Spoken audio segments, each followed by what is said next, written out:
Ms. Zoe as she makes an opening statement on behalf of the.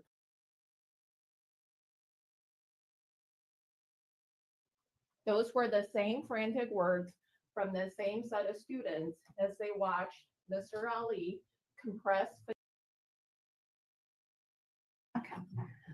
As I told you on Thursday, what we are starting with this morning, we'll start with opening statements.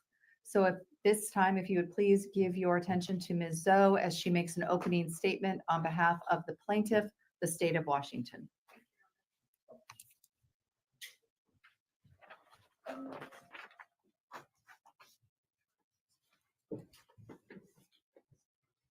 Get off of her. Let go of her. Somebody call the cops. Ladies and gentlemen of the jury, those were some of the frantic words from numerous Timberline High School students as they watched the defendant, Ihsan Ali, put his 17-year-old daughter, Fatima Ali, in a headlock at the inner city transit bus stop in front of Timberline High School. Those were the same frantic words from the same set of students as they watched Mr. Ali compress Fatima's neck until her eyes rolled into the back of her head, until her face turned pale, and until she lost consciousness. And those were the same frantic words from the same set of students as they watched the defendant, Zahraa Ali, who arrived at the bus stop scene later on, and rather than help her daughter, Mrs. Ali also put her hands and arms around her daughter's neck and compressed and squeezed until somebody was finally able to pull Fatima to safety. During the course of this trial for the next few weeks, you will hear from those students, and they will tell you the following. They will tell you that on October 18th of 2024, the students were going to the IT bus stop in front of Timberline High School after school let out for the day shortly after 2 p.m. They will tell you that when they got to the bus stop, they saw Fatima there, and they also saw her boyfriend, Isaiah, there. The students will tell you that as they were at the bus stop minding their own business and waiting for the bus to show up, Fatima's father arrived.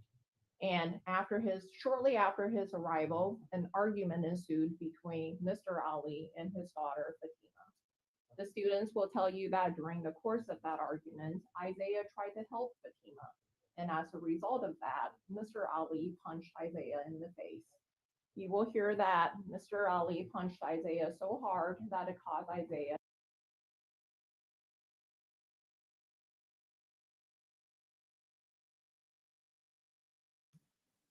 That's not me, that's all them. Just so y'all aware.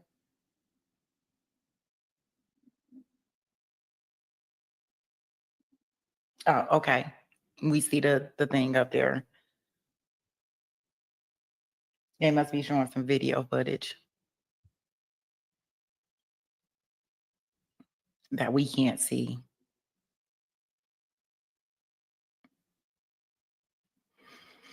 We can't see it. The version that we seen was blurred out where all the kids were in regards to trying to stop the dad from choking out the daughter.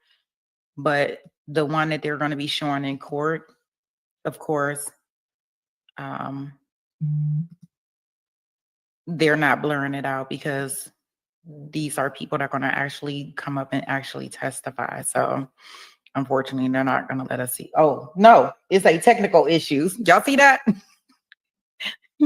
Technical. What do they mean, technical issues? If they don't get it together in the middle of these opening statements, talk about some technical issues. Come on, Court TV. What are you doing? Did they say technical issues? I was thinking it was. Arrived at the bus stop.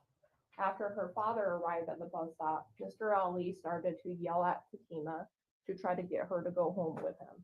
Fatima will tell you that she told her dad that she didn't want to go home at that time. And she will also tell you that a struggle ensued. And when Isaiah, her boyfriend, tried to help her, Mr. Ali punched Isaiah in the face. Fatima will tell you that after Mr. Ali punched Isaiah in the face, he then proceeded to grab her and wrap his arm around her neck. She will tell you that after that, things became a little bit blurry and a little bit hazy for her. And she doesn't remember much about what happened after her father put his arms around her neck because she eventually lost consciousness. Fatima will tell you that when she came to, she saw that her mother was also on the ground with her. And rather than helping her, her mother at one point also wrapped her arms around Fatima's neck, which caused Fatima to have difficulty breathing. Fatima will tell you that at some point, somebody was able to pull her up from the ground, and after that, she and Isaiah ran into the Timberline High School building to seek safety and shelter.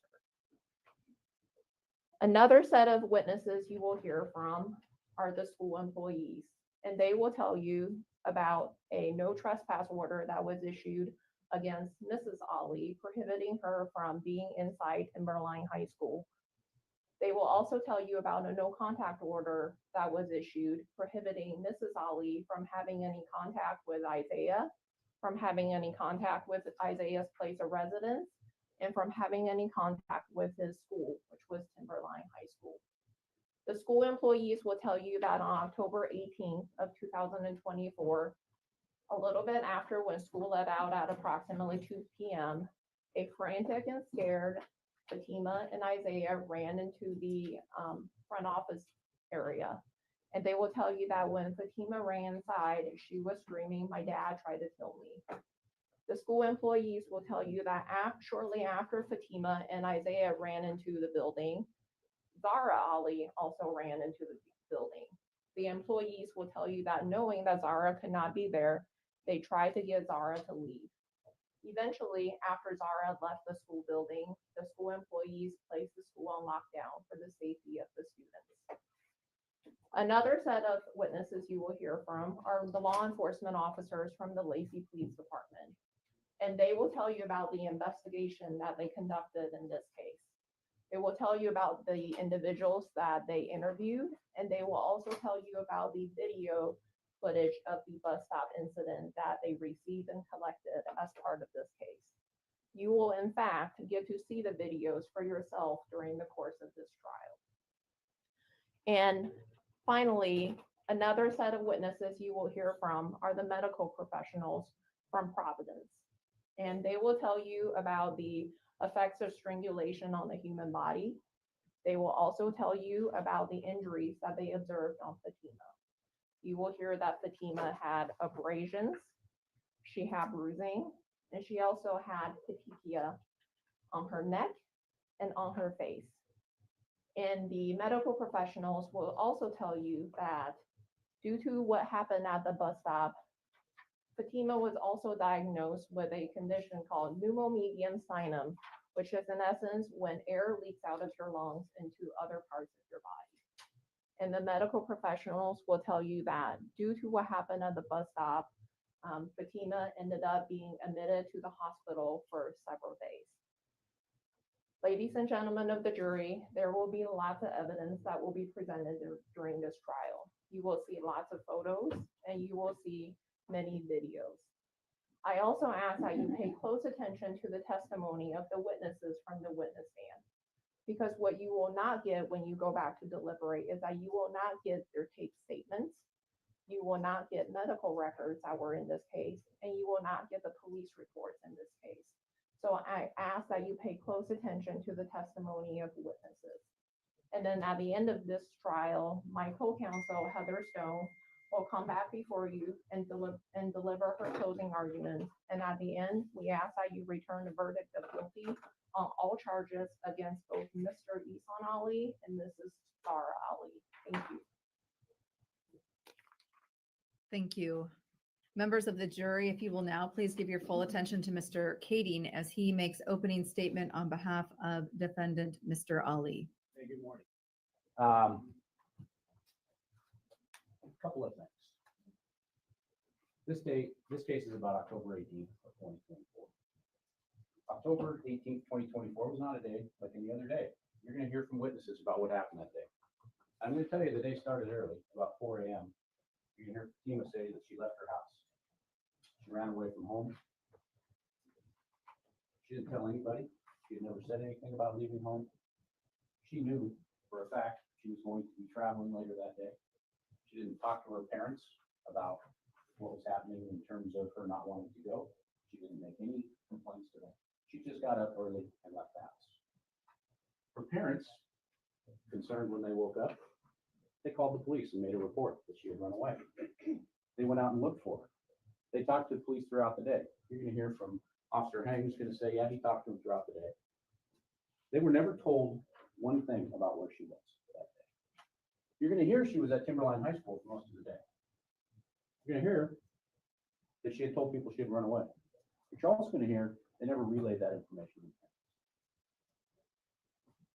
You're going to hear that Mr. Ali went to the school to look for her. You're going to hear that he was sitting in his car waiting after school to see if he could see her come out. And you're going to see that he saw her. What you're also going to hear is from Isaiah Williams. Isaiah Williams saw Mr. Ali's truck before Mr. Ali saw him. And he said to his friend, when he saw him sitting there, before anything had happened, he said, be ready. It's an unusual statement, but that's what he said. You are going to hear that Mr. Ali had a conversation with his daughter about coming home. It's not yelling, not out of anger at that point. And you're going to hear that Isaiah and Fatima started struggling. Isaiah inserted himself into the situation. He got between mother and daughter. He was going to be, as a 16-year-old kid, the person making decisions back in this case. You're going to hear him testify that he was punched.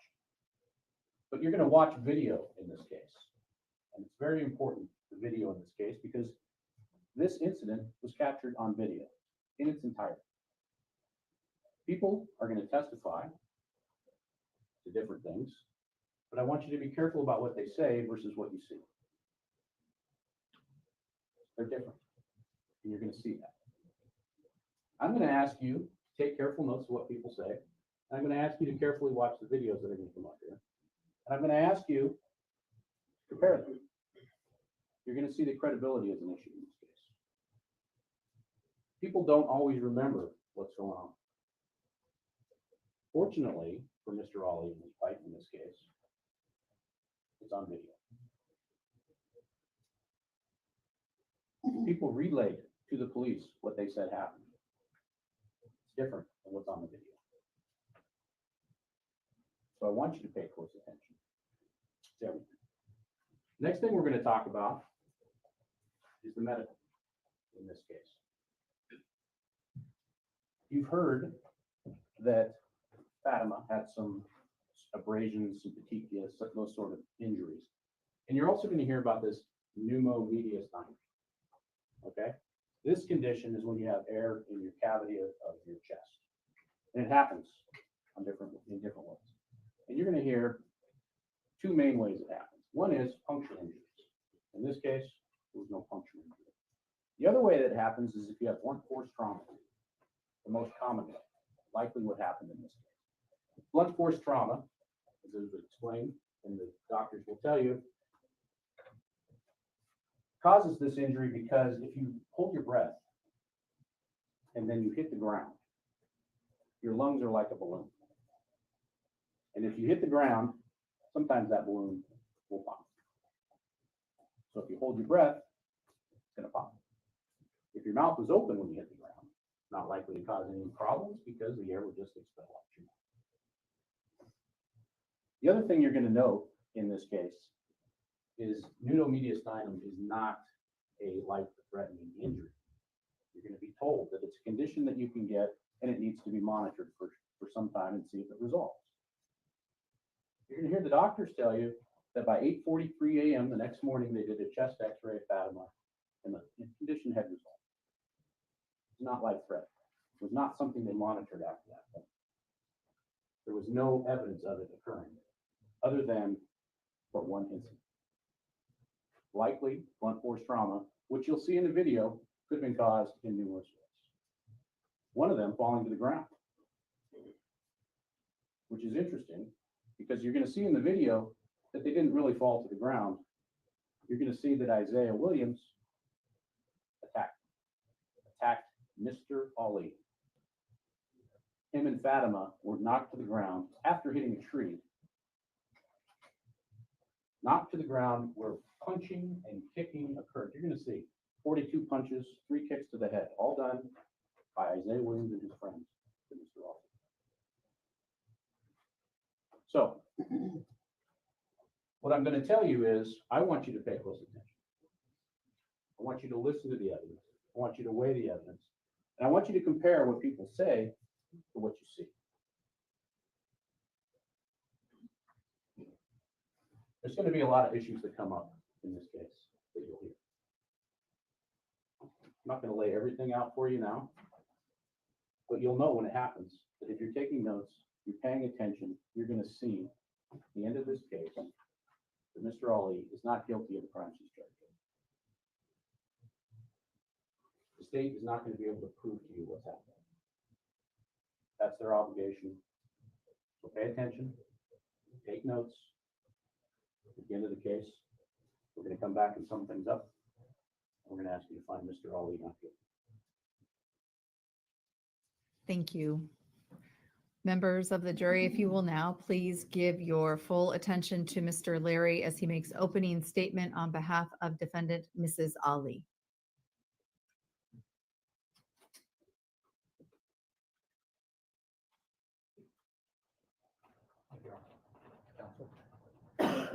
Good morning.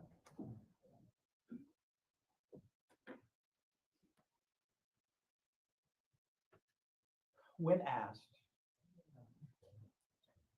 what happened with her mom on October 18th, 2024, the incident outside of Timberline High School captured on the bus video, Fatima Ali, 17, will tell you, I don't think that my mom was trying to hurt me. I think that she was trying to protect me from the chaos. She appeared worried.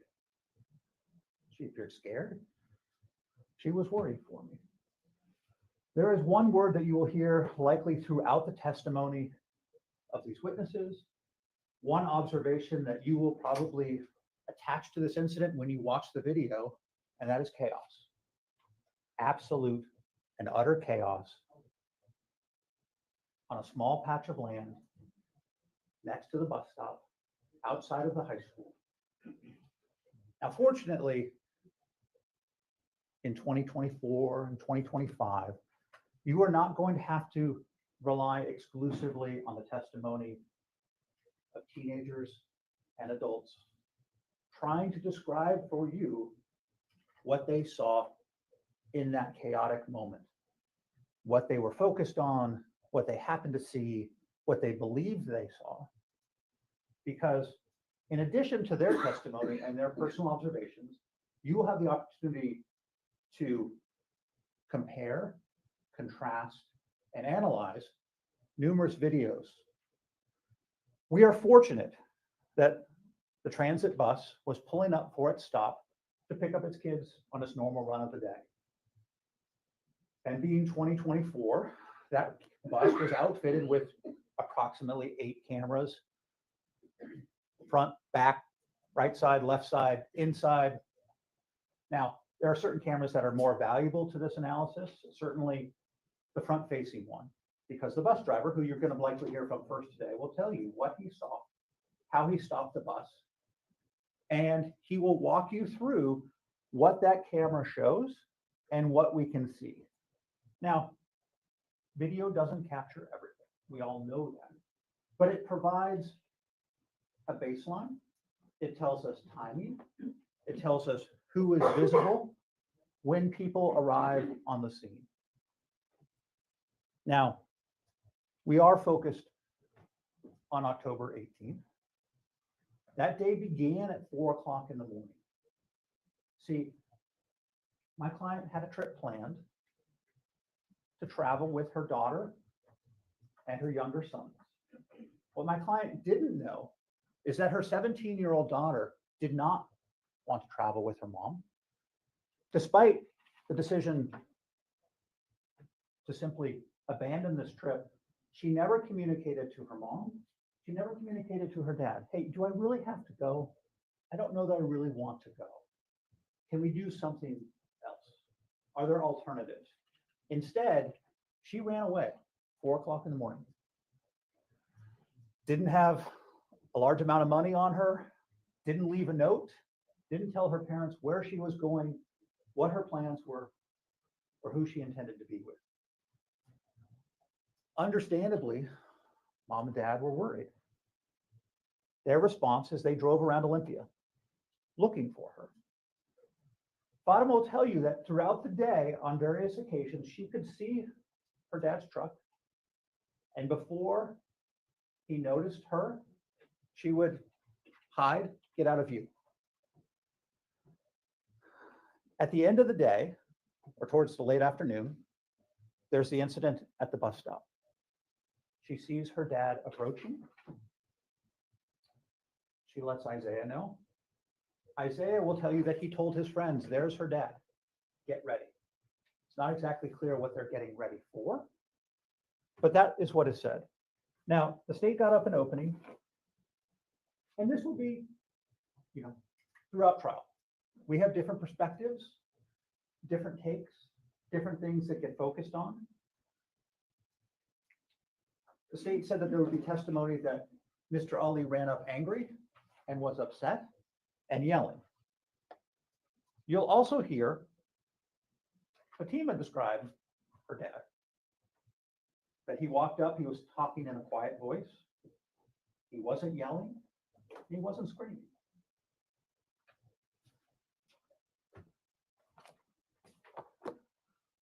There's the confrontation, and you will see that the bus video captures it.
Attempting to remove her from the scene, hold her away from her mom, and eventually they run into the school. I don't believe that my mom intended to harm me. She was just trying to get me away from the chaos. She looked worried. She was simply saying, my daughter, my daughter. So what does my client do? She leaves her husband behind. She runs into the school. Where's my daughter? Where's my daughter? Ladies and gentlemen, that is the accusations against my client. For what she did, attempting to hold her daughter, in the state's eyes, is the allegation of attempted murder. It is that act that is the allegation of assault in second degree and unlawfully imprisoning her 17-year-old daughter. My client is charged with burglary in the second degree for going into the school to try to find her daughter. Finally, she is charged with a violation of a protection order that she had been served 2 days before that said that she could not have contact with Isaiah, her daughter's boyfriend. You will hear from the officer who served her that order. You may or may not see the video of that interaction. As you probably surmise, my client is not an English speaker. She is served with an order that says that she is to stay away from Isaiah Williams. The officer tells her you can't have contact with him, you can't reach out to him. The order and all of its peculiarities is written in English. My client doesn't read English. She speaks Arabic. She knows some English. The purpose for being there that day was not to have contact with Isaiah. It was to locate her daughter. This case, there's no winners. I appreciate you taking the time and the service to be here and to listen intently. And I'm confident, particularly with the benefit of the video and listening to the witnesses, you'll reach a just decision and conclude that my client is not guilty of the allegations alleged by the state of Washington. I appreciate you. Thank you. Thank you. The state may call its first witness. Thank you, Your Honor. State calls John Denicola.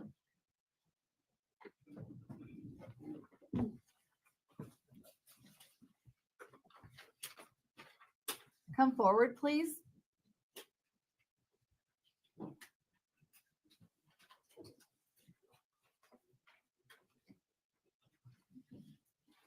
Come up here.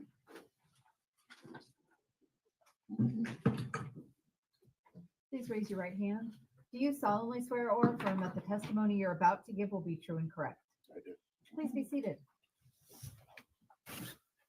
Ms. Stone, you may inquire when you're ready. Thank you, Your Honor.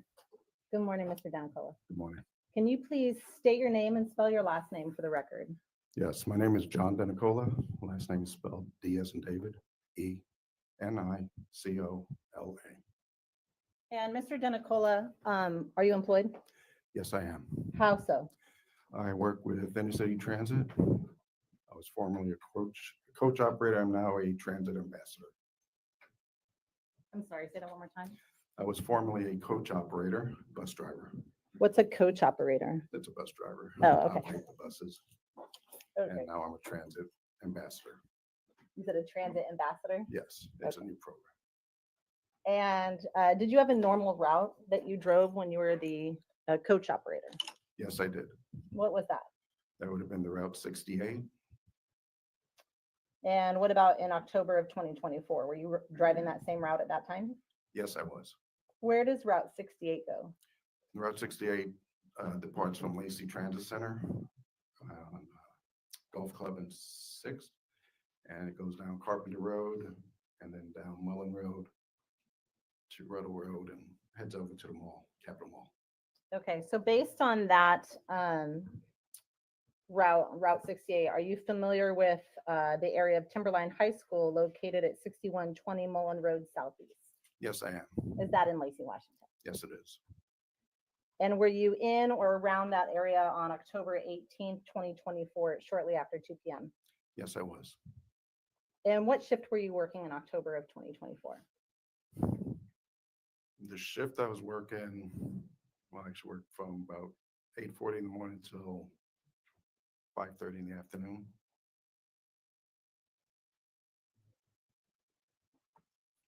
And were you working that normal shift on October 18th, 2024, then just after 2 p.m.? Yes, I was. Did anything of significance occur in that area that you observed on that date and time during your shift? Yes, it did. And whereabouts was this event occurring? At the transit bus stop right outside of Timberline High School. Okay. And what is the activity like at that bus stop? You said it's a transit stop, so it's not a school bus stop. So who are your clientele, so to speak? Right. It's just a regular bus stop on the side of the road. And when I come through there, usually I'm supposed to get there right about 2:00-ish, 2:05. And whenever I pull up to this, I always pick up high school students and an occasional adult or two. Okay. So is it busier than say during the week versus on the weekend? Yes, it is. So as you're pulling up to that stop, Mr. Denicola, what do you initially see? What do you initially observe? As I was approaching the stop, I noticed there was a commotion going on right at the bus stop itself. It looked like a fight going on. Okay. And did you see who was involved in that fight, whether they were adults or children or something else? Initially, I thought it was just teenagers being rowdy, but as I got closer to the stop, I noticed there was actually a grown man fighting with some teenage students. Okay. And when you say a grown man, what does that mean to you? Like approximate age wise? I'd say approximately probably 40s, early 40s, late 30s. Okay. And when you say fighting with students, what specifically did you see, or what does that mean to you? They were throwing punches at each other. Okay. And did you see him do anything other than throw a punch at someone? Yes, while he was while they were fighting, while the punches were being thrown, he did lay a punch onto the male student who fell back. And at that time, the adult actually grabbed this female student. And when you say grabbed her, what do you mean by that? He grabbed her right, like from the front, spun around, and then put a chokehold on her. And what happened next? They fell to the ground, and he held her. A couple of other students came running over, and they were hitting him, trying to get him to stop. And where are you when this is occurring? I was in my driver's seat. I had just fully stopped at the bus stop. Okay. Well, did you do anything or have any immediate response while you're still in the bus? Yes, I did. As soon as I noticed the fight going on, I noticed he was an adult. I started honking the horn in hopes of getting his attention and possibly getting him to stop. Was that successful? It was not successful. So what happened next? So I secured my bus by putting neutral, engaging the emergency brake, and I went out there and confronted the man while he was on the ground holding the female student. And I told him, let her go. And I believe I said it probably 2 or 3 times, let her go. And how did you say that? I yelled it. I said, let her go, let her go. And did he? He did not. So what happened next? When he wouldn't let her go, I bent over, I reached, and I released his grasp. He was not letting go. I had to forcefully remove his grasp from her. When she was free, somebody grabbed her. I'm going to have you pause. That's okay. I'm going to have you pause for a second. And when you say you were releasing his grasp, what do you mean by that? What does that mean to you? Well, as he was holding her, he was clutching his arm and he was choking her. I noticed her eyes rolling into the back of her head. So what I did is I grabbed his hand and I pulled it off. Was able to spread his arms apart, and that's when she got free. Okay. Why were you telling the man to let her go? Because obviously she was in distress. Her eyes were rolling to the back of the head. You can tell she was not able to breathe. The look on his face and the way he was squeezing, he was choking her.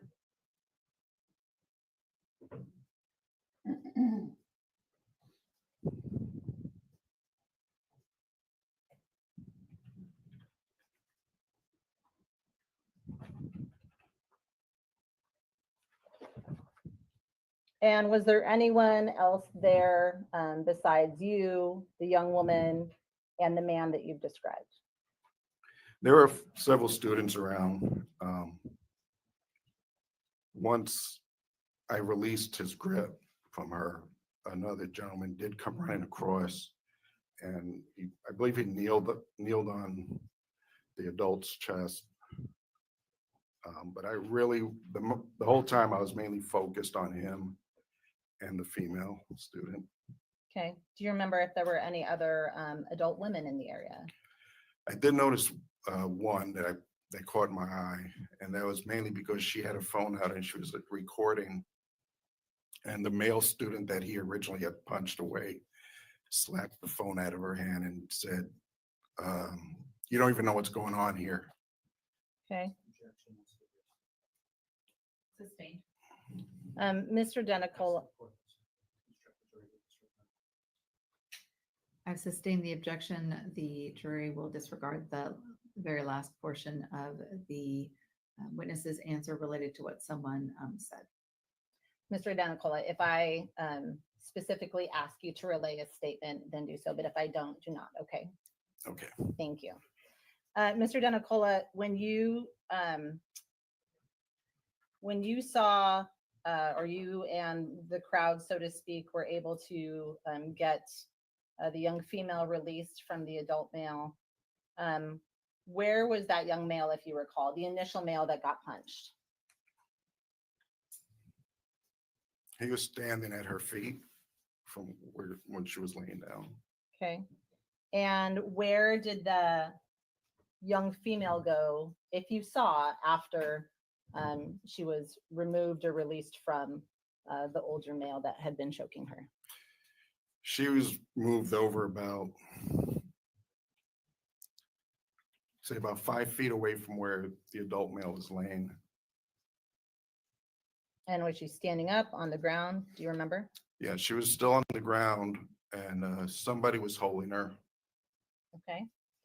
And when you talked about the adult female with the phone, and were there any other adult females present?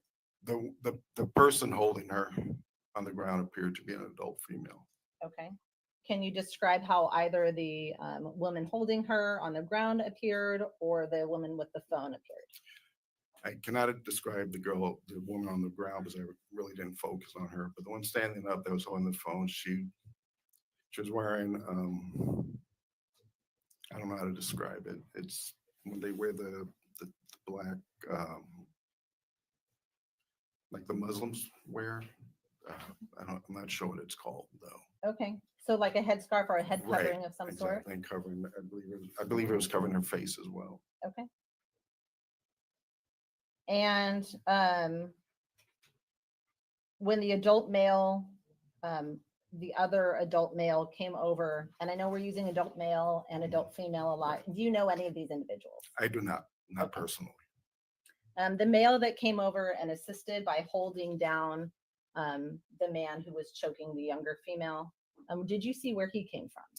He came out of this a pickup truck that pulled into the turning lane, to that turn lane that goes into the high school parking lot. What did you do once that male came and I think you used the phrase was kneeling on the 40-year-old or man in his 40s on the ground? Where did you go, or what did you do next? I stood up, and the other students that were around the area kept yelling, "Call the police, call the police." So I pulled out my phone, but a student that was standing pretty close to me, I can hear the 911 operator saying the police are on their way. So I just looked, and the female, I thought she was fine. And the male was being detained. So I went back to my bus so I can get the bus out of the way for the first responders to get in. And when you say you thought the young female was fine, did you ask her any questions? Did you look at her or have any time, I would say significant time or attention paid to her? Yes, when I looked over towards her, she was looking at the younger male student. She was looking right at him, whispering something, because it was whispering, it was kind of raspy, so I couldn't make out what she was saying to the young male. And then somebody was holding her, I believe, holding her around her waist. So I wasn't 100% sure what she was saying, but Did you pay significant attention to it? I did. And about how long did you look at that before getting up to leave? Probably about 15 to 20 seconds approximately. And what about the male that had been on the ground during all of this? Was he saying or doing anything while he was choking the female? No, he did not say a word. And this may sound like an obvious question, but how could you tell what he was doing was actually choking the female? It's the position of his arm, the way it was around her neck, and you can see the tension in his hands, and also the reaction from the young female. She wasn't able to say anything. You can tell she could not breathe, and just by the fact that her eyes started to go into the back of her head was telling me that she was being choked. And what was that male's demeanor? Meaning, was he awake and conscious? Was he talking? How did he appear to you in terms of his physical demeanor? I don't recall him saying anything, but his eyes were wide open, and he was focused at this task at hand. He was focused on what he was doing and nothing else. What about the strikes that you've described from the teens that were standing around? Were those effective in any way? Not really. Actually, the punches that the young adult was swinging did not have very much of an effect on the adult male.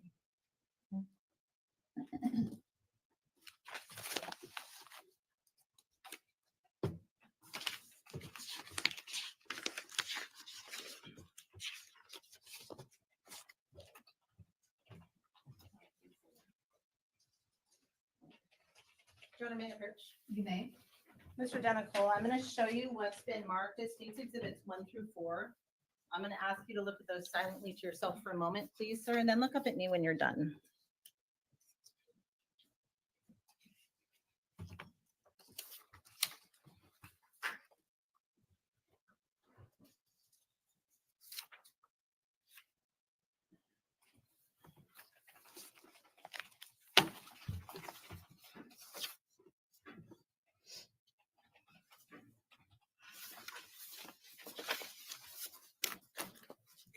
Mr. Denicola, do you recognize what I've handed you?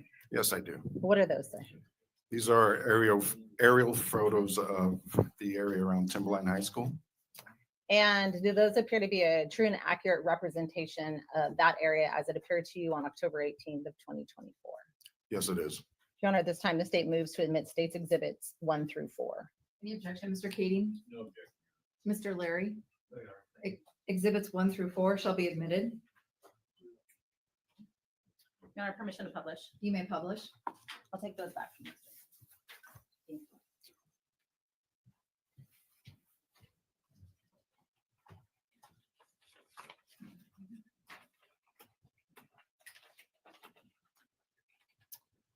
And Mr. Denicola, can you just orient us, please, to, we'll give that a moment to, Can you indicate what exhibit you're publishing, please? yes, Your Honor, State's Exhibit 1. Give it a second to autofocus.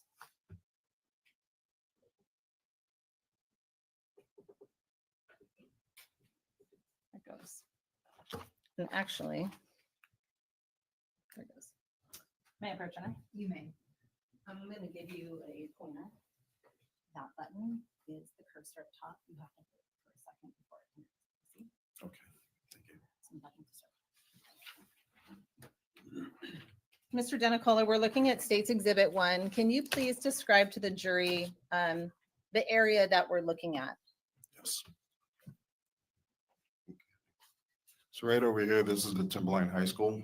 And so just for the record, Mr. Denicola, remember that everything we're doing is written in a record. So I would ask you to describe on the photograph itself where you're pointing. So you identified a building, about upper center of that photograph. Is that correct? That is correct. Okay. Upper center, and then about on the bottom center of the photograph is our transit stop, and you can see it by the little bus symbol there, Okay. and that's Mullen Road. And that's Mullen Road there. Yes, Is Mullen Road one-way, two-way? What kind of road is Mullen Road? Mullen Road is a two-way street, 2 lanes, one lane in each direction. Are there turn lanes associated with Mullen Road? There. Let me get this over here. There's a turn lane right by the bus stop here at the lower center. Okay. And it's a left turn lane to get into the parking lot. Thank you. Looking at States Exhibit 2, and what are we looking at here, sir? This is a closer zoomed in photo of aerial view of the Timberline High School area with the bus stop now at the lower left-hand corner of the screen. Okay. And States Exhibit 3. What are we looking at in this photograph, sir? It's a wider photo of the same area at Timberline High School with the bus stop now right in the center of the screen, showing that both lanes of Mullen Road and a parking lot that is right across the street was showing on the bottom left corner of the screen. Okay. And then States Exhibit 4. And this is a much closer shot of the bus stop itself in front of the Timberline High School, which is shown kind of left center of the bottom screen here with Mullen Road on the side as well. And Mr. Denicola, when you stopped your bus, where did you stop and park that bus at compared to this photograph? The bus will pull up, and right over here we have a stop. The bus stop sign, we call that a lollipop because there's no bench or no shelter. So the front bumper of the bus would usually stop right about here, Okay. which is on the bottom left-hand screen, just left of the little bus symbol. And the incident that you have described to the jury, where on this photograph did you observe those events taking place? When I first approached, the commotion was happening right next to our I call the lollipop, the bus stop itself, the bus stop sign, which is right here at the lower left part of the screen is where it all started, where I came in and saw it. I mean, Did it stay in that location or did it move? it did not. As the fight progressed, it actually moved back further west on Mullen, just about 10 to 15 feet away from my bus stop sign. Do you recall where about you made contact with that group once you exited your bus? Yes, it's right about there, about 10 to 15 feet away from the bus stop sign itself. Okay, thank you.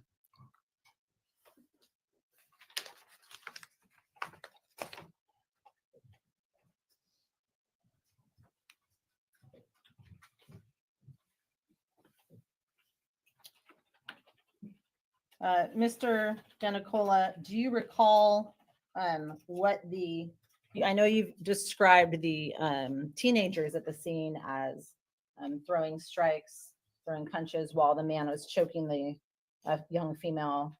Do you recall what their demeanors were at the time? The teenagers, Yes.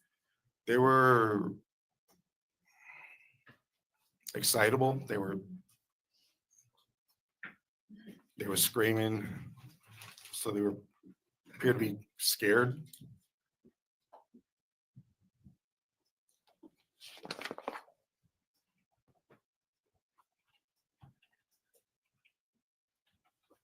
When you described the young female as being in the arms of the older female, did you see exactly where her arms were on her? Not exactly, because again, I really didn't focus that much on her.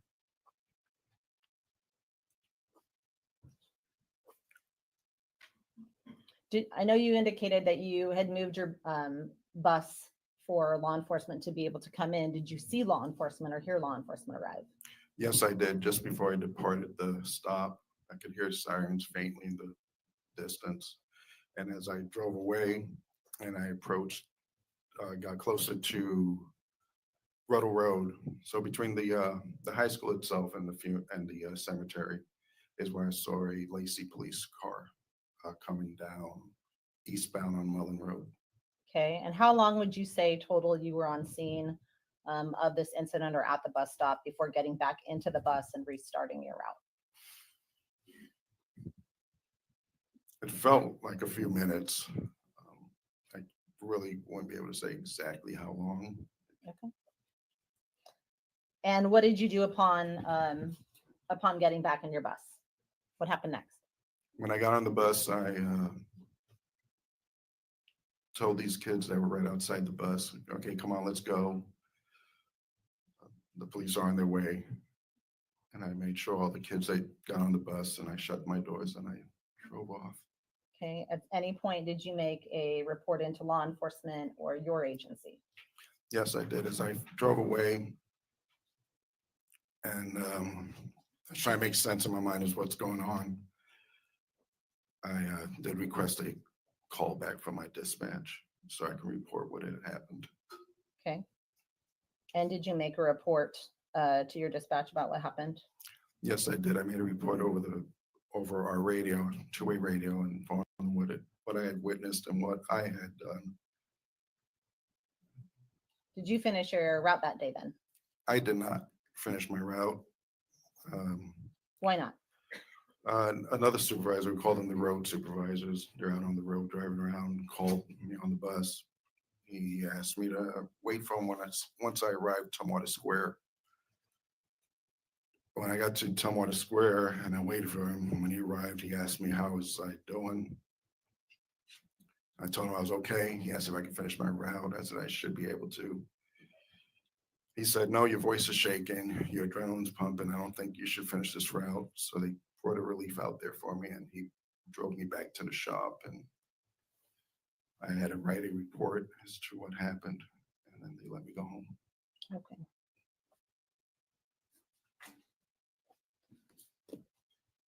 How long have you been driving buses for IT? 13 years. Are you aware whether those buses have any video surveillance or cameras associated with them? Yes, they do.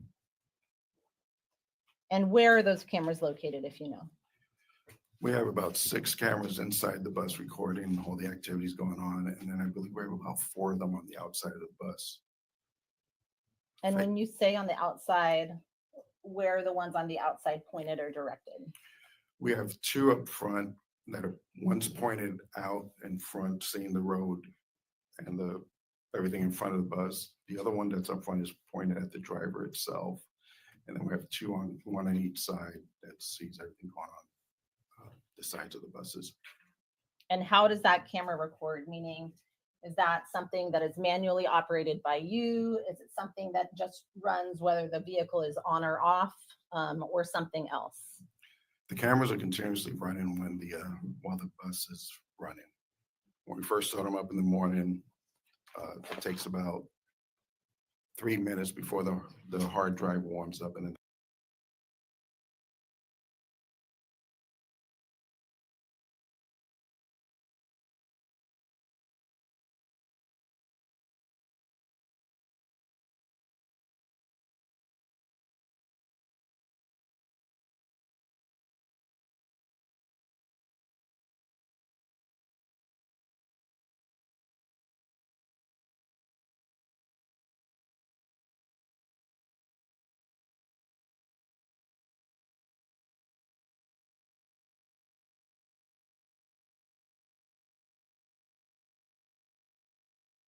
Testimony in regards to that part, in regards to this Jordan Palmer trial, but I don't want y'all to miss the jury question, right? So that'll just give us a little TiVo time on this side. Ali, I am going to stop your current share and I am going to put you into, so y'all can see the jury question also. Okay.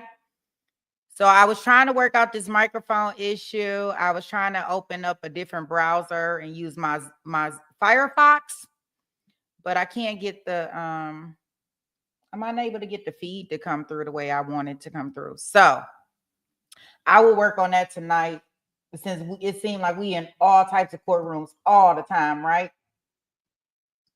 Because I be wanting to talk and I can't talk because I'm chopping up unless I stop everybody from doing what they're doing. Where this defendant said, I was just attacked, said he started swinging at me, meaning the victim, Stephen Campbell. And when he was asked, do you need medical attention? And do we need medical on scene? He said, abso-blanking-lutely. A lot of swear words. A lot of swear words. That's why we had to drop a lot of that audio. And here's something that stood out to me, Ted. He was asked to render aid, to turn the victim over. And he said, I don't want to touch someone who just, and it sounded like he could have said stabbed me, but he said a word that was really unintelligible. But he said, I don't want to touch someone who just blanked me.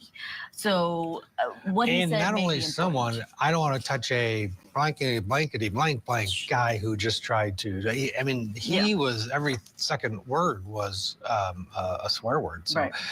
that the jury is now dissecting, and then they played the audio of him talking to his mother, and his mother said, were you scared? Is that why this happened? And he said, sort of. So his own words, but we Yeah. anticipate there's a possibility he will take the stand. Let's pick it up where we left off inside of that courtroom. Officer, you understand, even though we took that break, you're still under oath, right? Yes, Your Honor. All right. Ladies and gentlemen, before Ms. Brasovsky begins her cross-examination, Ms. Rafferty had told me that you were curious about what happened with your fellow juror, Mr. Schroeder. I excused Mr. Schroeder because there was a family medical emergency out of state. And so I excused him so he could travel back to Wisconsin to be with his father. So we now have 12 jurors and 1 alternate for the rest of the trial. Ms. Brasovsky, you may proceed with the cross-examination. Good morning, Detective Cervantes. Good morning. I would just start with talking to you about the 2 recorded calls that were played right before the state ended its direct examination. There is a difference in the tone and pace of the first call and the second call, right? And I'm talking about the 911 call conversation between Mr. Palmer and dispatch and the recorded call where Jordan is talking to his mom. What was the question again? Sorry. Is there a difference between Mr. Palmer's tone and pace in those 2 calls? Yes. In the first call, his speech is fast and pressured, right? It seems more fast, yes. It's faster than his tone is in the second call. Yes.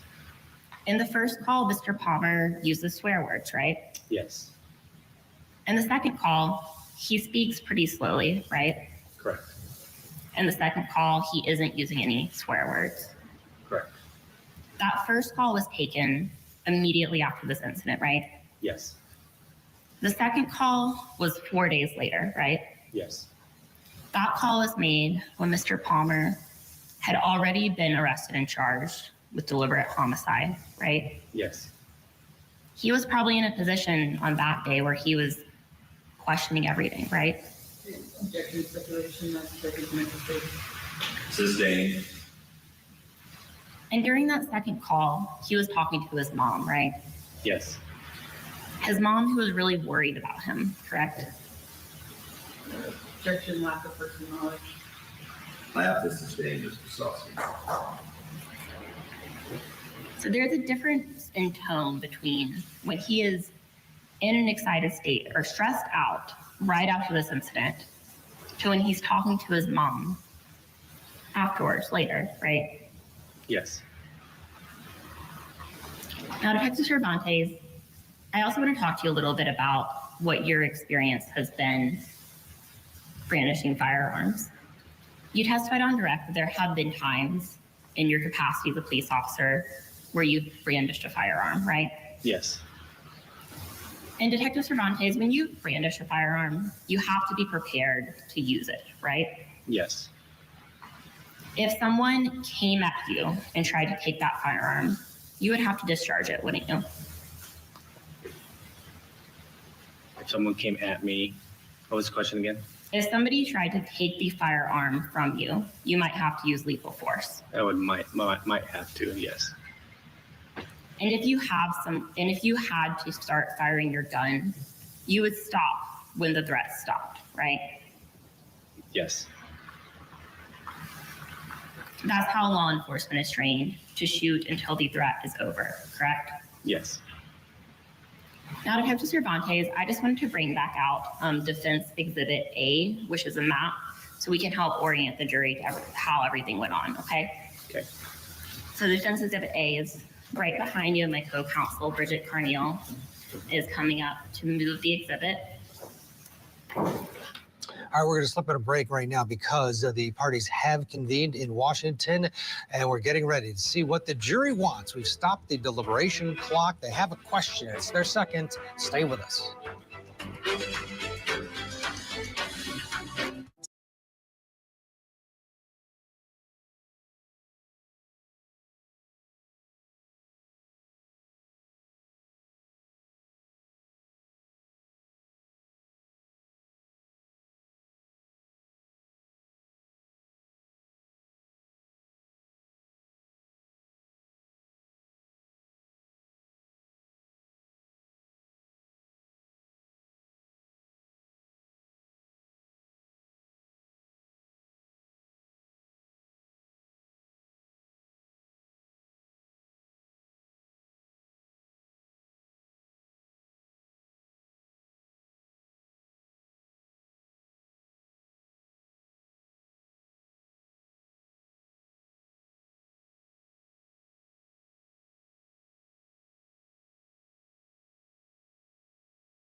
Since we on break with Court TV on both feeds, I get to talk to y'all, and I can be on camera in both rooms while everybody's waiting, right? Yeah. Right? They on break. We gonna see if what the jury has a question about, right? Welcome back to Court TV Live, along with Julia Janae and Ted Rollins. Right now, we are heading to Washington because it's day 3 of deliberations in the case against the Alis, and I have a question. This is their second question. Let's head to the courtroom, the judge on the bench. We are present on cases 24-1-130234 and 24-1-132534, State versus Ali. Ms. Stone and Ms. Zoe are present on behalf of the state. Mr. Kading is present representing Mr. Ali, who is present. Mr. Leary is present representing Mrs. Ali, who is present. We have a question from the jury. As it applies to instruction number 46, element 2, does the violation of a temporary protection against a person or property therein? My proposed answer, please refer to and reread the jury instructions. Ms. Stone? Yes, Your Honor, thank you. Mr. Kading? Yes, Your Honor. Mr. Larry? All right.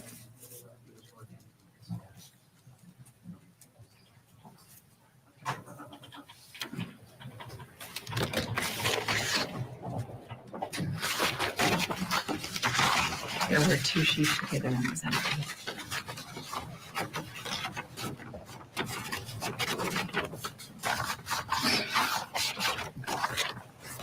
There you go. Thank you. Thank you. All right, we will be in recess. Thank you. All rise, court's in recess.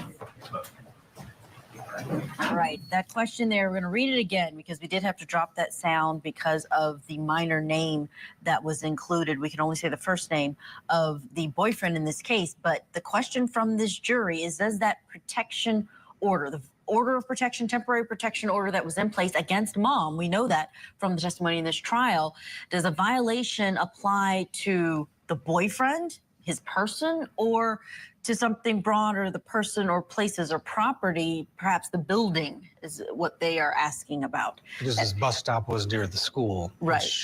Which was on school property, it seemed, because we had the officer in the body camera footage when he's basically interviewing mom. He said, you know, you're not supposed to be here in violation of the temporary protection order. We told you about that. So that would seem to be more property, but the jurors want to know if it had to do with just the boyfriend. Let's bring in our guest who's standing by this hour to help us analyze this in Los Angeles, California. We have trial attorney Miguel Custodio. Miguel, good to see you. Tell us about what you think about this question. I mean, this is count 5 for mom.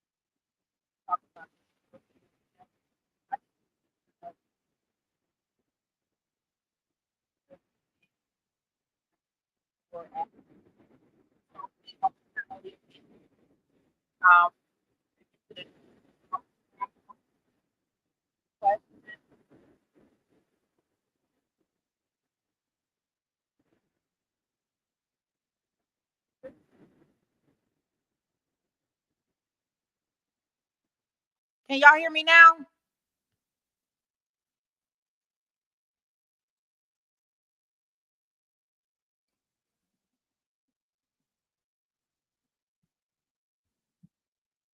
Okay. It's because I didn't pause. I didn't mute the courtroom feed. Sorry, guys. So what's going on now? So just I'm gonna read. I tell you, this stuff is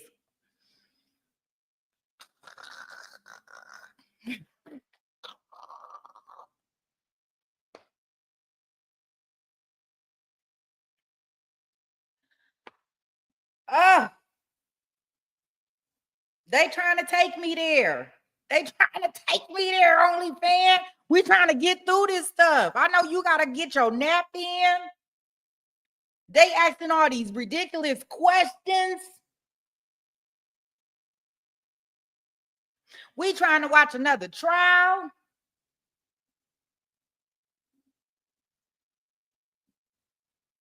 Well, I didn't know if y'all wanted to I was gonna do one room, but some people would like to watch the testimony, the replay of the testimony. So I'm good with that. It's just that I can't talk to y'all much individually. I have to talk to y'all all together, right? So I mean, Court TV, they don't have any more information in regards to the Ali trial. I just wanted to kind of update y'all on that. In regards to my Jordan Palmer, in regards to the mailman activity, y'all know they sitting up there now, they talking about this juror question. So we do have TiVo time on that. So I am going to rewind the testimony for you guys. In the Ali trial, I am going to go back to the testimony that y'all were already looking at in regards to that, okay? Everybody cool? And if we see anything else, then I will definitely bring everything to everyone.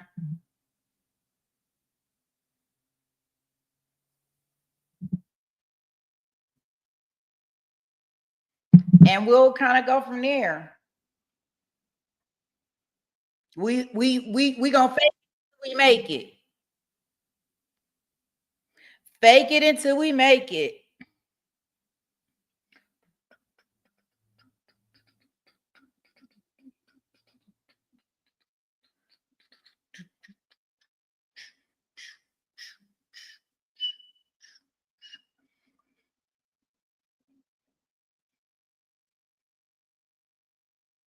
I know. We're gonna look at this. I know they like you to do all this stuff. You got to open up different windows and different browsers. And I tried that, and it wouldn't pull my courtroom feed in. And I'm like, well, I'd rather not talk and listen to the court than anything. I know. Drinks on you, Moki. Got to make this go real easy.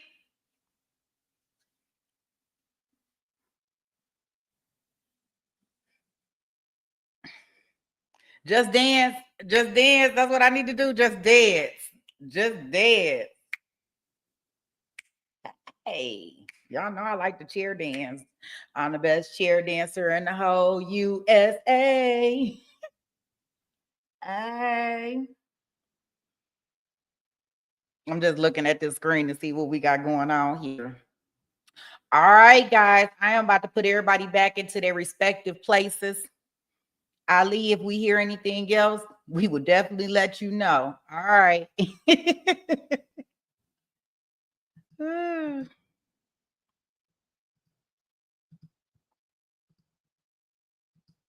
I got this.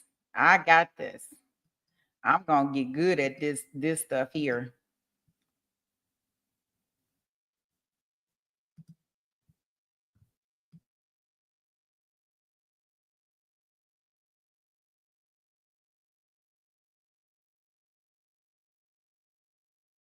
The cameras come live and they will stay on for the entire shift, as long as the bus is continuously running.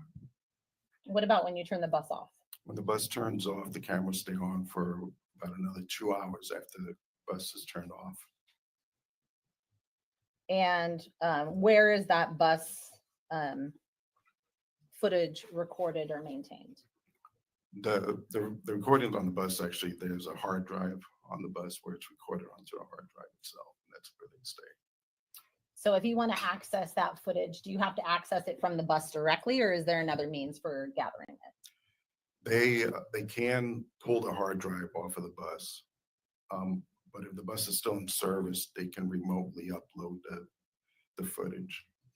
And when you say they, who is they?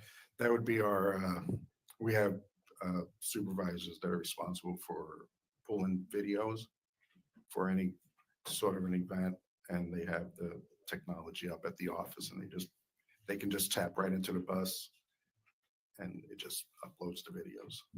What is the purpose of having cameras on the bus? They're mainly for safety reasons, Safety for who? for passengers and for the driver.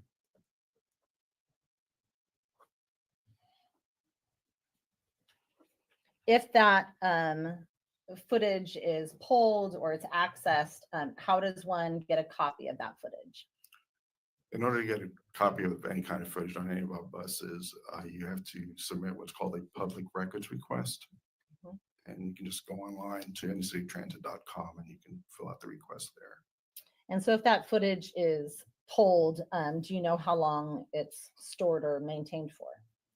If footage is pulled because of an event or if it's been requested, they keep them for, I believe it's 3 years. They will keep them.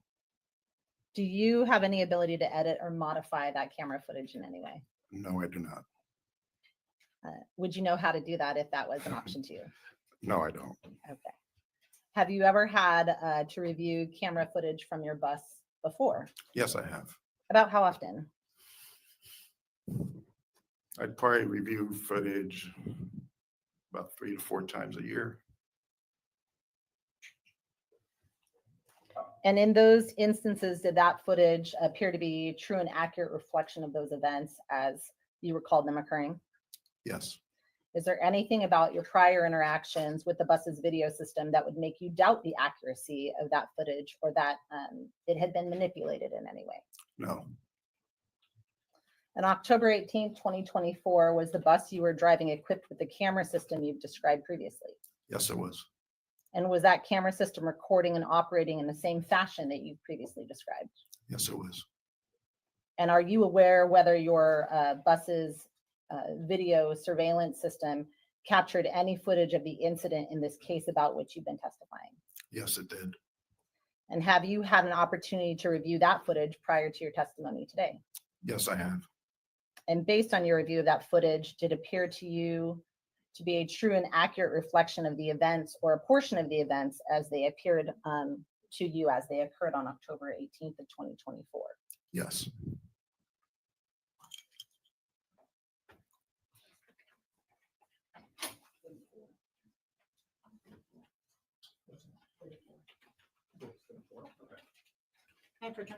You may. Mr. Denicola, I'm going to show you what's been marked as State's Exhibit 34. Ask you to review that silently to yourself and then look up at me when you're done, please. Do you recognize what I've handed you there, sir? Yes, I do. What is that?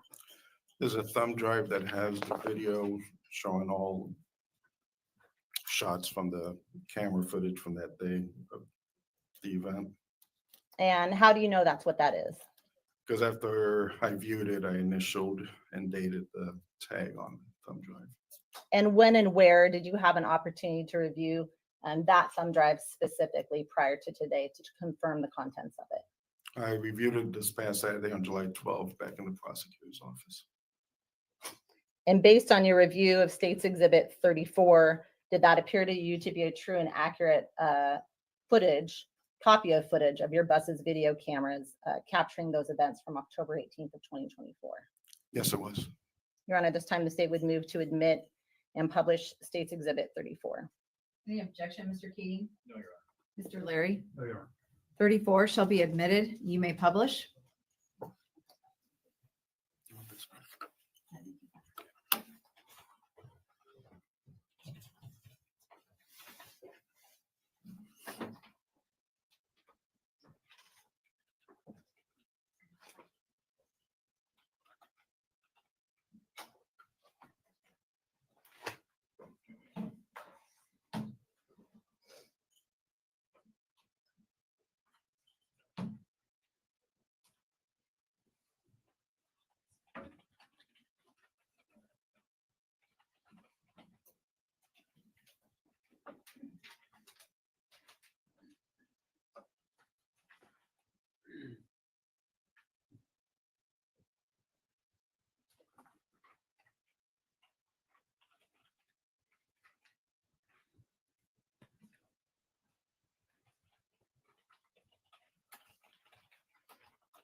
Okay, Mr.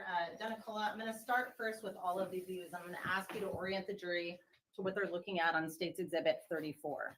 Can you explain kind of what the video setup looks like here, please, sir? Yes.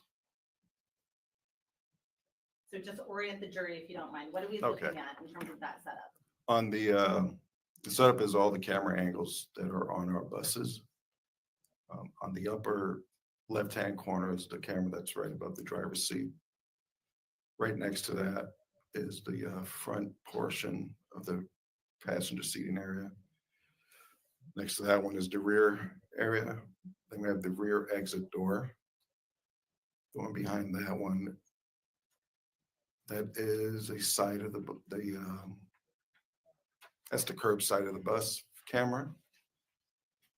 The bottom left corner is showing the rear of the bus, the seating area. The one next to that is our street side camera. Next to that one is again another angle of the rear seating area of a bus. Then second to last, we have the angle showing the driver's side window. And the last one is the front camera, front view. Okay, so if we're working our way through these camera systems, at the very top of the screen, is there a navigation pane? Yes, there is. Okay, and if I click down on that navigation pane, what does that do? That'll show all the different camera angles that you can choose. So if you wanted to see, for example, just one camera angle, is it fair to say you would click off all of the other views? That is correct. Okay, and then if you wanted to watch only two camera angles, you would just have those two playing and click off any other views that you didn't want to see. That is correct. And at the very bottom, what are we looking at the navigation pane on the bottom underneath each of those camera views? Those are the timestamps. Okay, what about above the timestamp first? Above the timestamp. So Are if you you have talking the about- arrows going in multiple directions, what are Right. those? Those are the play button, reverse button, and pause buttons. Okay, and underneath of that, do you have the ability to watch something in normal speed, a slower speed, or a faster speed? Yes, you do. Right underneath the buttons, there's another drop down arrow where you have the option of choosing the speed that you want it to play at. Okay, so if you clicked on that, you could see those, is that correct? That is correct. And the front audio button here, what is that? That's telling you what speaker that you're listening to at that time. And there, at this time, it's clicked onto the front audio. Okay, and you talked about the date timestamp at the bottom. Is that this white block here? Yes, it is. And what about this green block and the green bar running across the bottom? What are we looking at there? That's the timeline. It follows the video as it's playing, so it lets you know exactly what time you're watching the video at. Okay. So if we click on the road view specifically, what view is that? That one is the front of the bus facing outward in the direction that the bus is traveling. So if I double click on that, it gets big, correct? That is correct. Do these all, as I unclick those buttons to watch the front view, or the road view, excuse me, are all of those cameras running simultaneously? Meaning, are they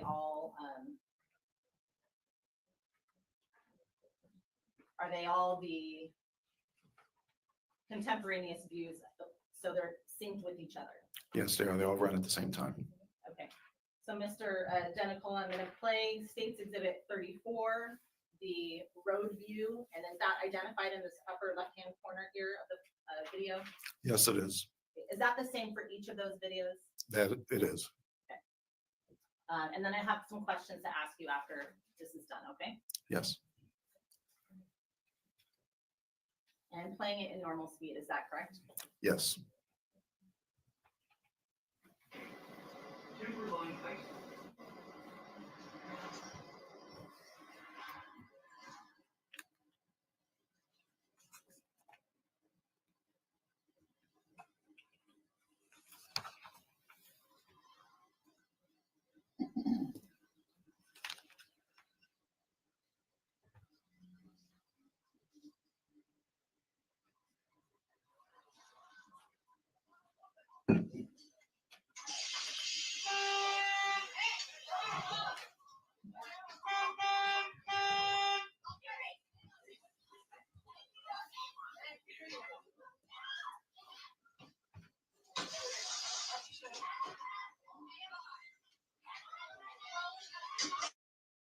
So guys, while they're showing the video, of course, they don't blur out the content for the minors in the courtroom. We have seen the video in full. If you haven't checked it out, it is on the channel.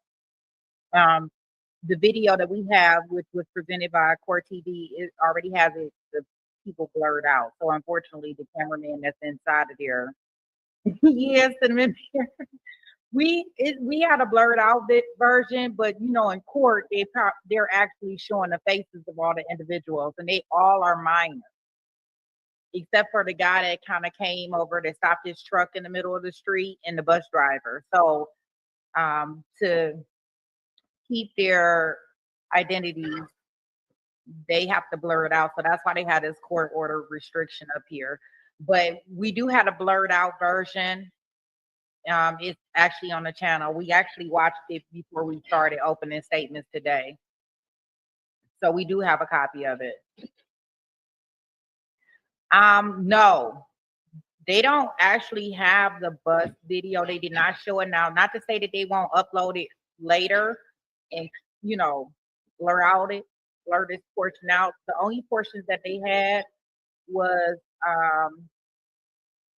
the blurred out visions from the bystander that was taking video recording of one of the students was taking recording, and they obtained that recording and they blurred it out. So the bus one I haven't found anywhere, but I wouldn't be surprised if Court TV or Law and Crime does upload a copy of the bus video that was presented today in court, but they'll be able to present it with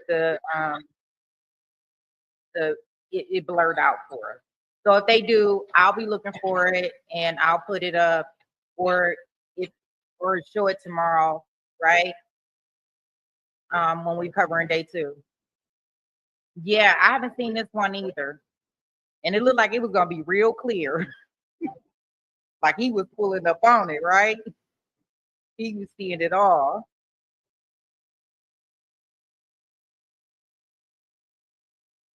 Okay, they're about to stop the video. So let's see. He probably gonna provide some knowledge behind the video. That where you've driven away from the events that occurred? Yes, it is. Okay. Does the video go on to just capture more of your drive? Yes, it does. Okay.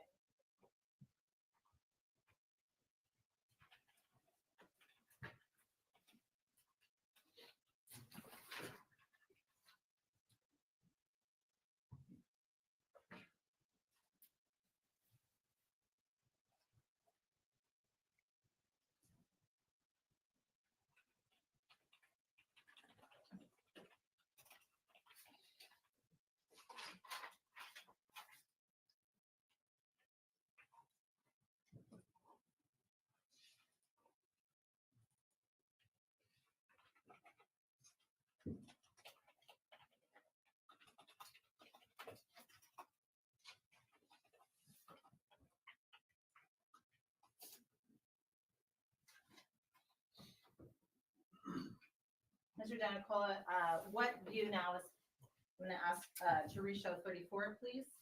What view are we looking at now? That's the curbside camera on the bus.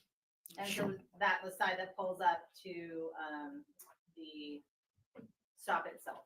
Yes, it is.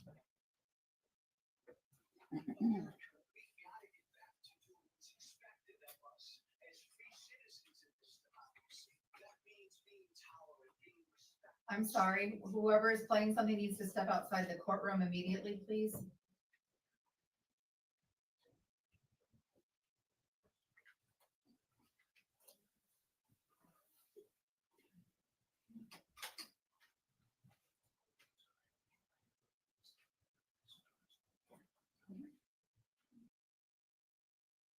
Mr. Danicola, this starts at what time is on the daytime stamp? Starting from the beginning of the video, but what time is that? It's 2:12 and 52 seconds. And is that the same with all of the videos for the time start? Yes, it is.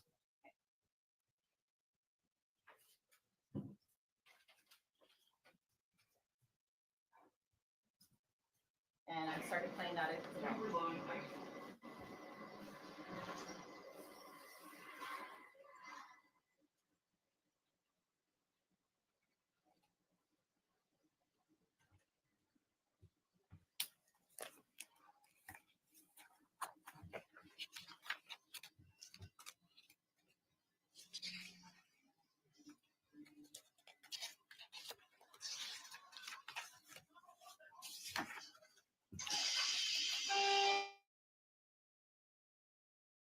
So we back at the court restriction, right?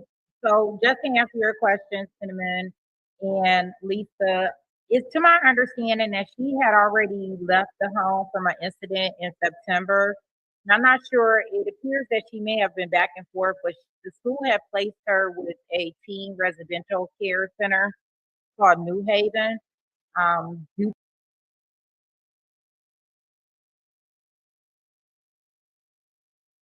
Holding them down. So when y'all hear it's mute now, it's because there were minors involved. So he's kind of like saying the names and they're kind of cutting it out. Okay. I'm gonna watch a couple more and then I've got some more questions for you. Okay? Actually, Ms. Stone, I think it's about time for us to take our morning recess. Members of the jury, in just a moment, the bailiffs are going to come forward and lead you back to the jury room. Our morning recess will be approximately 15 minutes. Thank you very much for your time and attention this morning. Please remember all of the instructions I've previously given you. You can just stay right here.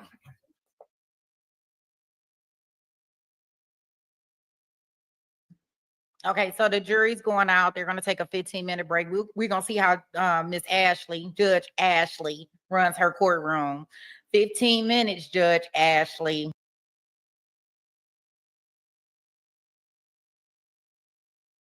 It was literally within that 15 to 20 minutes. So she calling the jury back in. So good for her, because ain't nobody got time to be playing around. Like, we want to get to it. And handle all these motions and stuff before and after court. Right, guys? Like, I hate breaking up testimony. I be wanting to hear. Rachel said, I tell you. Okay, guys, I'm gonna take us back in. Let's see more about this video that he's gonna be submitting. Hopefully they can show us some photos or something. Maybe they can figure out how to blur it out while we're online. It would be nice. If not, I'm gonna get it. I'll get it when Court TV puts it up. They'll blur it all out for us.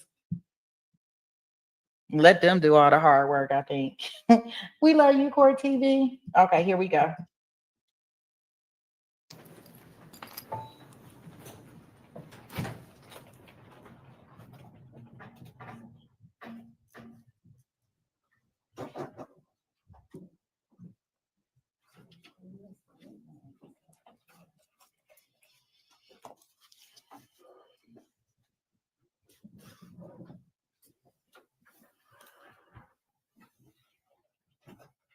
You can stand or sit however you prefer. Okay.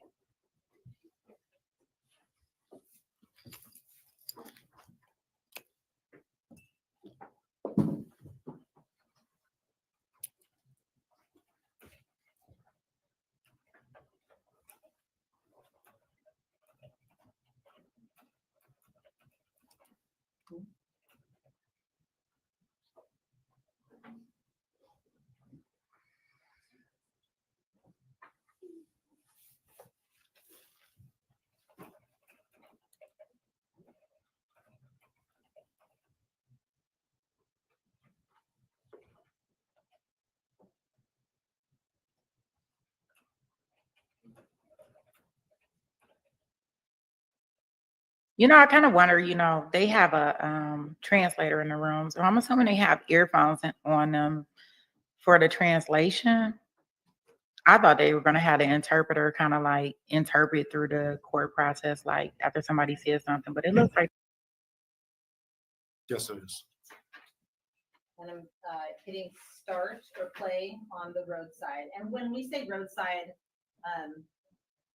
maybe it's obvious, this is just the other side of the bus from the curbside. Is that correct? That is correct. Okay.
Yeah, they're on their way.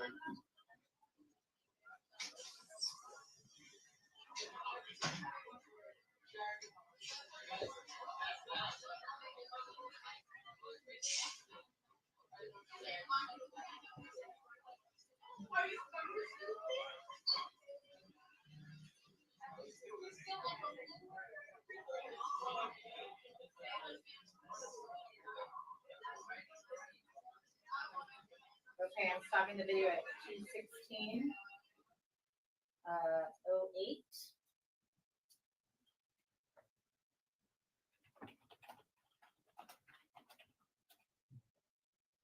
Mr. Denicola, which video view is now shown on State's Exhibit 34? That's the front left camera. Okay.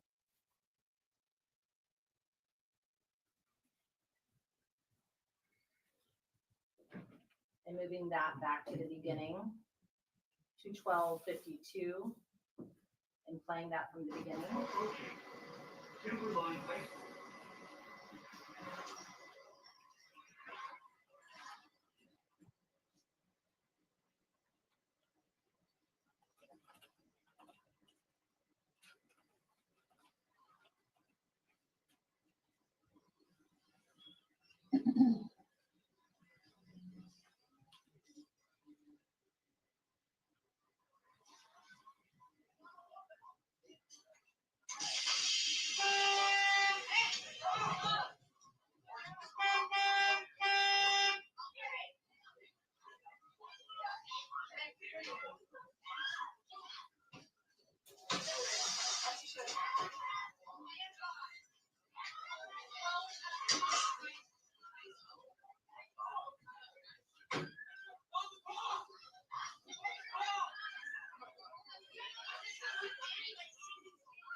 Yeah, they're on their way.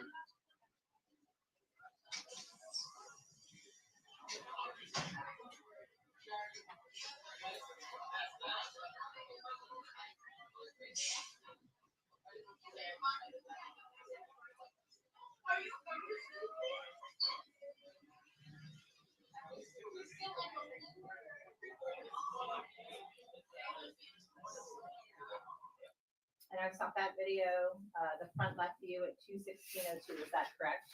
Yes, And Mr. Denicola, to this point, we've seen the initial roadside view, is that fair to say? that is correct. And we've also seen some views of people coming and going from other camera views, is that an accurate statement? Yes, it is.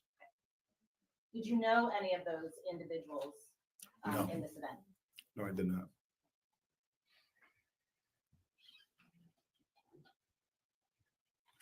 And what view is this, Mr. Denicola?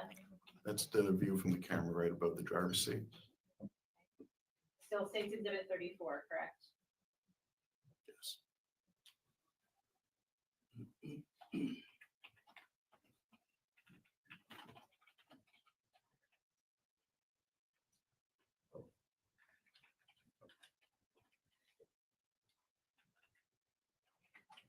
And starting that video at 2:12:52 from this front door view. Approaching Timberline High School.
Mr. Denicola, do you recognize what I've handed you in States Exhibits 5-33? Yes, I do. And what are those, sir? These are still photos from the video that we just watched. And do those appear to be a true and accurate representation of still photos from that video? Yes, they are. Your Honor, at this time, the state would move to admit States Exhibits 5-33. Mr. Kading, any objection? Okay. Mr. Larry? Exhibits 5-33 shall be admitted. Thank you. May I retrieve those, Your Honor? You may. Your permission to publish? You may.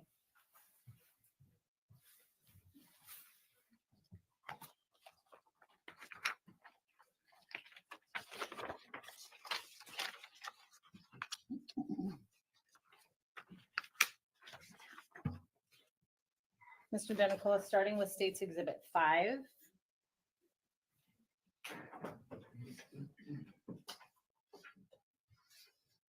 I'll give it a second to autofocus. There it goes. What are we looking at in States Exhibit 5? Right down a little bit.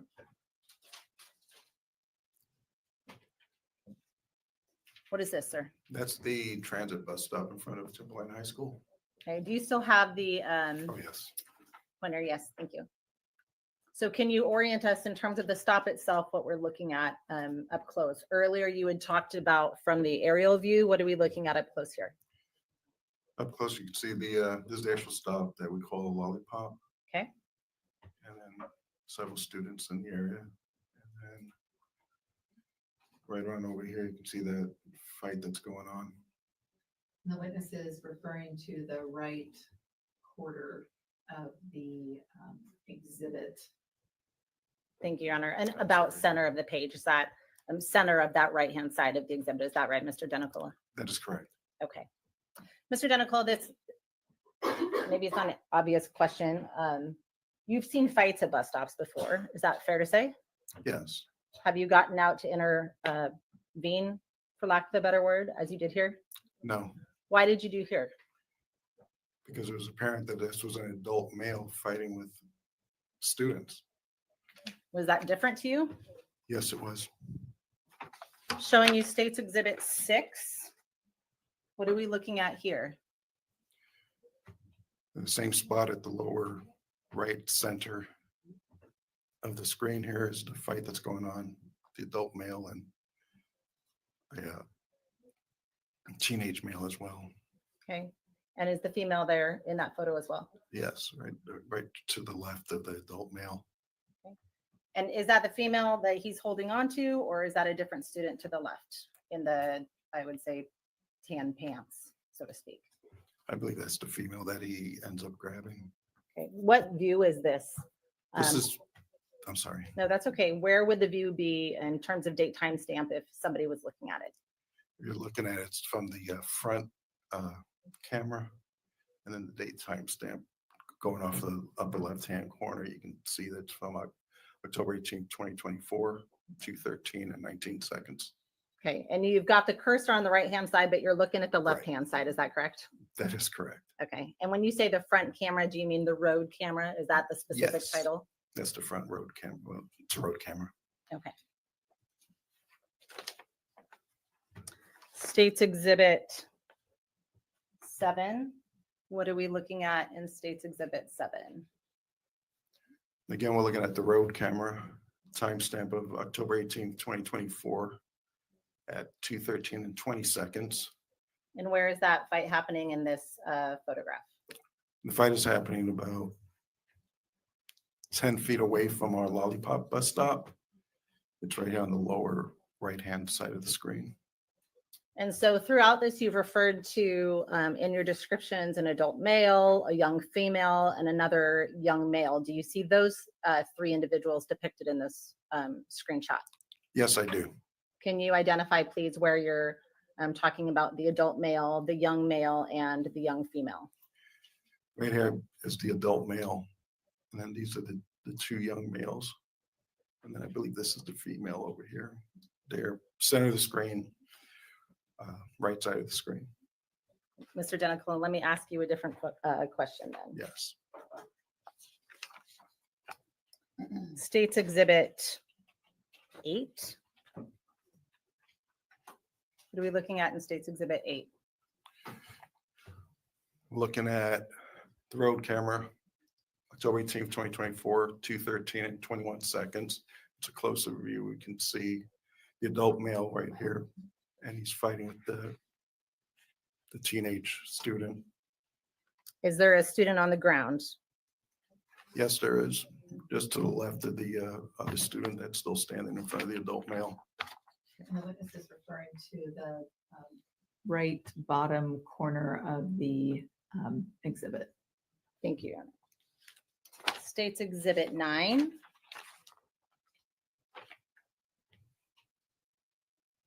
What is depicted in State's Exhibit 9? That's timestamp October 18th, 2024. Time is 2:13 and 22 seconds. And we have at the bottom right-hand corner of the screen here, you have the adult male.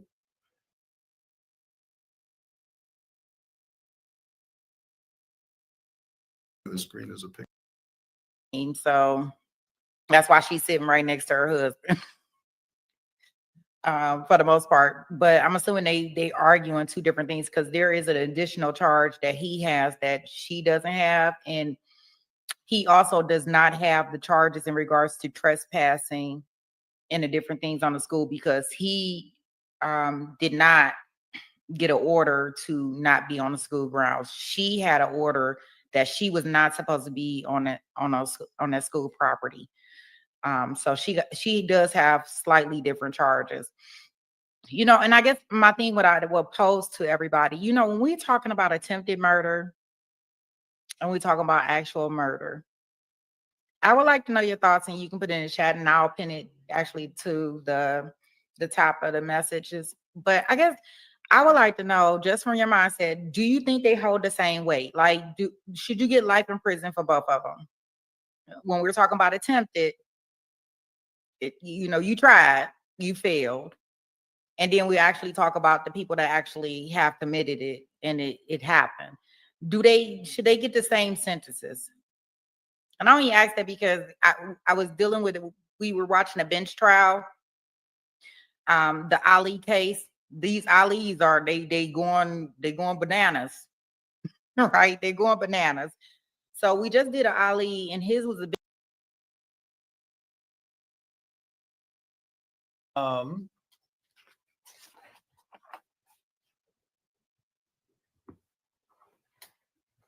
So then, after your intervention and the intervention of the passerby, Yes, this girl is freed, correct? correct. He is restrained by the passerby, Yes, does not appear to be resisting, correct? that is correct. Didn't say anything further. No, She's being held by her mom, or I'm sorry, she's being held by the woman, correct? correct, Okay. And at this point, you know that law enforcement is on its way, correct. and you then return to your coach, correct? That is correct. Okay. And you did that because it felt like the situation was over at that point, correct? That is correct. The individual involved in the fight was being restrained, correct? Correct. And there was no other assaultive behavior that you witnessed. That is correct. And if that wasn't the case, you would have stayed, right? That is correct. And you left because you felt like the situation had resolved, correct? That is correct. And that authorities were on their way, Correct. and that the situation was over. Correct. My main objective was to get the bus out of the way so first responders can get on scene. Okay. But if it was still, fights were still going on, if she was still in danger, you were going to stick around, right? That is correct. If I felt that she was still in danger, I would have brought her onto my bus and shut the bus. Okay. Is that part of your training? That is. Okay. All right. I appreciate it. Thank you. Ms. Stone, redirect. Thank you.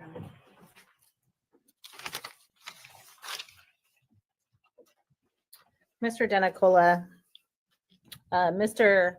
Kading asked you some questions about how the female ended up on the ground. First of all, how many times did you see the female on the ground? Just the one time. Okay, when the bus was initially pulling up and the initial fight was breaking out, when the initial scuffle or I can't remember if you said scuffle or struggle. Commotion or struggle, yeah, something like Okay. When that initially occurred, as the adult male was punching the young male, where was the young female? that. The young female was off to the side. And was she standing up, or was she on the ground, getting off of the ground? She was standing up. Okay.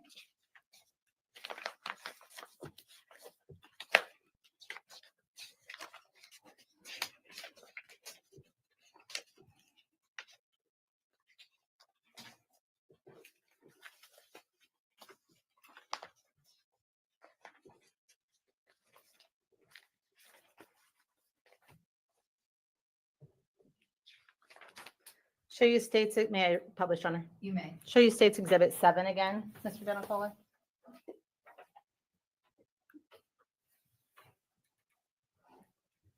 And can you say states exhibit 7? State Exhibit 7. States exhibit 7. States Exhibit 7. Can you see it? Yes, I can. Okay. And previously,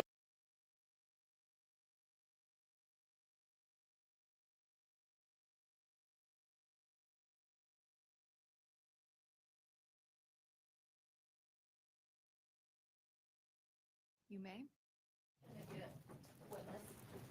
Please. While we're waiting for the next witness to come into the courtroom, if you would like to stand, just move around a little bit, you are welcome to do so. Okay, so we are on witness number 2. I kind of figured that mom's attorney would not do any cross-examination because we didn't see or hear anything in regards to we didn't see anything in regards to that.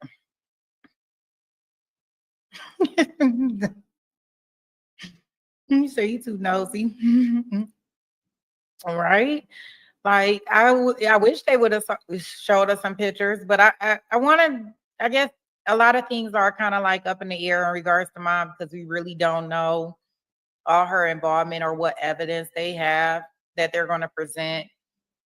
But I'm almost sure there's some recording because remember, dad was taken away that day.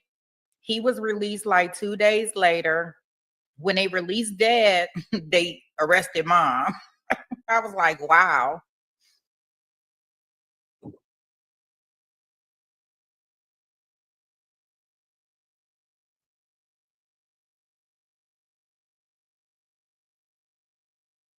Okay, so we have our next witness coming to the stand.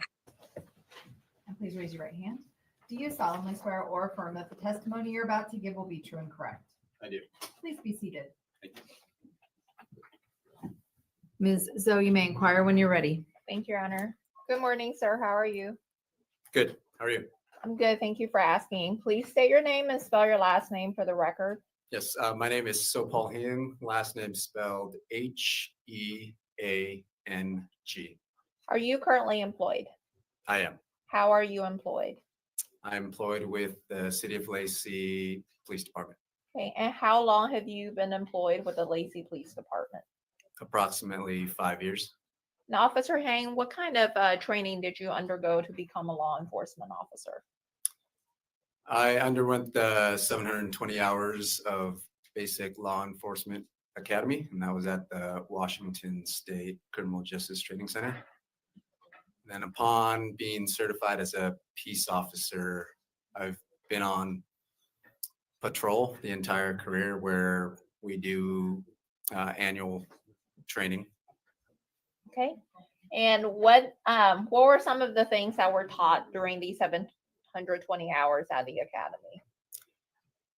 So we did criminal procedures, criminal law. There was firearms training, emergency driving or EVOC, what we know it to be. There's defense tactics, patrol tactics, crisis response, CPR, things of that nature. And what are some of your responsibilities as a patrol officer? Well, first priority is call for services. So as a patrol officer, any types of call that comes in, it's our responsibility. We have beats. So in Lacey, we have 3. So we're assigned a specific beat, and our responsibility is whatever call comes out is to take care of that call.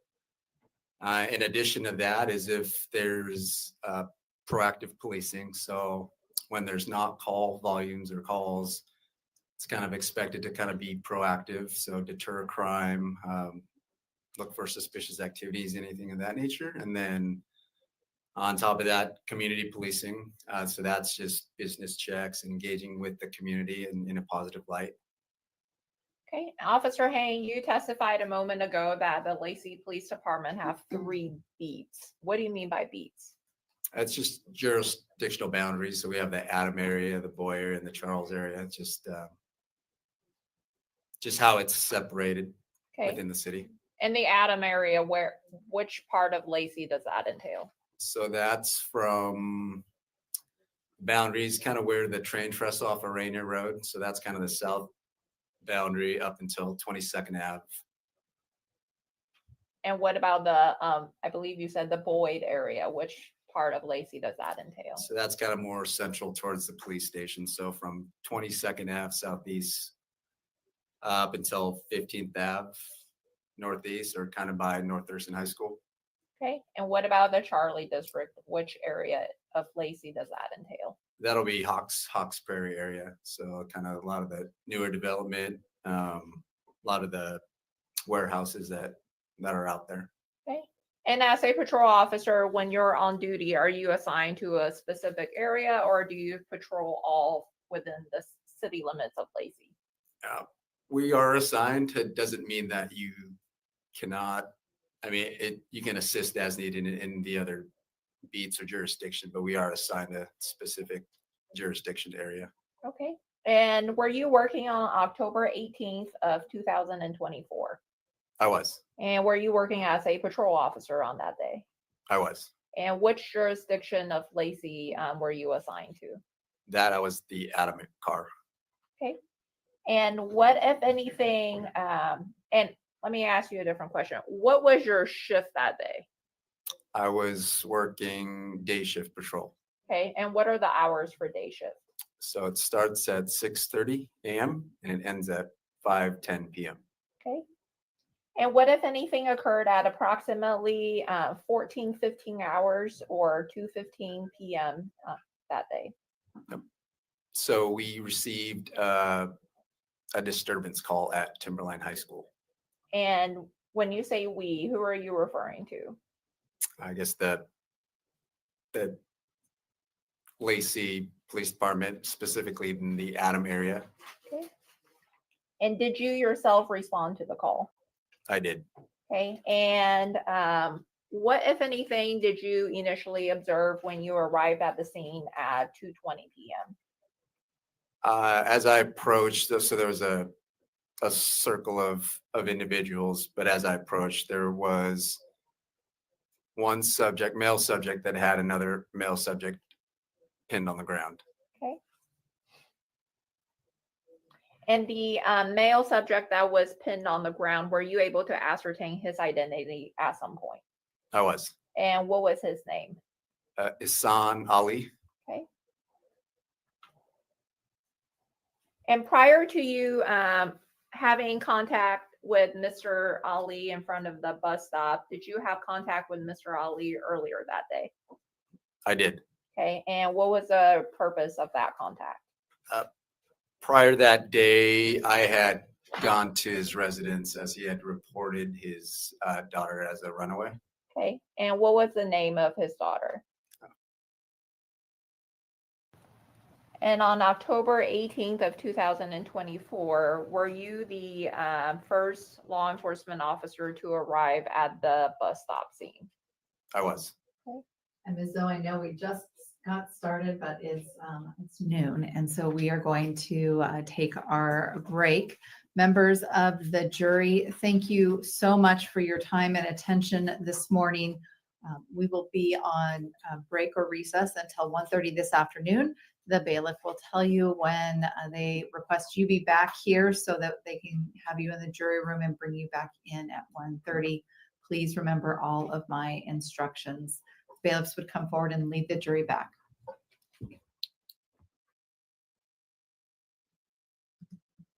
Okay, so they're sending the jury to lunch.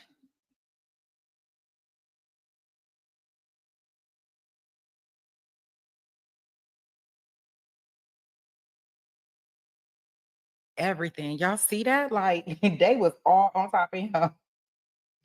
And it took this other man to kind of like he has his knee or something like in his bag trying to hold him down. Like this is the guy that got out of his truck, like stopped his truck in order to help and assist getting him off of the daughter. And now he's holding them down till the officer arrives. And now here's the officer kind of walking up. And the reason why it doesn't have any sound because they're saying names.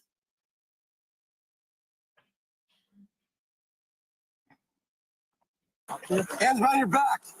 Hands behind your back now. You guys step back.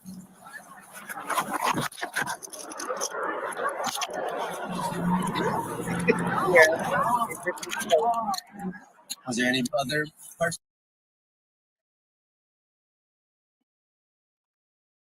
I mean, you could even tell the way he's talking to the officer, like he's offended that they even getting in his business. When he was in the car, he was offended. Like that's how he came off to me. Like he wasn't scared. He wasn't anything like that. They were offended that these officers and other people were getting involved in what they were trying to accomplish and do.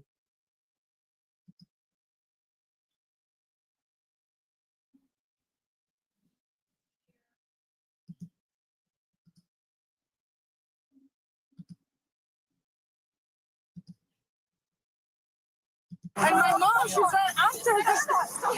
Stay back.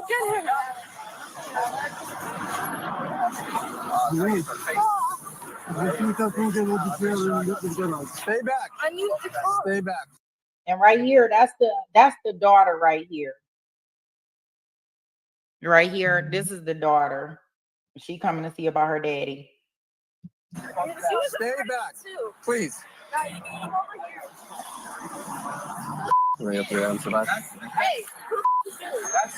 They should give my guy up here a badge. He was doing a citizen's arrest. I got the mail. Sick.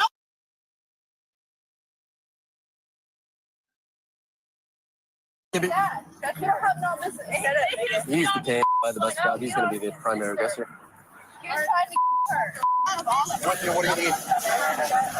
I know him. I know it's the runaway. Yep. Okay, that's what I figured. Well, runaway somewhere. That's sister. Office. Maybe just witnesses, whoever saw whatever. I think that guy in the backpack saw some stuff. All right, cool. So, you good here? yep. Well, There's somebody in the office. if you can cross-reference my runaway call, the suspect is So he's not in there. Let me get my gloves on.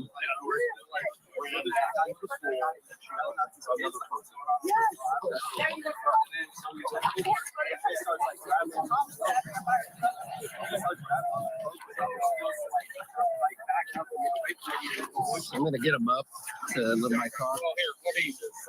Make sure you got nothing on him. I don't have nothing, man. Count me down. That's mom. Hands up. Hey, get up. Okay, we're gonna walk to my car over here, okay? Hang on tight. Walk forward. Okay. So just right. So you're detained right now. Okay. You understand that? Walk forward. Okay. Walk forward.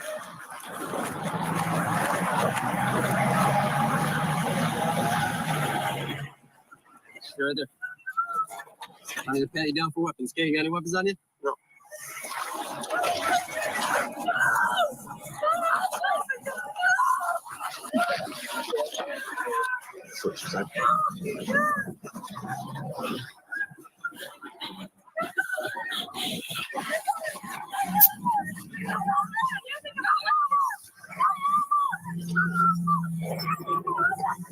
Now I want to let y'all know, just all that screaming and yelling that y'all hearing. Yeah, therapist, she's recording, right? It's so funny because all the yelling and screaming that y'all hear, that's the mama and the sister in the background. Right? That's them in the background doing all this yelling.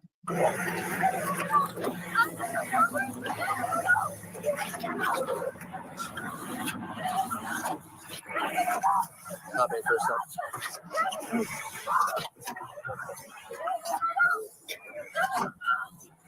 Hey, thank you, man. Dad disapproves of them being together. So he's been hunting them down all day. Apparently he was already told not to come to this school, not to be here, and he still showed up here, saw them out front, and started to fight with both of them. The dad and the dad, yeah, he's primary aggressor. Okay. So that's some runaways, but look at this movie dad. Thank you. Let me get a statement form. Oh yeah, perfect. I want to speak with my daughter. You're not speaking to anyone at the moment. I want to speak with my daughter. You will not speak to your daughter. Why? Is this my daughter over here? I want to let her to go stick her mom at the home. Okay, well, we're investigating a criminal investigation right now. Just let me tell her to take her mom, not like that. Just like I tell her to go home, she will go home.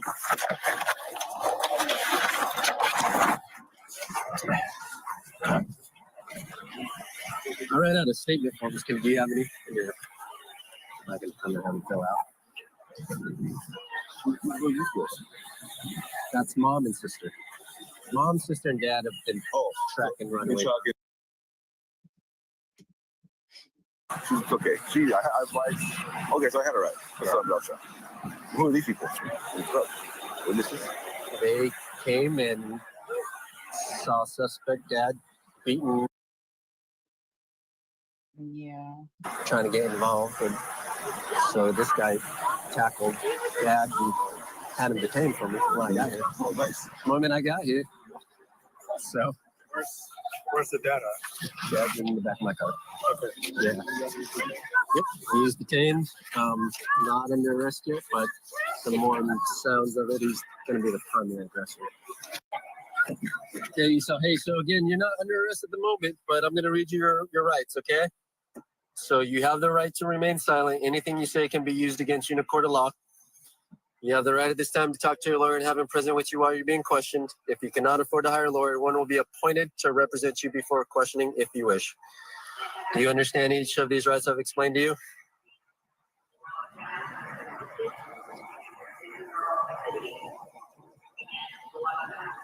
I want to speak with my wife. Do you understand these rights I've explained to you? Zahra! It's a yes or a no, okay? Zahra, تعال هنا. So everything's audio, video recorded, okay? Okay. So do you understand these rights I've explained to you? حنين زهراء اخذ السيارة منها وديتها يبوقوها. I need a yes or a no, okay? Or I'm going to assume you اخذ don't want to. السيارة منها يبوقوها السيارة يبوقوها. The officer should have been like, speak English, man. Speak English.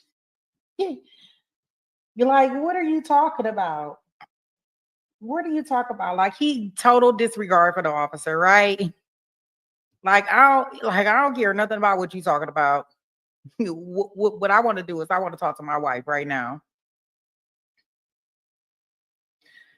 Like, that's what he want to do. Therapist, says curious if he believes that she doesn't marry who he wants, that her life will be ruined, or it's just a control thing. Fascinating. Like,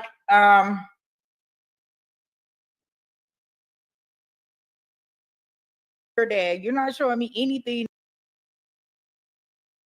Hey, so is there? And show some video footage. Well, As soon as we get you in the car. give him the car. And Just a we'll roll second. that. Okay. Give me my.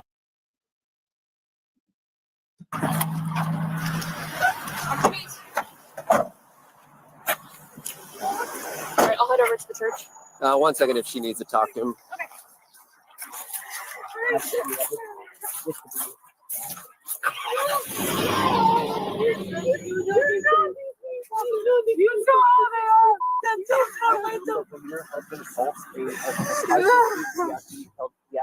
He did not assault no one. This is my daughter. No, he didn't. I have proof. I was recording everything. He kicked me in the face. He pushed my mom and my dad. He grabbed it with another person to the ground. He didn't do. Yes, everything. A lot of students were already. I'm recording right now. I'll show you later. I want to talk to my dad right now. Okay, well, that's not happening where you're at. You need to calm down if that's going to happen. Right? Not gonna happen. Take a deep breath. Get 5 minutes and maybe we'll let talk to you. But I can't have you scream out in the school parking lot. That's unacceptable. You know this people. Hey, so is there? Because I was with you this morning, right? Is there anything I could help answer at the moment? Well, you went out left because you said you would look for them. We went out also to look for them out in the street. So why didn't you call us? Wait, what do you mean not to go? We just found them. Just I get that, but the moment you. I was at Safeway. We're trying to find on the street. It was like two separate. So instead of getting out and running out, call us, right? So I was. So I was it did, talking. Okay. I was calling. Okay. So is there anything I can help you out with in the I moment? want to Okay. talk to my sister. Well, we can't have you do that right now. Okay. Which one is it? This one or is it that one? Which one is it? Is it this one or is it that one? Which one is it? You trying to help me right here? Like, Okay. well, this is not fair. Like, which one is it? Is it this one or is it that? What are you asking? Like, do I talk to my dad or can I talk to my sister? It has to be one of them well, because we like, just you're not gave- letting me Okay, attitude. we just gave you our word that you can talk to your dad, but you need to calm down for a second. Oh. Okay?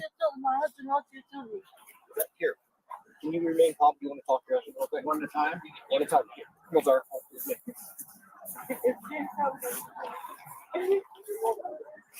Where is she going? She's going to talk to dad. Hang on. One at a time. You guys don't get to both talk to them at the same You time. said The you have victim's sister, video? seemingly in defense of her dad, shows video of what happened right before officers arrived, kind of placing the blame on the bystander who restrained her dad until police got there. Well, we've seen their recording, okay? But what your statement is, it's contradicting what they're saying. So for me to do a thorough investigation, I need to see that. Okay. So can I see that? Okay.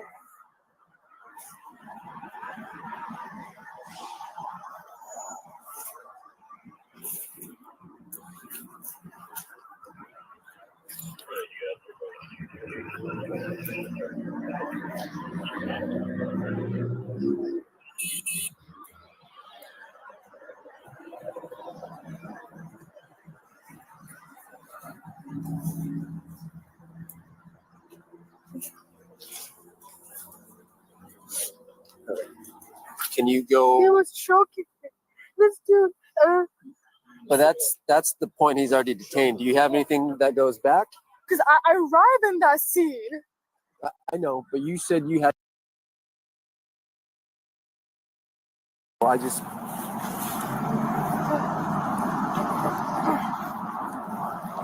That's him right there. Okay. He punched me right there. See, he's trying to he punched me because he threw my phone. I was holding it like this and he threw it right there. And that's why it got cut off right here. See? I was recording because I could see, and he was right there. I was trying. He threw my phone. That's why it cut, and then that's when he's trying to get to me. See how she's holding him? Yeah. No, but you said that. I told you I just got onto the scene. Did you not get a recording from everyone else? I don't know. We did, and I just, like I said, yours contradicts what they're saying. So I want to hear your side, right? We've gotten their statements, their recordings. Okay. See, this person, I don't know why she's being why she's in the scene, and why is he? Yeah. He's choking. This is not a crime either. They're choking. That's like murder. They're choking him down. When I just showed the first video of the guy. I don't know if y'all caught that part. Did y'all hear her say, isn't this a crime? Isn't this a crime either? Like, they're like choking him. Isn't this a crime? This is what the sister said. And she trying to present this to the officer. Let me rewind it. They're detaining him. Wait a minute, listen to this. Their statements, their recordings. Okay. See, this person, I don't know why she's being why she's in the scene, and why is he? Yeah. He's choking. This is not a crime either. They're choking. That's like murder. They're choking him down. When I just showed the first video of the guy. They're detaining him. Okay. He had a right to be detained. Okay. What do I do now? What do I do? What do you mean by that? What do I do now? What do you want me to do? What do I do? It's my sister and my mom and my dad. What do I do? So what's gonna happen? So your mom, my siblings. your mom's not involved, and you're not, other than being here and seeing it, right? So my siblings, my siblings, my little brother, my dad. Okay. Well, you guys will be fine. No. Okay. It's not fine. How is this fine? How is this fine? How did you say that? How can you say that? How can you say that? How did you? I know there's a lot going on. How did? The best Why thing did we can you do right say now that? is let us do our investigation, and then we can give you more information about what's going to happen with your sister and what's going to happen with your dad, okay? So what we need from you is to just kind of try and relax as much as possible, give us a good statement. In a little while, you'll be able to talk to your dad. So right now, you're going to have to play the waiting game, right? Oh. I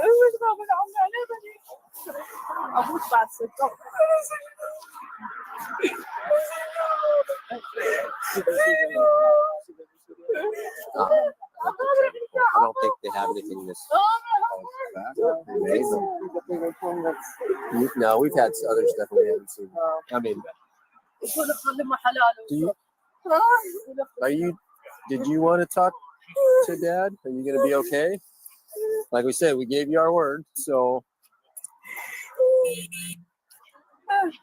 Oh, my sister is calling me. Okay, well, we're going to, My sister. he's going to go to somewhere else. Oh, he's gonna be gone. Well, we're still doing an investigation. He's not going to be far. Did you want to speak to him? Speak of what? Okay.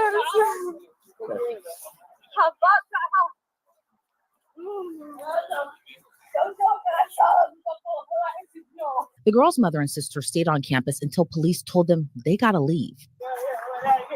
You're a little bit more settled down than Mom, okay? So I need you to take her home. Understood? You need to go home. So she can't be here technically. There's a trespass, right? It's not through city yet, but so Timberline wants a trespass, right? So remember that? There's a restraint, anti-harassment, right? Yeah, but the whole family's here. Understood.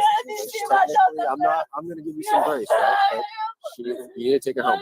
Okay? If you guys don't go home, I'm going to arrest her too. Okay? But we're not going to do that right now. There's too much going on. What about my sister? She's going to the hospital to get checked up on. Hospital? Yes. Which one? St. Pete's, but they can't have you go there yet. You need to go home. Call me. I need Okay. Yeah. my phone number. Yeah. But you need to get your mom home. Okay? 1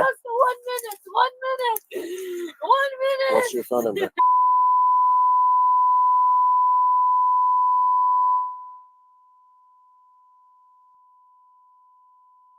So is that something? If she's going to the hospital, I need Okay. But I need Mom. Okay, you need to get Mom home. I will go home. Right now. I'll give you.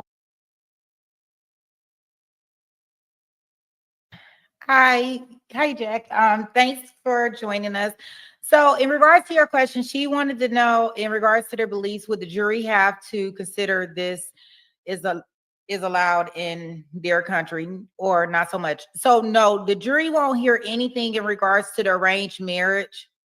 They'll just be looking at the actual facts of the incident that took place in regards to the dad trying to choke her out and allegedly the mom trying to choke her too. So they won't have any of the evidence that all of this that, the background information that we are aware of in regards to is because she did not want to participate in an arranged marriage that they have for her out in Iraq with the older gentleman.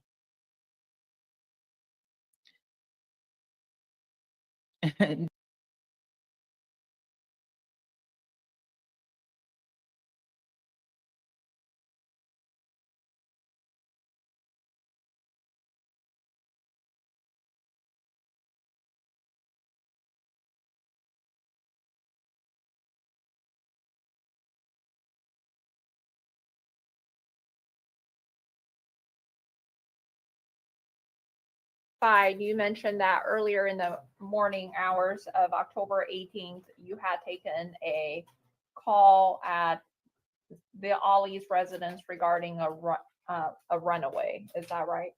Correct. Okay. And I believe you testified earlier that when you arrived at the Ali residence, you had contacted Mr. Ali. I did. Okay.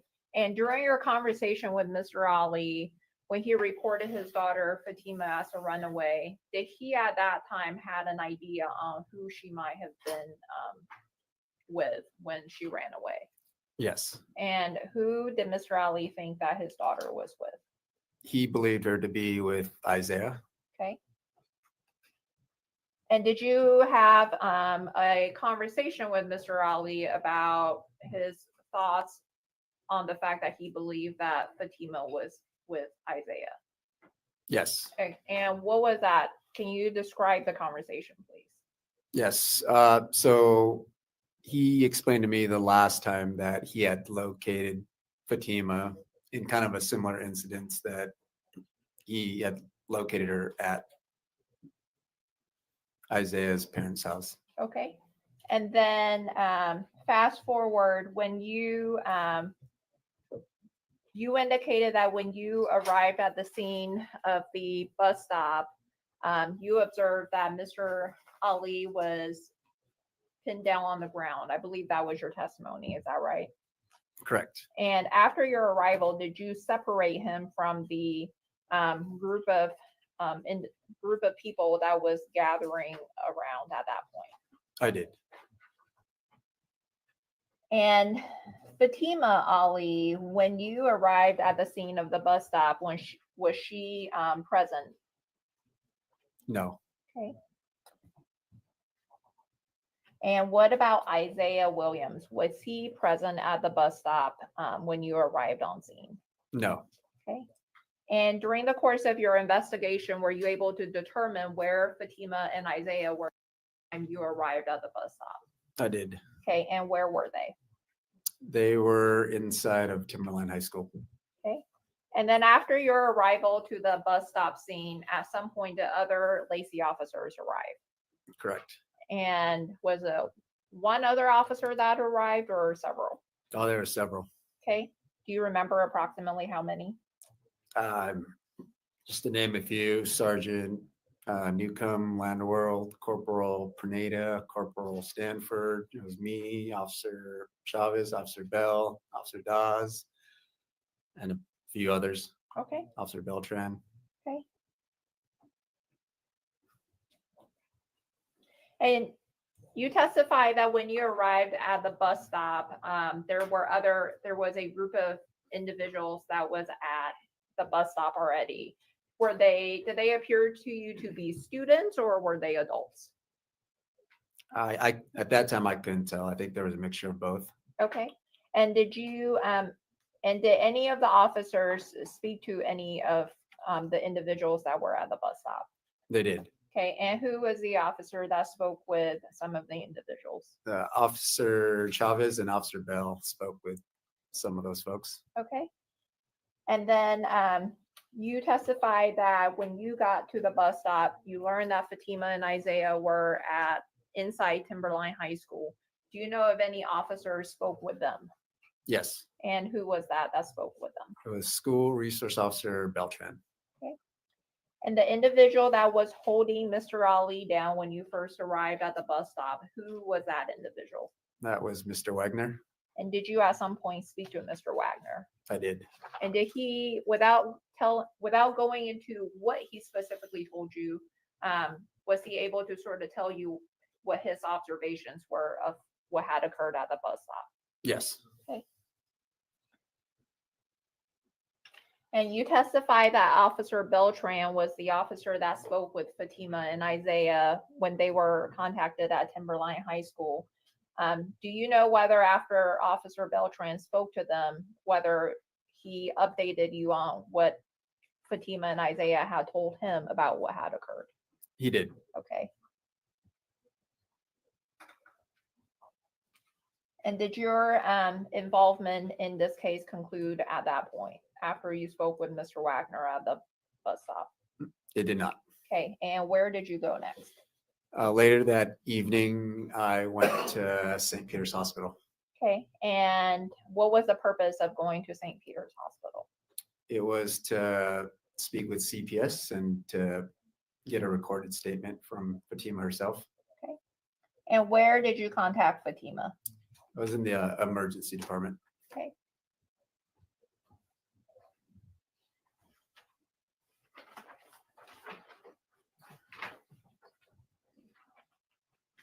Your Honor, permission to approach the witness. You may.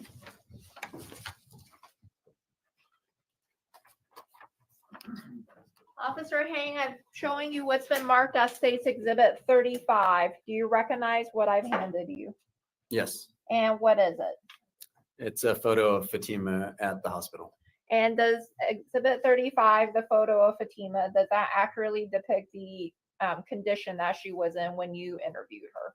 Yes, Your Honor, at this time, the state offers permission to evidence Exhibit 35. Any objection, Mr. Kading? Mr. Larry? Number 35 shall be admitted. Permission to publish. You may publish.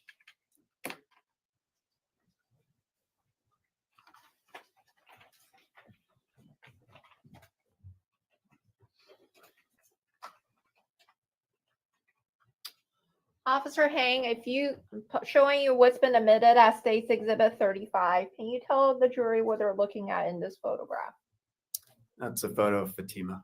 Okay, and when you indicated that you contacted Fatima in the emergency department at St. Peter's Hospital, did you contact her in a room in the emergency department or sort of just in the lobby area? It was in that room. Okay. And then what was her demeanor like when you spoke with her? Pretty weak, pretty tired. Okay. And what did you hear or observe that made you think that she was weak and tired? When we started the interview, she was just very soft spoken, had a little bit of a raspy voice. And I had to continually kind of move my phone closer and closer to her so I can get a good recorded statement. Okay.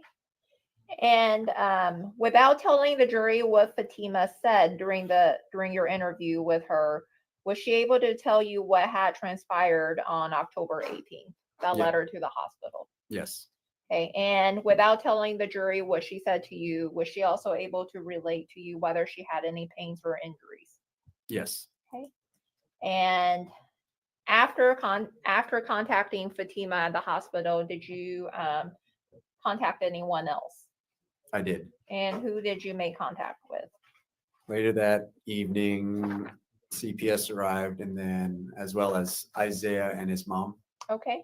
And when Isaiah and his mother arrived at the hospital, did you also speak to them? I did. And when you spoke with Isaiah, what, if anything, did he provide you or did he show you? He showed me a video of the incident The incident that happened where? at Timberline High School. Okay. And were you able to obtain a copy of that video? I did. Okay. And after speaking with Isaiah and his mother, what did you do after that? I transferred custody to CPS and I cleared the scene of the Okay. hospital. Who did you transfer custody to CPS to? Fatima. Okay.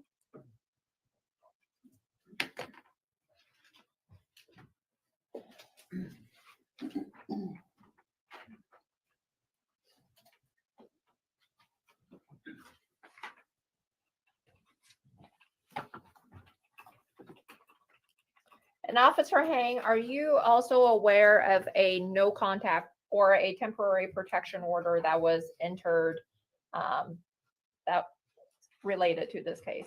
Yes. Okay.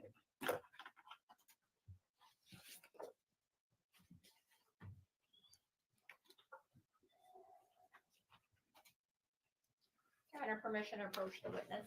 You may.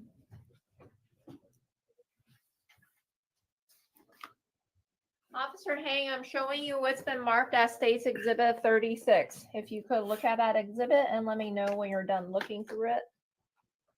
Yep, I'm ready. Okay, and do you recognize what I've handed you? I do. And what is it? It's a temporary protection order and hearing notice. Okay, and if you could turn to the very back of that order, does that order appear to be certified? Yes. Okay, Your Honor, at this time, the state offers permission to evidence Exhibit 36. Any objection, Mr. Kading? No, Your Honor. Mr. Larry? No, Your Honor. 36 shall be admitted. Permission to publish. You may publish. And Officer Hain, before I publish Exhibit 36, let me ask you just a few more follow-up questions. Exhibit 36, does that temporary protection order have personal information of different parties that is indicated on the order? Yes. Okay, and does it include individuals' date of birth? Yes. Okay. And does it also include their address? Yeah, so the one that I looked at, yep. Okay. Your Honor, permission to publish Exhibit 36. You may publish.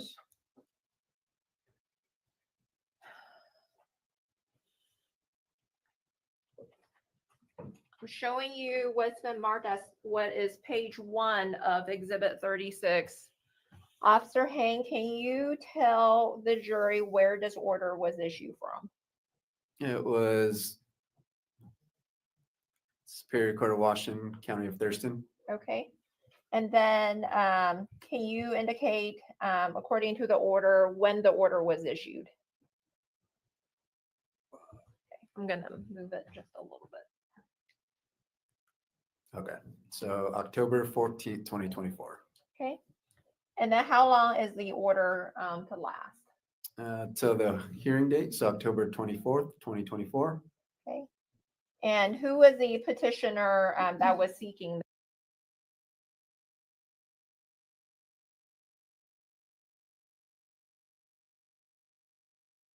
Respondent, who is that? Who is listed as a respondent or the restrained party in this case? Zahraa Ali. Okay, and who does the protection order protect? Who is prohibited from having contact with Isaiah according to this temporary protection order? Zahraa Ali. Okay.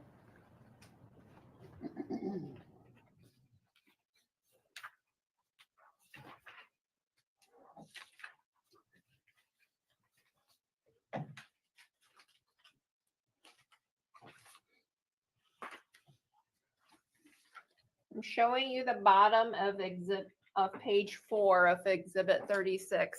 Does it, besides prohibiting Mrs. Ali from contacting Isaiah, does it also indicate any locations that she is prohibited from contacting?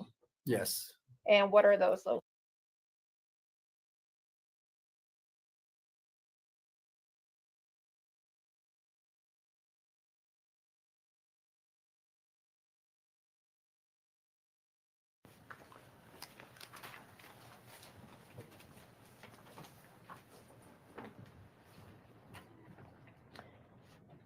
Officer Hain, do you know whether this temporary protection order was ultimately served on Mrs. Ali?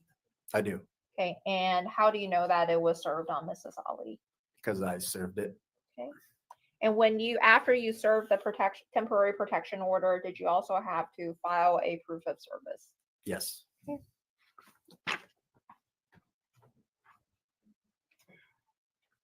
Your Honor, permission to approach the witness. You may.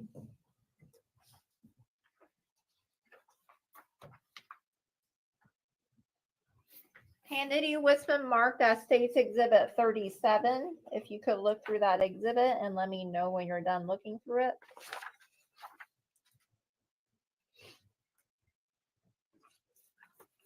I'm done. Okay, and do you recognize what I've handed you? I do. And what is it? This is the proof of service. Okay, and if you could flip to the very back of Exhibit 37, does that appear to be a certified copy of the proof of service? Yes. Your Honor, at this time, the state offers permission to evidence Exhibit 37. Any objection, Mr. Katie? No. Mr. O'Leary? 37 shall be admitted. Permission to publish. You may publish.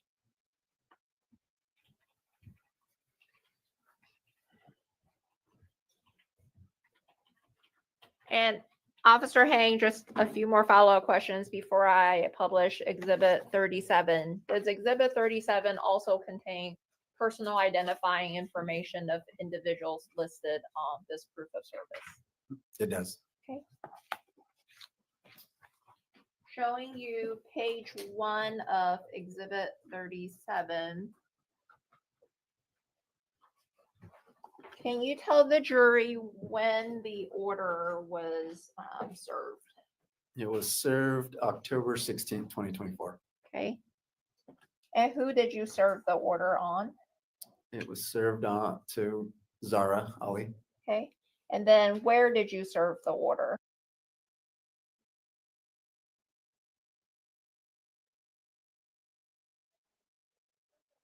Mrs. Ali, what was her reaction? She seemed a little surprised by it. Okay. And was your service of the temporary protection order also captured on your body worn camera? It was.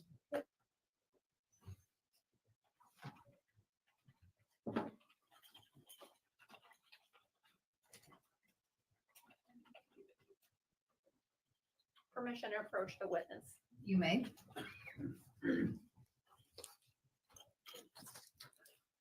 Officer Hang, handed you what's been marked as State's Exhibit 38. Do you recognize what I've handed you? I do. Okay, and what is Exhibit 38? It was a copy of my body cam.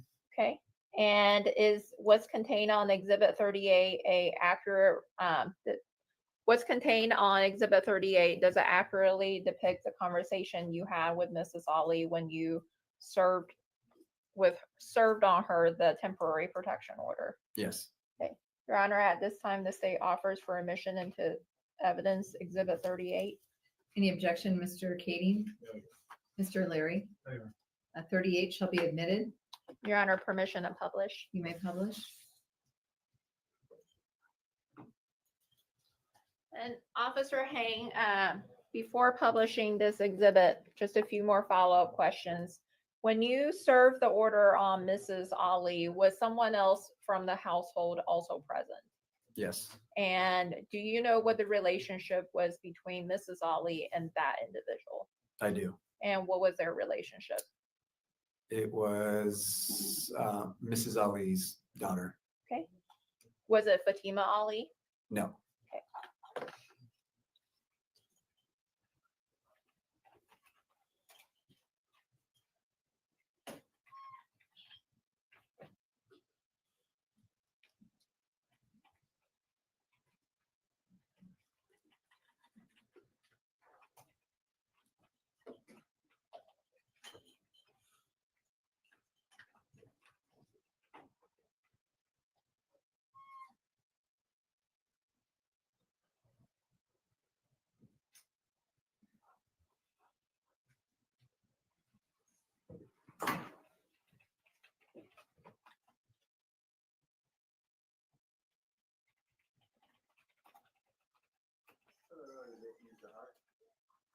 So I have some court documents here that I need to give to you. You know what this is about for any reason? You're not in trouble. So it sounds like somebody filed a petition for an anti-harassment against it. You know anything about that? So you can take a look at it, right? So it's a temporary protection order. I don't know if you know these folks at all.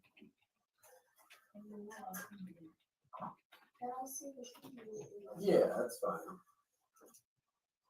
And I'm assuming maybe I don't know if you know these folks.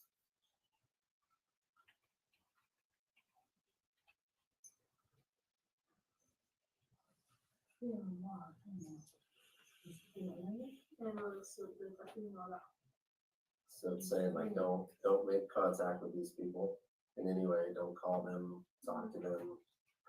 That's what it's about? Yeah. Okay. So if you do, then you're subject to like arrest, right? So this person goes with my sister, her daughter. Okay.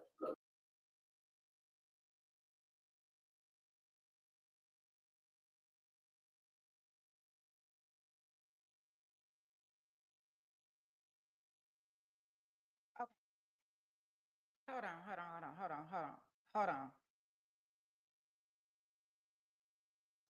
Okay, so let me just kind of explain some things over here in this chat. Give me 1 second.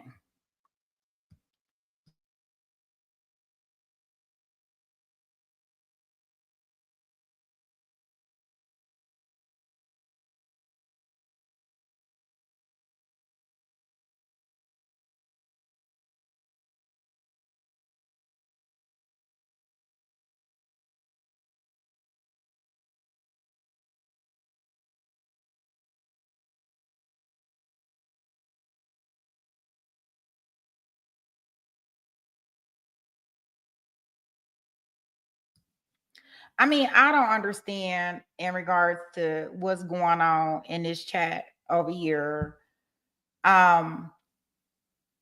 What I would like to say is, I'm not sure if you still in here, Gina. I think that the biggest thing, and I need you and Zach to understand this.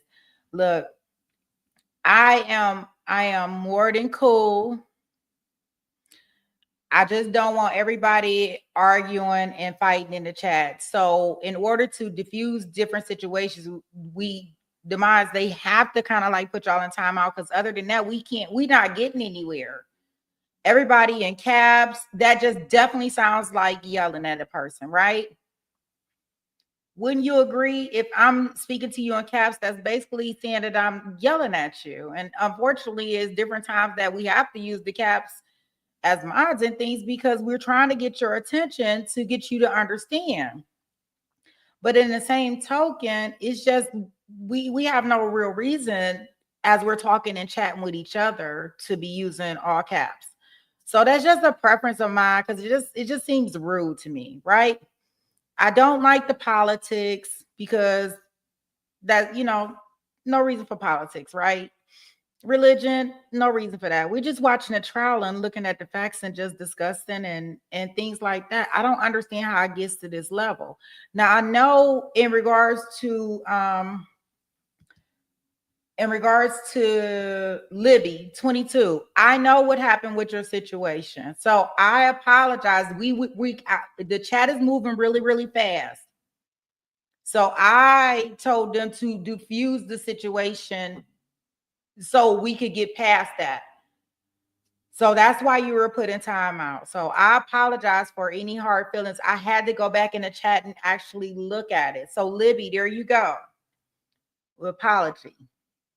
I just don't want to be stopping the stream for all of this back and forth and like this. I didn't do this because I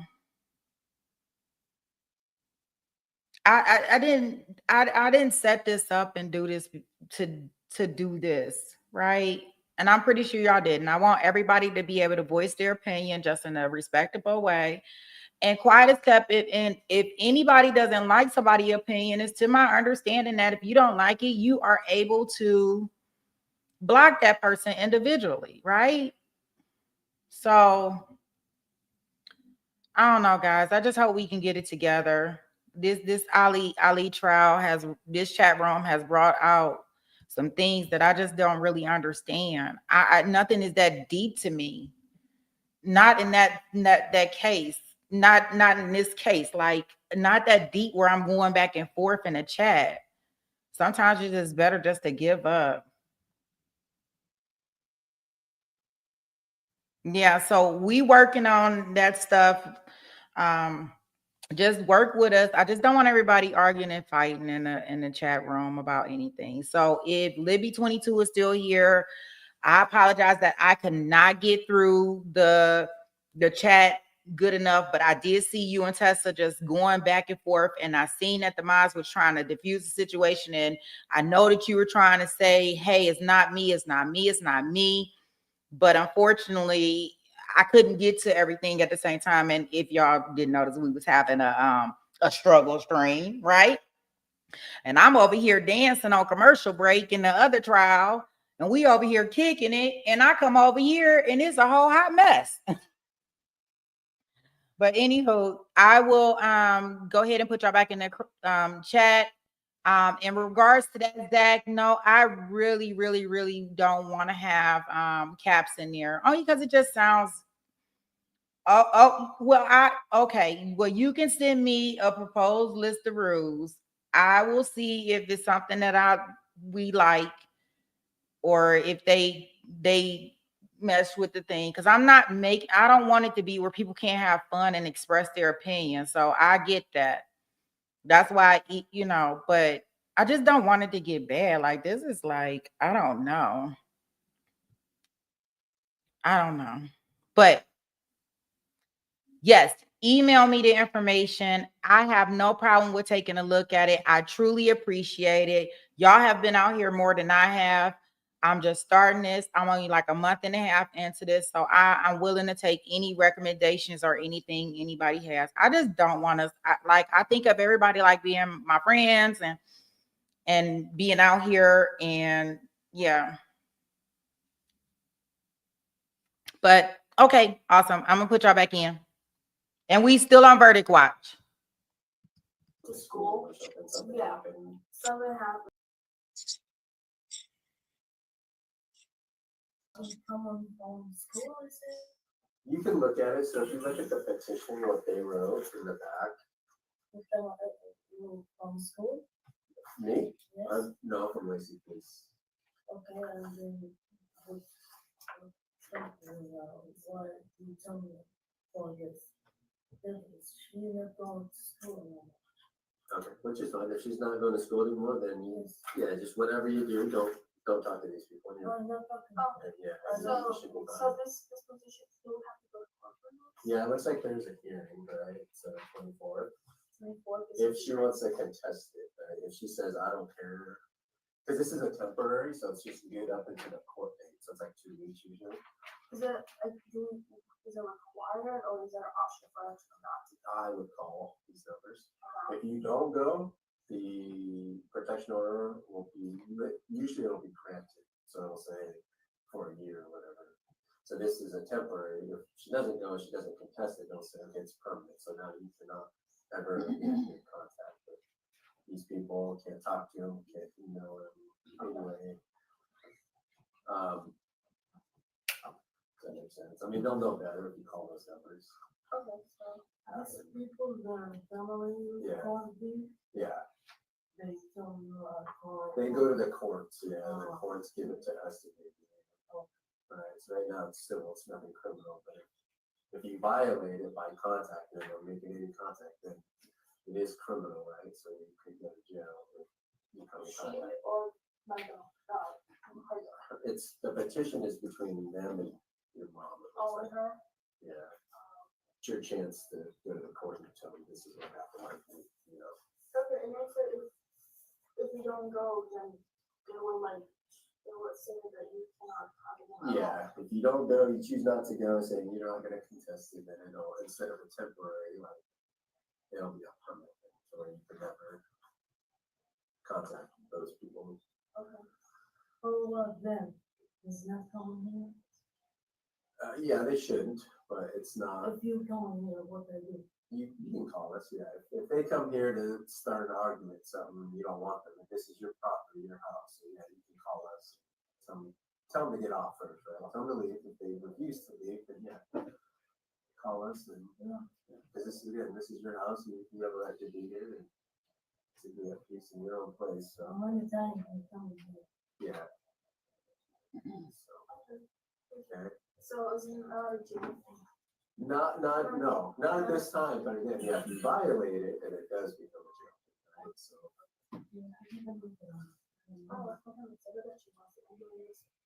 I have class later. I was trying to explain to her. Okay, but I think I got it. Yeah, never read it through all the way, right?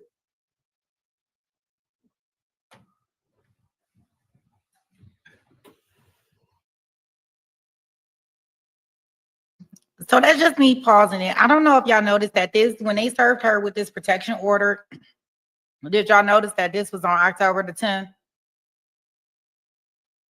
So this was on October the 10th. And remember the incident that we Isaiah's house, Timberline High School. Where else did you look? Safeway.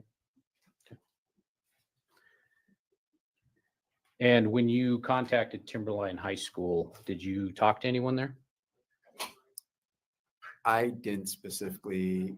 Isaiah's mom was on the phone while I was at her house. Okay. You said you contacted Timberline High School. I'll rephrase. I was on scene at Isaiah's mom's house when she called to check.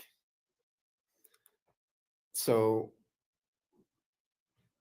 it was believed. Non-responsive. Sustained. Okay. Let me see if we can clarify this. So did you personally call Timberline High School? I did not. Okay. Did anyone from Timberline High School personally contact you? No.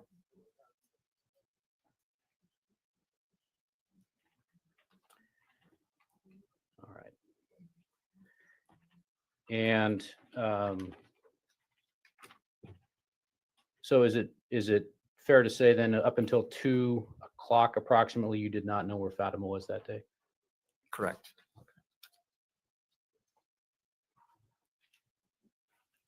When you filed the report with, do you file a report with your office regarding either a runaway or a missing person?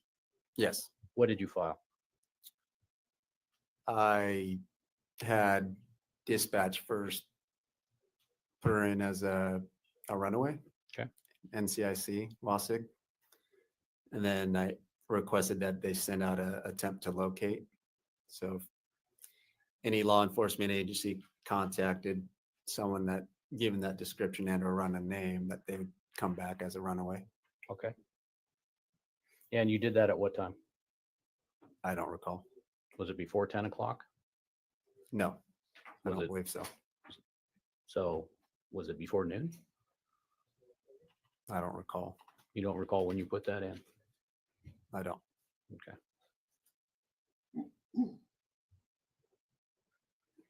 All right. And you went through, noted on direct examination, you've gone through a bunch of training, right? Yes. Okay. Is one of the parts of your training learning what something called petechia is?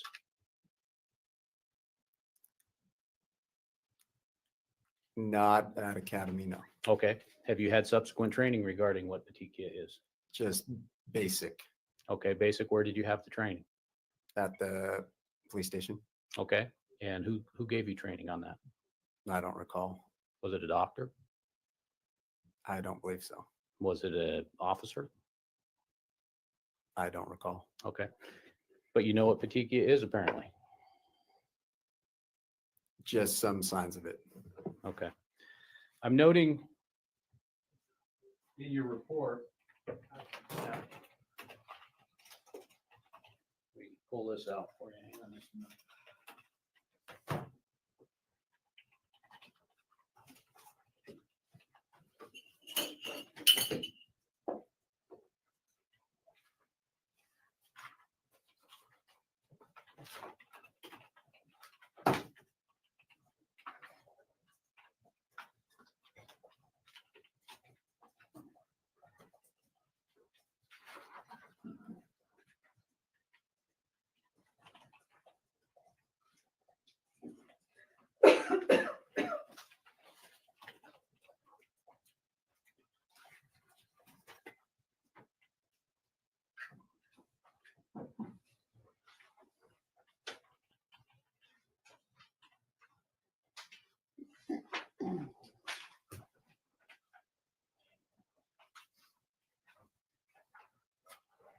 Look at that.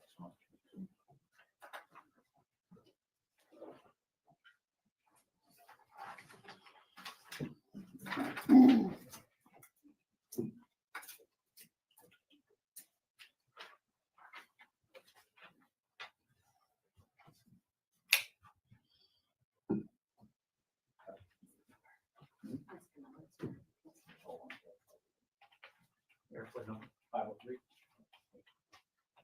Your Honor, if I may approach the witness. You may. Officer, I'm going to hand you a copy of this document noted as defendant exhibit 503. Take a look for that.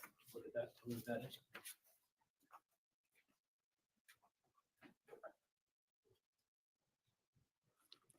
Appears to be my police narrative. Thank you. Does it look like one that you wrote? Yes. Okay. I'm going to note paragraph, let's call it 5 because there's one sentence at the top. You read that paragraph for me.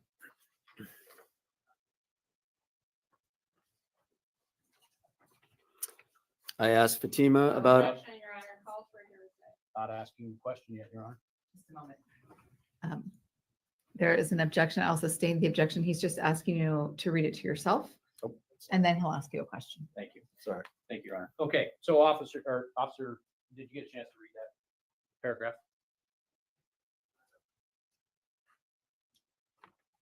Yes. Okay. And you specifically note in there that you went to see Fatima at the hospital on the night of the 18th, right? Correct. And you specifically note in there that you saw no signs of petechia. Correct. Okay, so you know what petechia is, I do. and you've been trained on that. For signs of it, yes. Okay, and signs of petechia tend to appear when somebody has been strangled, right? Correct. Okay, and so given what you knew about this case, you went and looked for those signs, Correct. and you did not see any.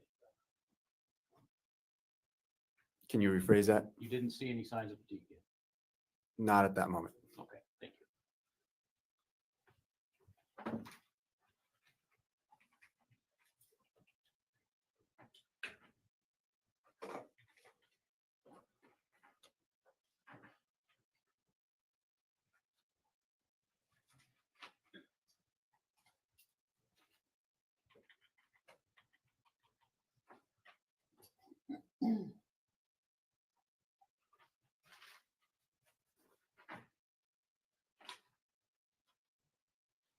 I have no further questions. Thank you. Could you return the exhibit to the clerk, please? Thank you. Mr. Larry, cross-examination?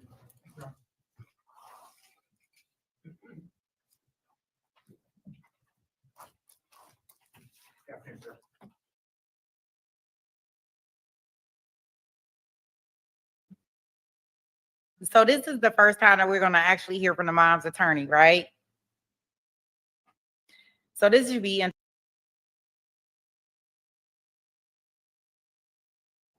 Didn't end there. There was an in-person contact, correct? Correct. And then you conducted additional follow-up based on those two citizen contacts, correct? Correct. Okay. And then were you specifically assigned to respond to Timberline High School based on your prior involvement during the day? I was not. So just by happenstance, call goes out, you happen to be the first one there, and you suddenly realize that this is related to what you previously were Correct. working on. Correct. Okay. So then the difference between a patrol officer and a detective, if you had to summarize that for the jury, you would say what? Kind of in terms of duties and jobs and responsibilities. I would just I think they have more specific training. And they have just more time to do additional follow-ups, as we're a patrol where sometimes can jump from call to call. So, and correct me if I'm wrong, but so like as a patrol officer, you get, on this instance, you were sent into disturbance at Timberline High School, you respond, correct? Correct. And so your job is to be there. Well, disturbance can mean a lot of different things, right? Correct. And you don't necessarily know what you're walking into, correct? Correct. So you're trying to figure out, okay, who do I need to talk to? Yes. Whose contact information do I need to preserve? Yes. Do I need to separate people? Correct. Do I need additional officers to respond? Correct. So when you got there, you could see that there was a civilian holding down Mr. Ali, correct? Correct. And Mr. Ali didn't appear to be resisting or fighting, correct? Correct. And you presumably knew that they were fellow officers on their way. Correct. So at least from your initial impression, the situation appeared to be somewhat stabilized, right? Yes. No active fighting, correct? Correct. There were witnesses around who were at least potentially willing to speak with law enforcement, correct? Yes. You were able to determine where Fatima was, where Fatima was and Isaiah, correct? Correct. Or at least you were told where you could potentially find them, right? Yeah. Yes. You made contact with the Wagners, correct? Yes. And so then you took it upon yourself. So somebody else was going to deal with Mr. Ali, correct? Well, I did. Oh, so you, thank you for correcting me. So you placed him under arrest or detained him or basically Just took possession of him? I detained him at that moment. Okay. You knew that other officers were going to check inside the school, correct? Yes. And then over the course of the next minute's time there, you then had contact with the Wagners, correct? Correct. And the Wagners were the individuals, civilians who happened to stop, is your understanding, correct? Correct. Does somebody need water? I can't see who's. All right. So you spoke with them, correct? Correct. And you had them there together when you were talking to them, right? Correct. They were side by side. Correct. Sometimes it makes sense to separate people to keep their stories separate, correct? Correct. But in this case, you were speaking to both of them, correct? Well, initially it was Mr. Wagner. Mrs. Wagner came into contact with us kind of after the fact. And you got their contact information, correct? Yes, they completed a written statement. Okay, but before we got there, you kind of figured out who they were. I don't want to say go into what they told you, but you Yeah. basically figured out these people may have some information that could help me, Correct. at least help with the investigation. Correct. And you handed them witness statement forms that they filled out. Correct. And they wrote those statements themselves. They did. And then you read them over, correct? Yes. And in fact, you handed back Mr. Wagner his form and said, hey, I need a little more detail with respect to these particular questions, correct? Correct. All right. And he was willing to do that, right? Yes. All right. And those statements pertain to Mr. Ali, correct? Yes. All right.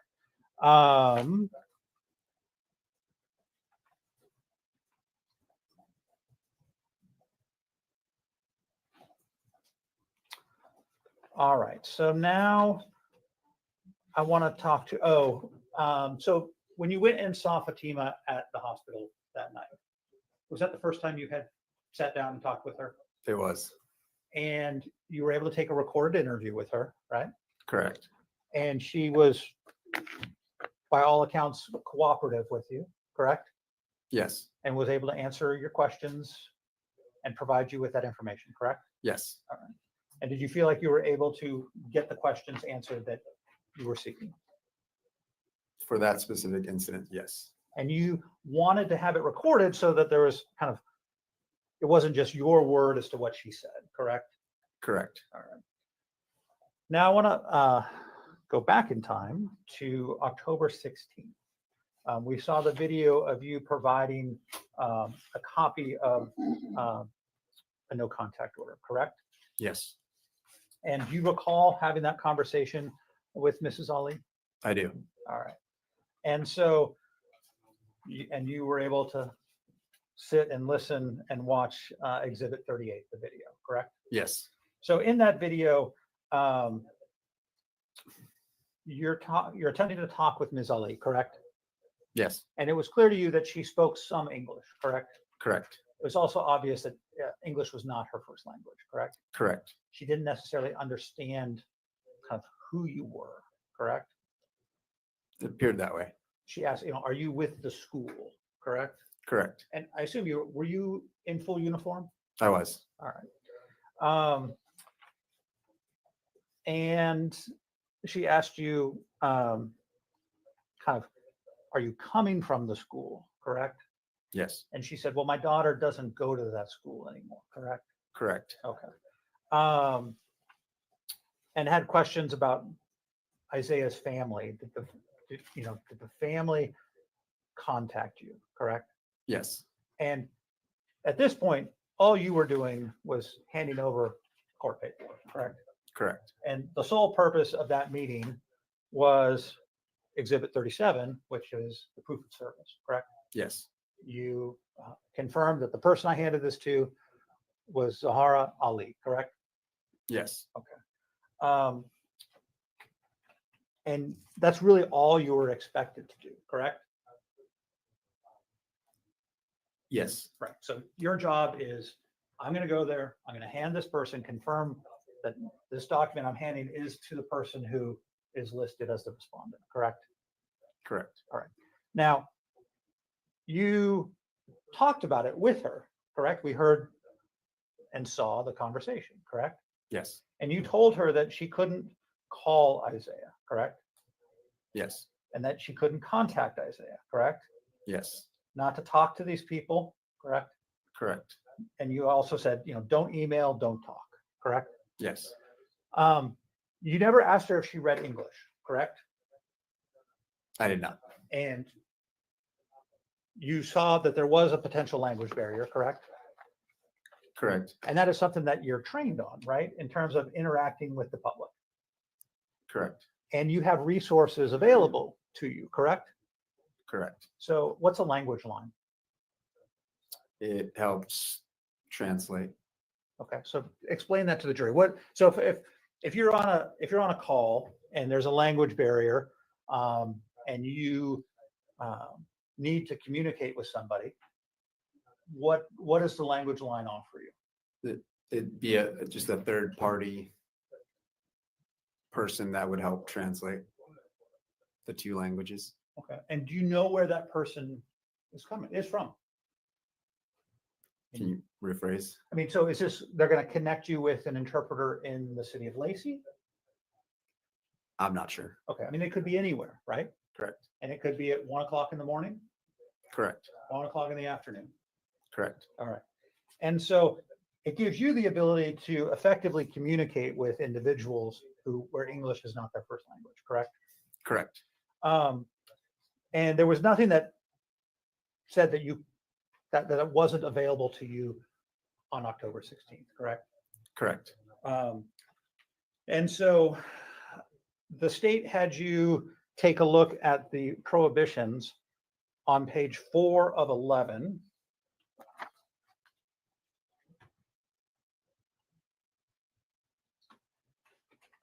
Are you asking to be able to publish a portion of an exhibit? If we could pull that up, and if I have permission to publish exhibit 37, You may. 36. 36.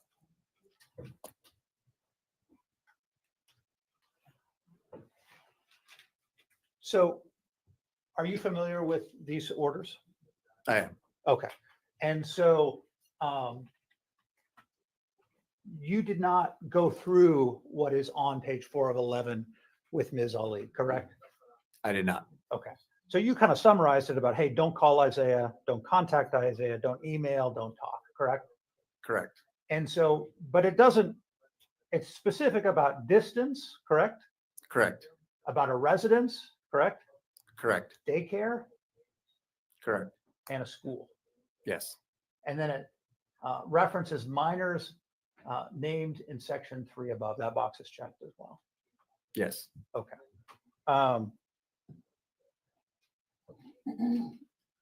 And had you called the language line, you would have been able to have that conversation with her in her native language, correct? Yes. Okay.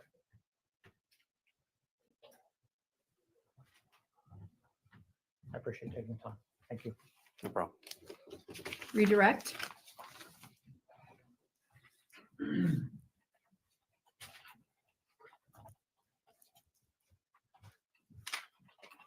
Officer Hang, just wanting to seek some clarification. The morning of October 18th of 2024, when Mr. Ali called to report Fatima as a runaway, was your first conversation with him over the phone or in person?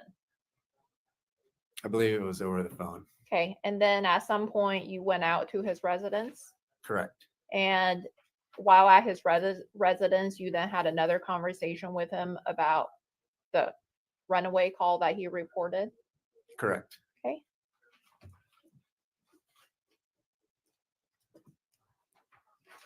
You also, when Mr. Kading was asking you questions on cross-examination, you also talked about entering Fatima as a runaway in NCIC. What is NCIC? It's a law enforcement database when you run somebody's name. Okay, you said it's a law enforcement database when you run someone's name. Run someone's name for what? For wants records, it's just, so if we as law enforcement on patrol, if you run somebody's name, it'll come back with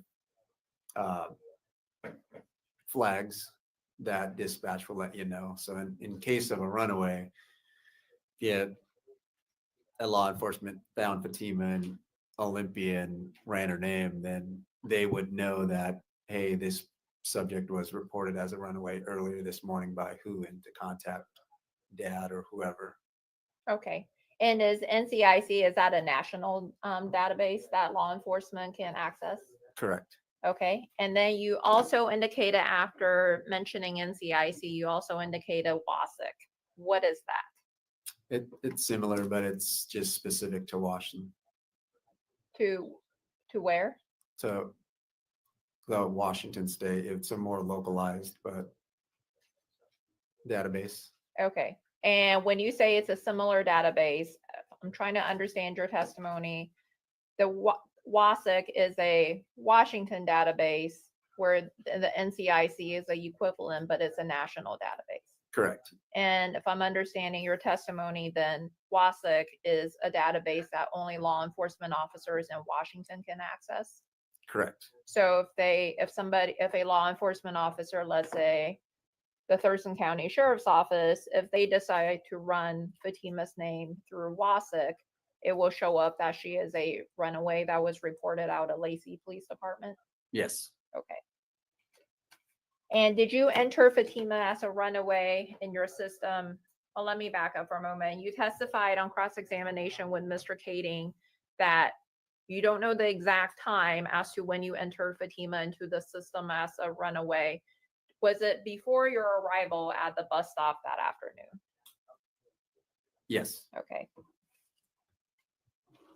Mr. Kading also asked you some questions on cross-examination about your ability to recognize petechia. Do you remember that line of question?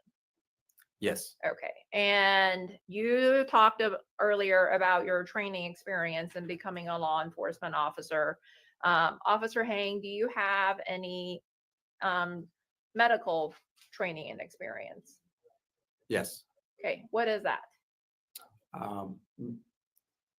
Nothing certified, but just we do monthly trainings at the police station. And there was one that related to strangulation. Okay. My question is, did you go to any seminars regarding strangulation? Workshop. I don't know about a seminar. Okay. Did you attend a 40-hour seminar that medical professionals attend when it comes to conducting strangulation examinations? No. Did you go to any seminars that medical professionals attend where it teaches them the signs and symptoms of strangulation? No. Okay. And are you a medical doctor? I'm not. Okay.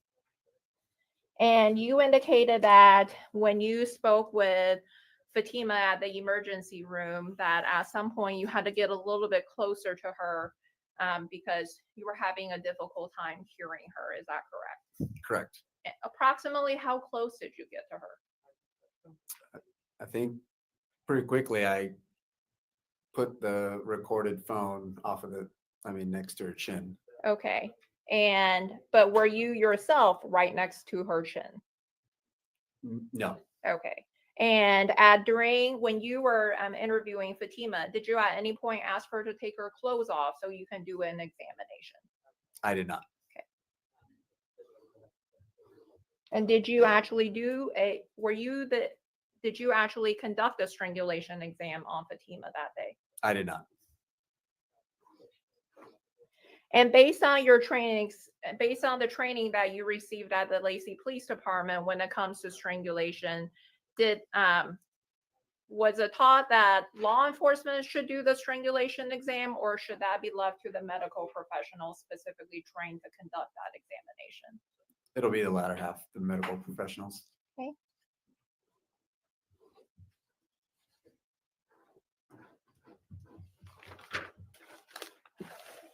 And during your interview with Fatima at the emergency room, did she at any point, was she coherent during the whole entire interview?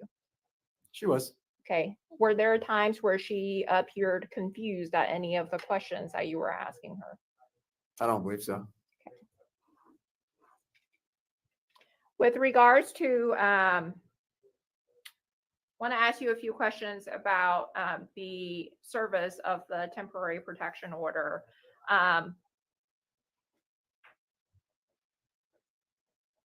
You watched the service of the temporary protection order earlier on direct examination. Is that correct?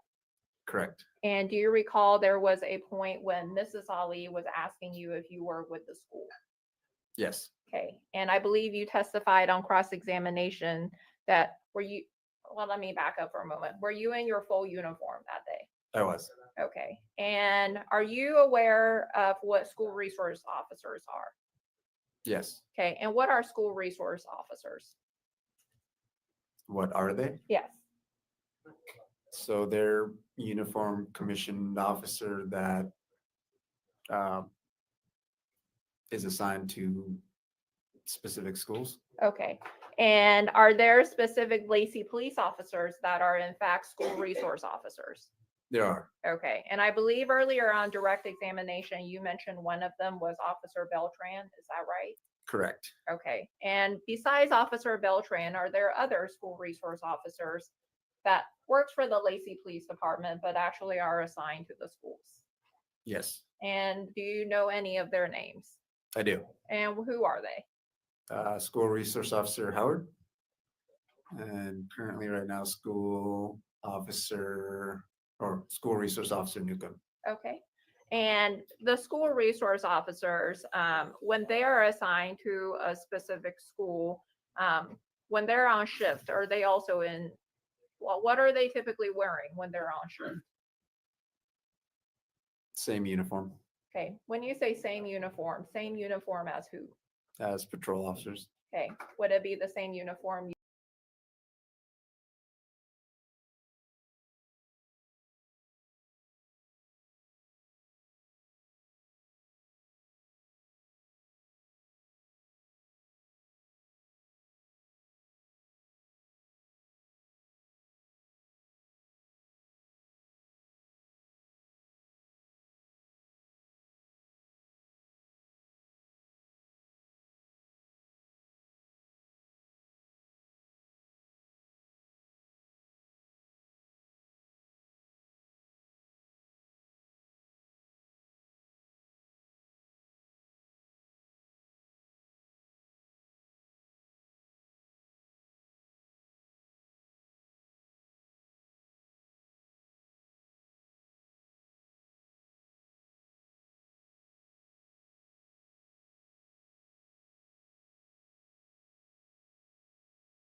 Correct. So your communication to my client was that this had nothing to do with the school, correct? I don't know if I understand that question. Well, she asked you, are you with the school? You said no, correct? Correct. You never told her to stay away from the school, correct? Correct. And that this all had to do with Isaiah and his family and to not have contact with them, Isaiah individually, correct? Correct. So she asked you, is this about the school? And you said no. I don't know if I specifically said no. Okay. And I don't want to put words in your mouth, right? But she said, are you with the school? And you said no. Correct. So the impression that was left that you communicated to her was that this was separate from anything to do with the school, correct? I can't assume what. Okay. You were serving a court order, correct? Correct. It wasn't coming from the school, correct? Correct. The petitioner wasn't the principal or the school, correct? Correct. This is entirely involving Isaiah Williams and his family, correct? Correct. Okay, nothing further. Any further redirect? No, Your Honor, thank you. Ms. Witness be excused. Subject to recall. All right, you may step down. Thank you. Thank you, Your Honor. I know he glad. I know he glad. I was like, oh gosh, oh, they got recross, cross, redirect, direct.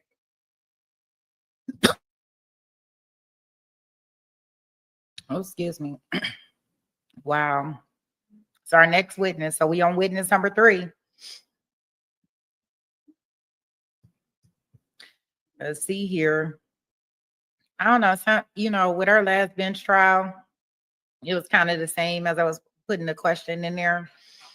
I just wonder from the emotional aspect, because, she's going to get up there and testify, and the jurors may, just from her testimony. I'm going to place you under oath. Will you raise your right hand? Do you solemnly swear or affirm that the testimony you're about to give will be true and correct? Yes. Please be seated. Ms. Cody may inquire when you're ready. Thank you, Your Honor. Good afternoon, ma'am. How are you? Good. Can you please state your name and spell your last name for the record? Yes, my name is Mary Wagner, last name Wagner. And are you employed, ma'am? I am. How so? I work for Pierce County Planning and Public Works. And are you familiar with the area of Timberline High School located at 6120 Mullen Road Southeast? Yes. Is that in Lacey, Washington? It is.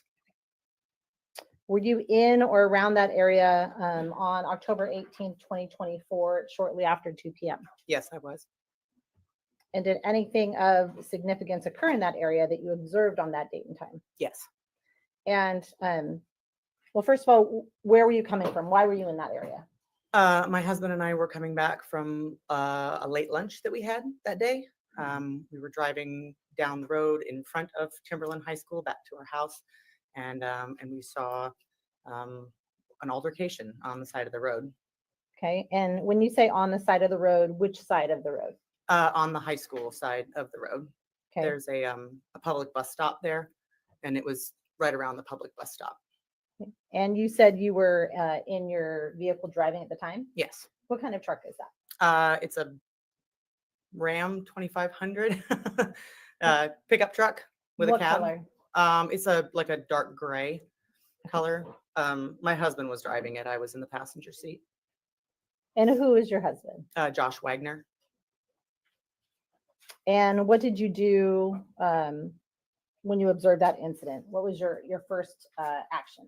Well, as we were driving up, we saw there were several people involved, and we thought that it was possibly a high school altercation. And so we pulled into the left turn lane in front of the high school and stopped, and my husband got out and crossed the road. And where were you at that time? As soon as he pulled in, I was still on the passenger seat. When he stepped out of the vehicle and crossed the road, I climbed over the console in the middle of the truck and went over to the passenger side. And what happened next? Well, my husband kind of disappeared into a group of people, and I got out of the vehicle, and I called 911, and Let me ask you a question. Why did you call 911? There was quite a bit of screaming that was going on from the situation. And I heard several people say some rather alarming things and that 911 should be called. So I did. When you say people, hear people say alarming things, what do you mean by that? Do you want me to say specifically what I Yes, heard? please. I did hear, these were mostly teenagers that I heard yelling. There were sentences such as, her eyes are rolling in the back of her head. She can't breathe. Someone call 911. Let go. Everyone seemed in a panic of like everything that everyone said was a very panic stricken tone. Okay.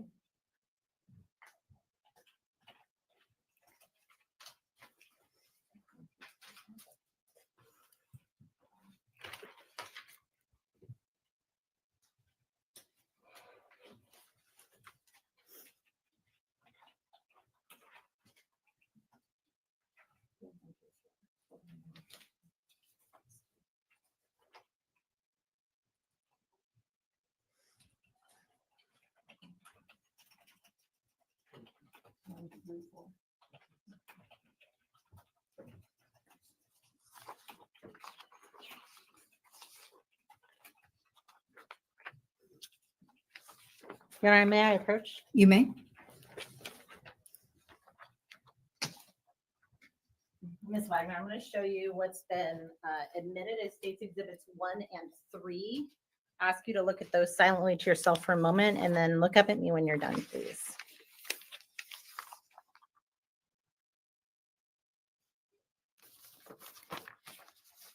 Do you recognize what I've handed you there? Yes. And what did I hand you? You handed me an aerial view further away and then one slightly closer up of the bus stop right in front of Timberline High School. And do you recognize those areas Yes. specifically? Okay. Specifically, yes. Is this the area that you were just referring to as traveling down on or about October 18th, 2024, shortly after 2 p.m.? Yes. Okay. And take those back from you. May I retrieve them now? You may. And may I publish, Your Honor? Yes. Showing you States Exhibit 1. Ms. Wagner. We'll give that a moment. You have, may I approach, Your Honor? You may. You have a pointer here, ma'am. This dot has a cursor. You just have to give it a second. There's a delay, okay? This one right here. Yeah, the circle. Okay. Let's give it a second. Oh, okay. Ms. Wagner, can you, well, first of all, what are we looking at here? Let me zoom out just a little bit. And then we'll let that recalibrate itself, so to speak. Okay, what are we looking at here, ma'am? Well, this is Timberline High School. And this is Mullen Road. I'm trying to get it. Sorry, where did it go? It's all the way at the top. Is it? Oh, okay. This is the bus stop right here. And in the middle of Mullen Road, there's a left-hand turn lane to turn into the school. Okay, I'm going to show you States Exhibit In just 3. a moment, the witness was using the cursor to highlight the high school, the bus stop, which is an icon on that exhibit, and the road directly next to the bus stop. And where you were pointing was about center of the page towards the bottom. Is that correct? I'm sorry, I don't understand. About towards Sure. center When of the we say page. center of the page towards the bottom of Oh, the towards the photograph. bottom. Yes. Okay. Yes. Showing you what's been admitted as States Exhibit 3. And do you recognize this area? I do. And what area is this? Am I? This right here is the bus stop that I mentioned. This is right in front of Timberline High School. Right there, this is the left-hand turn lane that we drove into and then parked, or put on our hazards rather. Okay. And when you parked, I'm sorry, and the witness was using the pointer around the center of the exhibit. thank you, Your Honor.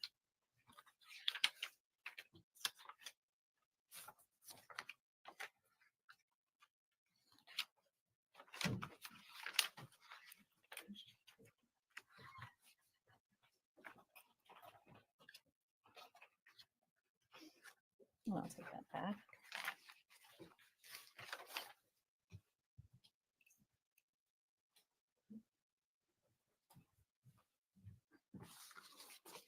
And so when you parked in that location, you said Josh got out of the car. Is that correct? That's correct. So what happened next? Well, Josh got out of the truck and he crossed the road, and I moved over into the driver's seat and dialed 911. And then was on the phone with 911, and I was telling them that there was an altercation that was taking place, and that somebody was hurt. And did you want to know what I saw or what I did? I'm going to ask you the next Okay. question. Okay. And how long do you think you got out of the truck after Josh got out of the truck? Within a minute or two. Okay. What do you recall observing initially, whether you were in the vehicle or out of the vehicle? What's the first thing you remember seeing? In the vehicle from the passenger side before I crossed over into the driver's side, like I said, we both saw what appeared to be a fight. There were several people involved. It looked like there was a young man and then some other teenagers that were kicking, punching somebody that was down on the ground. After Josh got out of the vehicle and I moved over to the driver's side, I was able to see what appeared to be a man on the ground with a young woman that he had subdued somehow. There were teenagers that appeared to be kicking him and punching the man, but again, there was a lot of commotion. So I don't know how many teenagers were doing it, but Sure. but that was kind of the setup of the situation. And you said that there was a young woman. Where did you see this young woman? The young woman, she was on the ground. And on the ground where? On the ground in front of the man. And when you say in front of the man, can you describe to me what you mean? Like underneath the man, on top of the man? Were they standing up, sitting down? What does that look like? They were on the ground, and what it looked like was that the man had, and I couldn't see if it was a young woman yet, because she had hair in her face, and there was dust coming up. So but what appeared to be is his arm was around her neck, and her, like I said, her face, she had hair on her face, and then I feel like she was wearing a pair of pants too. So initially, like I said, I couldn't see if it was a young woman or a young man, but I learned quickly thereafter, after she got up, that it was a young girl. And what is Josh doing during this time? When Josh crossed the street, he disappeared into the group of people, and then he was pushing people aside to get down to what was the source of all of the conflict. And do you recall if he pushed? Who did he push aside? So there was the man that was holding the young woman, and then there were other teenagers that were hitting the man, and then there were also two other women that were trying to get in the way of the teenager who was hitting the man, and then Josh was pushing everyone aside, and he got down to the man who was holding the young woman on the ground. And at that point, let's see, yes. So I don't know how much further, sorry, I don't know how much of the story you want, or if there's initial questions that you want me to stop for. Okay. So as I understand where you're at right now, have you exited the vehicle yet? Or are you still in the vehicle? Do you remember? At this point, I had exited the vehicle, but I was still standing next to the vehicle, and I was on the phone with 911, and I was describing to them what I was seeing. Okay. And as you're watching this, you've described to other women. Were they adult women or teens or kids or something else? It appeared to be an older woman, and then a teenage age woman. Yeah. And how were they dressed, if you remember? So both of them were dressed all in black, and both had a headscarf on. And when you saw them appear, did you see them doing anything to help assist the woman on the ground? No. What it seemed to me is that they were trying to stop the teenagers from hitting the man in that situation. So no, I didn't see them trying to stop the stop. I'm afraid of the words to use. Assault. I'm sorry. Can I say that? Is that okay to say? That's what you saw though. Is that Yes. correct? Okay. Did you ever actually cross the street? I did. And what do you recall seeing when you crossed the street?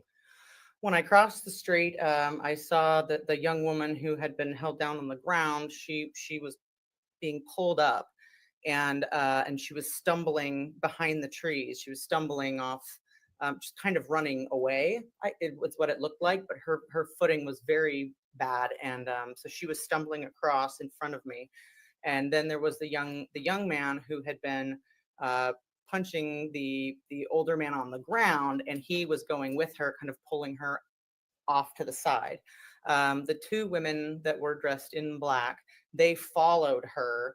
At that point, Josh had subdued the man on the ground at that point. So Josh was over in the trees. He was over there, and I saw the woman stumble across in front of me.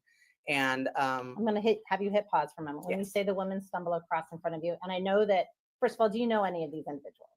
I don't know any of them personally, no. Okay. No. And so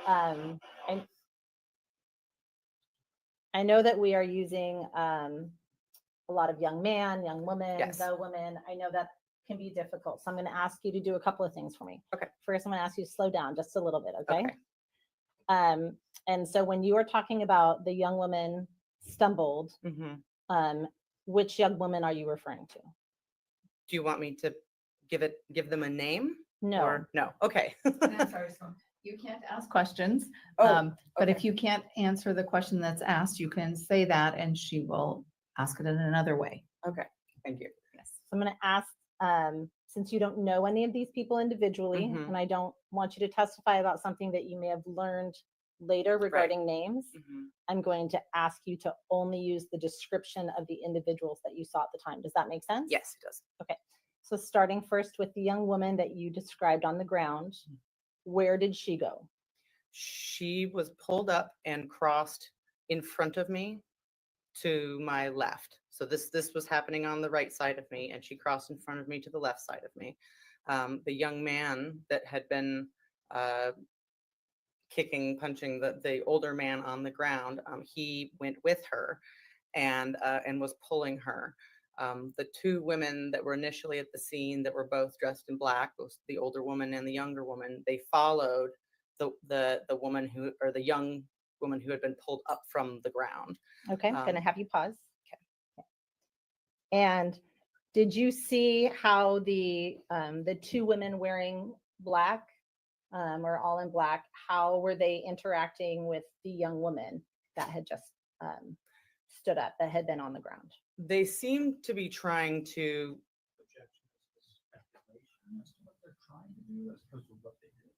I'm going to sustain as to non-responsive. So not assuming or speculating about what they did, what did you observe? What did it appear to you that you observed? They were running toward the young woman who had just gotten up off the ground, and the young man was trying to prevent them from getting to her. And what was the young woman doing specifically? She was stumbling and running in the opposite direction of where she had come from. Okay, was she running back towards either woman in black? No, she was running away. Okay.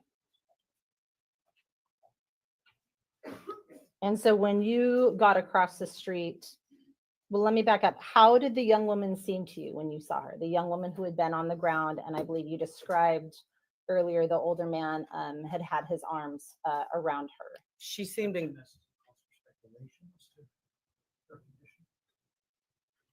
Overruled.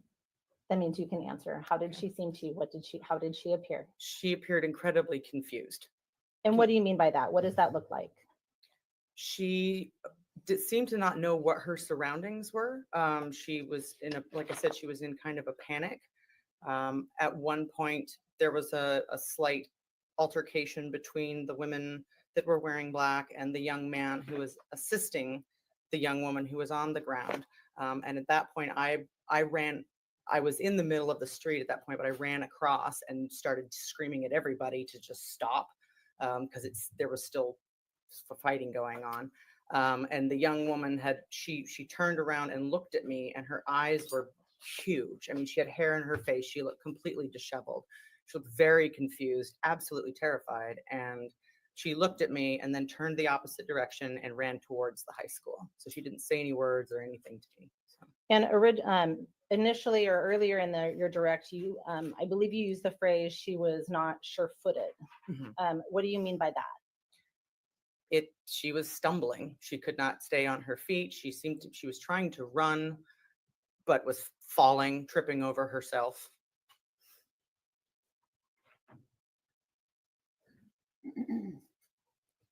And I'll come back to that question.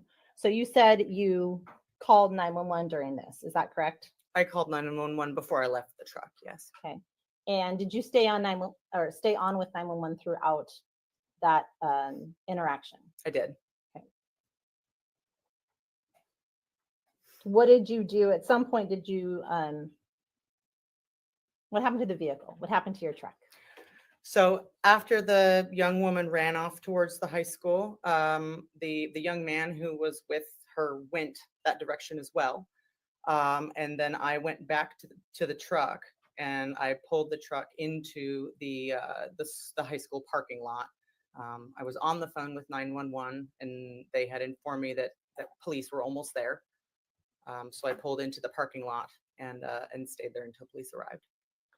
Thank you. And I want to go back to when you described how you observed the older man on the ground with the later, as you know, younger female or younger woman on the ground. You made a gesture earlier in trying to describe that. Can you describe what that gesture was? How was he holding her?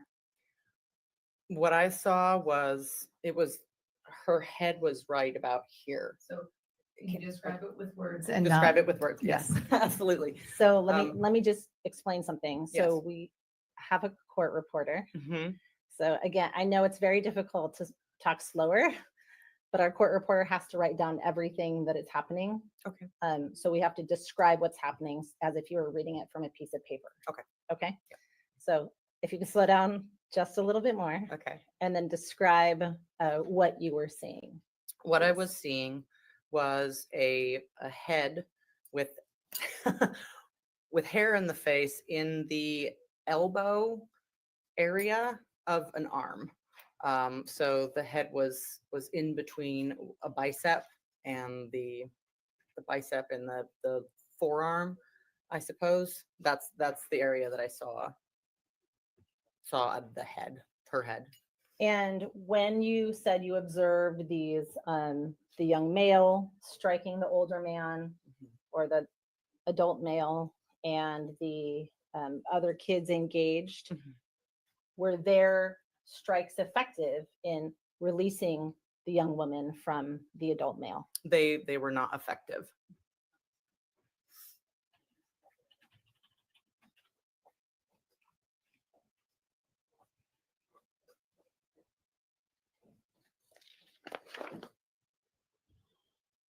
Do you recall the older woman dressed all in black saying anything about the girl on the ground? I did not hear anything that was audible, no. Okay. How would you describe the build of the young female that had been on the ground? She was a petite woman, young girl.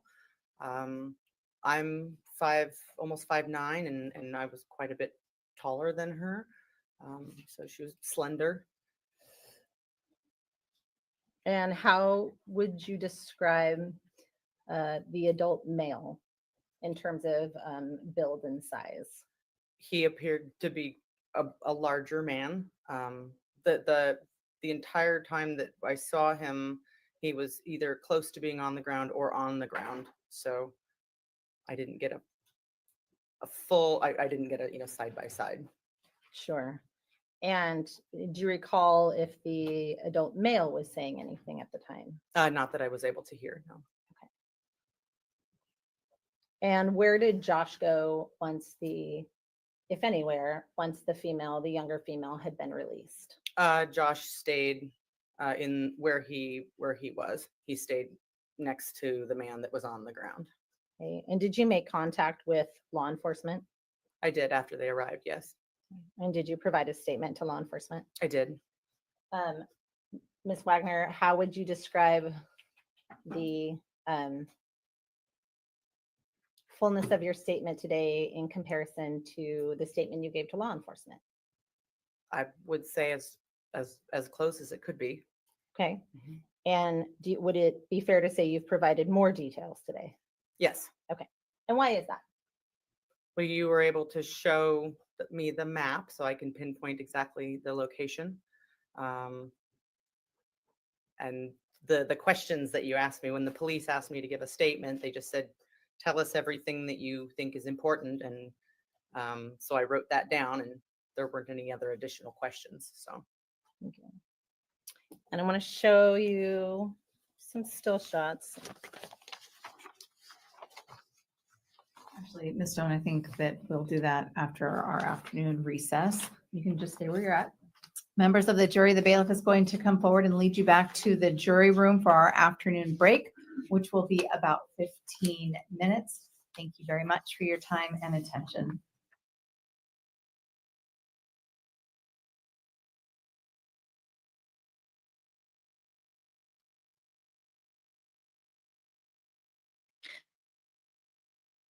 I know they falling out for their afternoon break. We'll see if the judge has any matters to address before she lets the attorneys leave.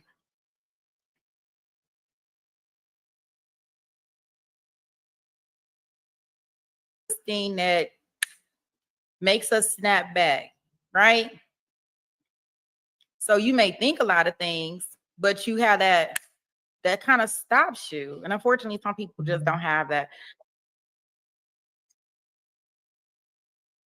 I like my judge. She's back here. She's about to talk about something on the sidebar. Let me take her back in. Mr. Kading on cross-examination with the officer who testified and questions related to what had potentially been relayed to the officer by Mr. Ali. There had been a couple of objections, I think 3 total, to questions asked by Mr. Kading. I sustained the objections, and Mr. Kading asked for the sidebar. And he at sidebar indicated what he was trying to ask, and that he wasn't asking that there be any specifics related to his questions as to what Mr. Ali was talking to the officer about. Ms. Zoe indicated that the response called for hearsay, because if the witness were allowed to answer the question, it would be confirming what Mr. Ali was saying, and that was hearsay. And then Mr. Kading indicated that he would rephrase.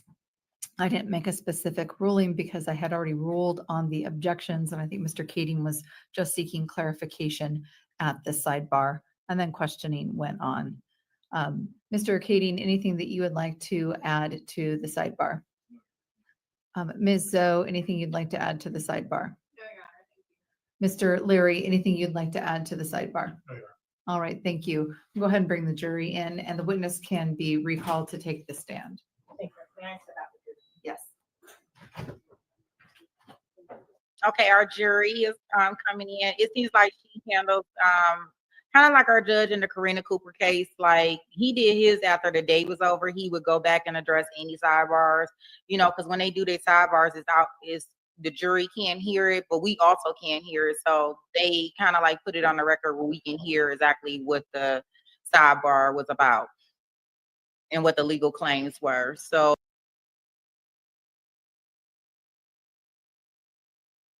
May I publish, please, Your Honor? That's You may. me.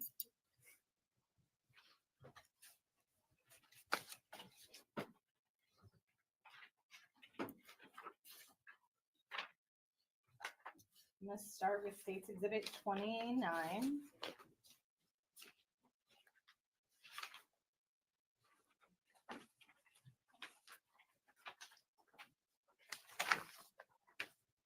So starting first with State's Exhibit, actually, I'm going to go backwards. Start with State's Exhibit 30. What are we looking at State's Exhibit 30? What is this a photograph of? This is our pickup truck. Okay. And where is that vehicle located? In just a moment. You can put the pointer down.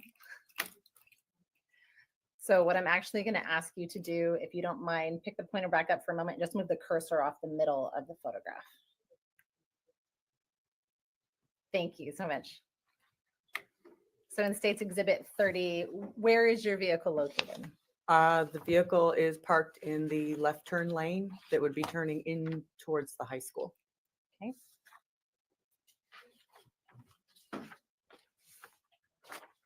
And on State's Exhibit 31, what are we looking at here? What is that a photograph of? That is photograph of the front of our vehicle over on the right-hand side of the picture. Okay.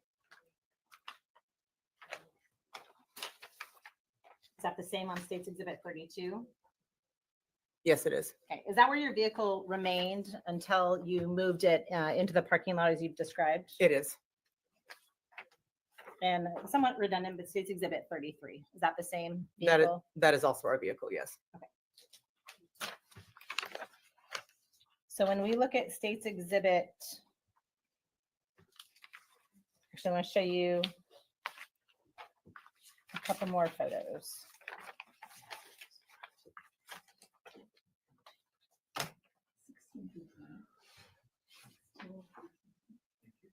Hey, Approach Honor? Yes. I'll show you State's Exhibit 16 would have been admitted as State's Exhibit 16 through 20. Ask you to look at those silently to yourself for a moment and look up at me when you're done.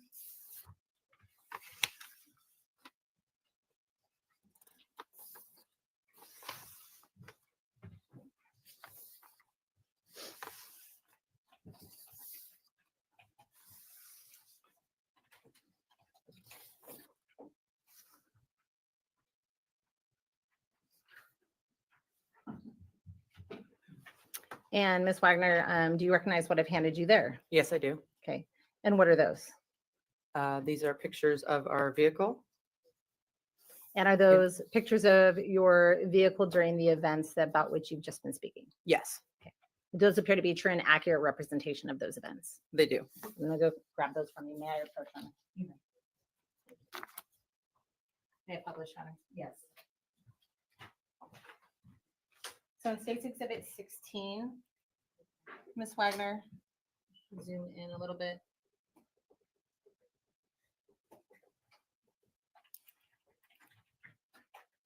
I'll take it just a moment. And so based on what you're observing here, what is happening in this portion of the video, if you can tell? In this portion of the video, we have Oh, I'm sorry. This is a photograph. Thank you, of the video still shot. Thank you. in this picture, we have stopped in the turn lane that turns into the high school in our pickup truck, and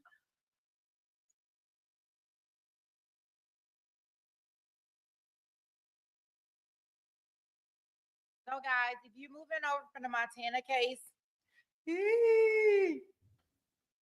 I just put everybody over in this room. The way they are streaming it with Court TV is all over the place, and they like literally streaming this stuff from one. Everything is coming through one feed. Like it's almost stupid. Like half of the time that we were looking at stuff in the new case, right? But then they stopping and they're going into the Ali case, and then they're stopping and they're going into SA cases, and then they're stopping for breaking news, and they're doing all of this stuff, right?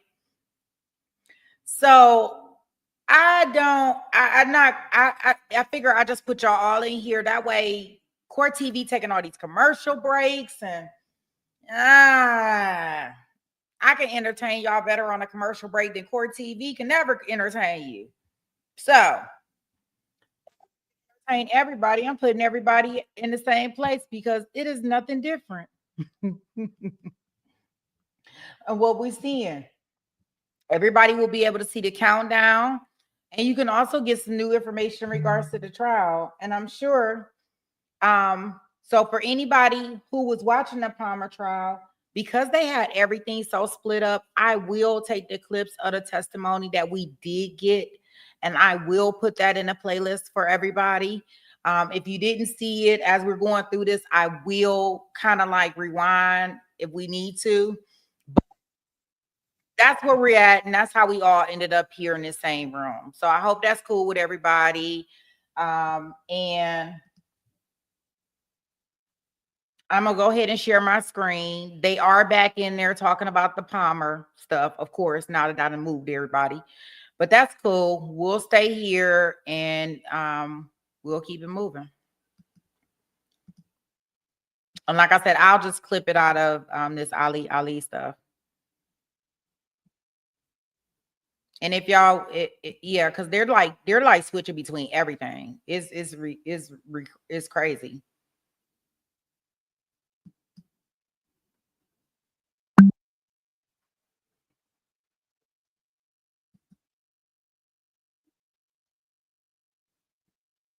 So just so y'all can see, I'm gonna show y'all that. I mean, I'm pretty sure y'all probably know, because most of y'all, if I have a hard time with finding the actual stream or something, y'all will go look and see if y'all can find it for me. But yeah, this the way they doing this today is like.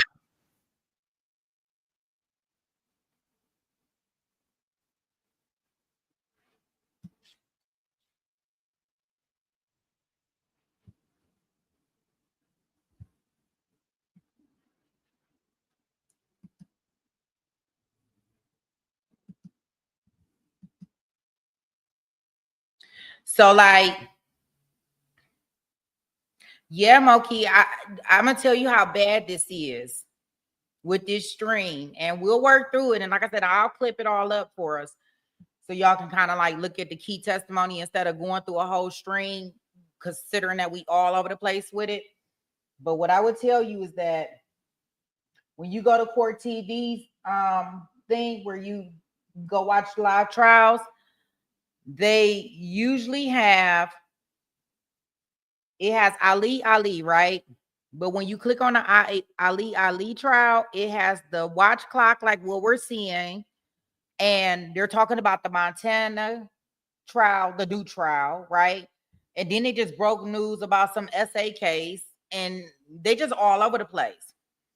But they actually have a drop down for this particular trial by itself. They put it on there at 5:30 this morning. But when you click in that, it's showing all the testimony from yesterday. So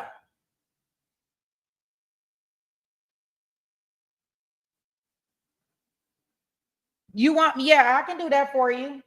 Of 2024. Let me see. Dang, they did that quick.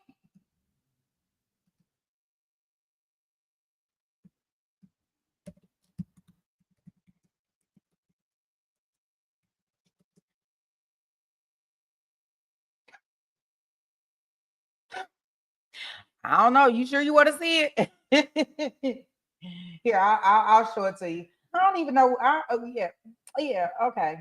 I'm gonna show it to you. I'm about to put it on here. This will be real quick. This is just another trial that we was trying to watch, but it got too confusing with the ATKs, KFCs, RFAs, RDAs. Like we couldn't keep up with everything, and I was gonna have to build a diagram for us to be able to figure out what was going on. So. Okay, so here is oh gosh, film, they didn't deliberate long. They couldn't have deliberated long on this one, but okay. Can you please hand the verdict form over to the bailiff?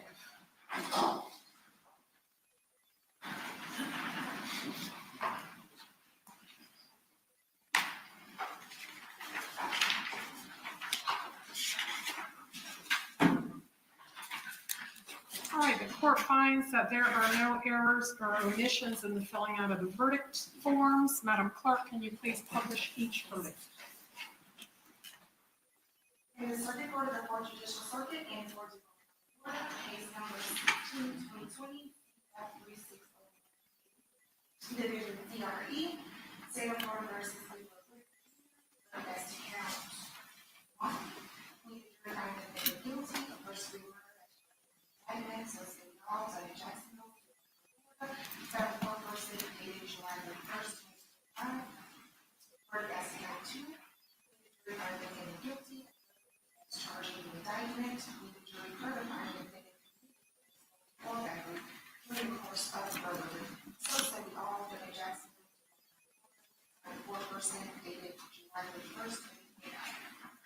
counsel for either the state or the defense desire the jury to be polled? Yes, Your All right, Madam Clerk, if you'll please poll each juror. Honor.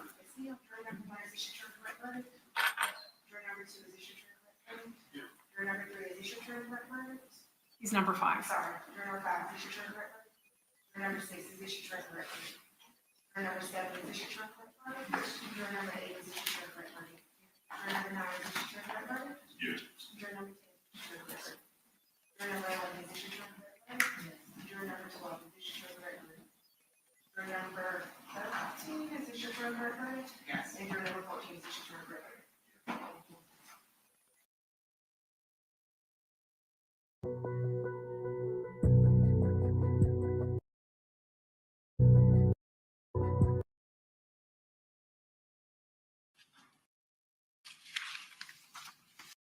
Number 3, are you the foreperson? All right, the court finds that there are no errors or omissions in the filling out of the verdict form. Madam Clerk, can you please publish the verdict?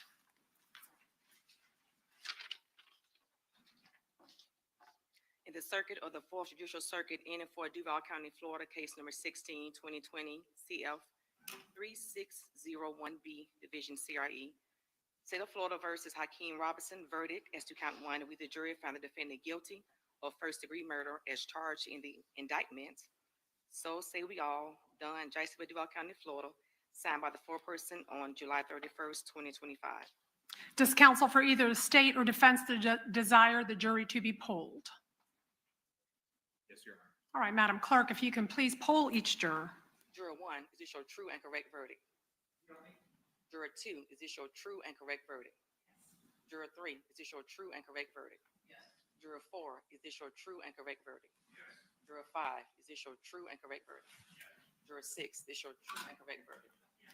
Juror 7, this your true and correct verdict? Juror 8, this your true and correct verdict? Yes. Juror 9, this your true and correct verdict? Juror 10, this your true and correct verdict? Juror 11, this your true and correct verdict? Juror 12, this your true and correct verdict? Thank you. All right, ladies and gentlemen, I wish to thank you for your time and your consideration of this case. I also wish to advise you of some very special privileges to be enjoyed by jurors. No juror can ever be required to talk about the discussions that occurred in that jury room except by court order. For many centuries, our society has relied upon juries for the consideration of difficult cases. And we have recognized for hundreds of years that a jury's deliberations, their discussions, and their votes should remain their private affair as long as they wish it. Therefore, the law gives you this unique privilege not to speak about the jury's work. Although you are now at liberty to speak with anyone about your deliberations, you are also at liberty to refuse to speak to anyone. A request to discuss either your verdict or your deliberations may come from those who are simply curious, or from those who might seek to find fault with you, or from the media, from the attorneys, or elsewhere. So it will be up to you to decide whether to preserve your privacy as a juror. And with the rendering of this verdict, ladies and gentlemen, your service in this courtroom over the past 2 weeks is now concluded. And all of my prior admonitions and prohibitions against looking at the news or reading the newspaper, listening to the radio, or going on social media, or talking to anyone, or looking up anything, all of those prohibitions are now lifted. You are free to do those things if you wish. Keep in mind, folks might want to speak to you, and you are free to speak to them. But again, you are also free to refuse to speak to them. I do want to thank you sincerely for answering your jury summons, coming to the courthouse 2 Mondays ago, and being part of the administration of justice. I say this every week when I have jury trials. Our system of justice, I believe, is the best system of justice in the world, and it wouldn't operate in the manner and method in which it does without citizens such as you who take the time, the consideration, and out your private lives to come down here to be part of our process. So I do sincerely and genuinely thank you. And at this time, ladies and gentlemen, you are now excused and free to go.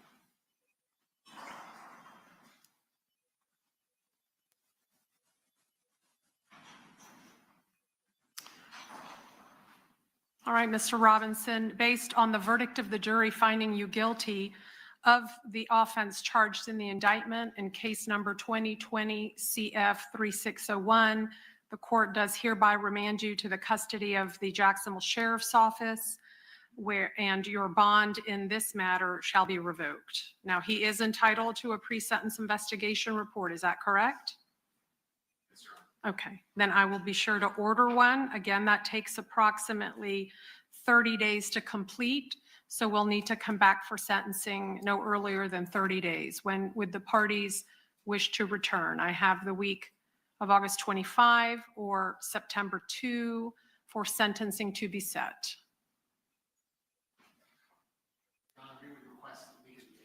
The same week as Mr. Whitaker? Okay. Are you all available to return the week of September 8th? Keep in mind, Monday would be a to be set date, and we would set the sentencing on a convenient day that week for all parties involved.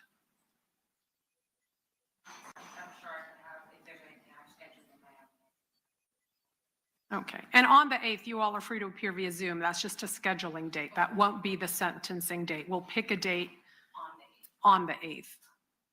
All right, then we'll pass Mr. Robinson's case to September 8th for sentencing to be set. All right, thank you.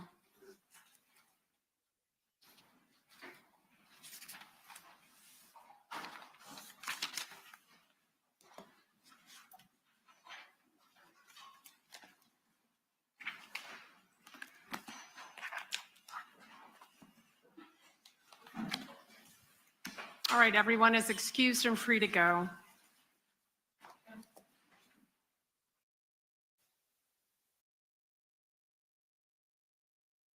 It don't seem like they stood a chance, right?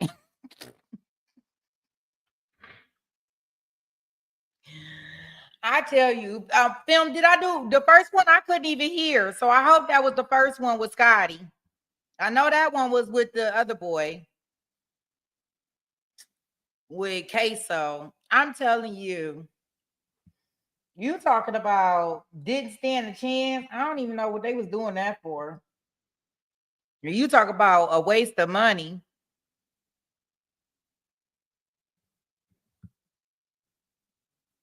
Okay, Zach, see you later. Have a good one. I'll tell you, talk about having a mess of a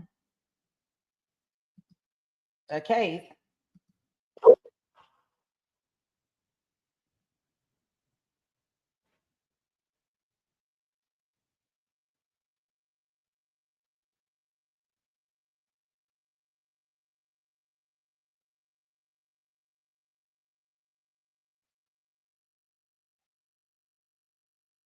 Tell y'all that. Give me a second, y'all guys.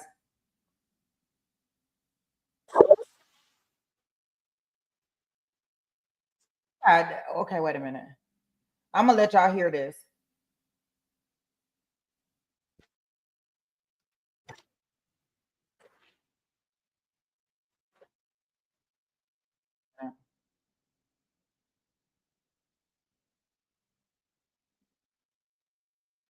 Okay, talking about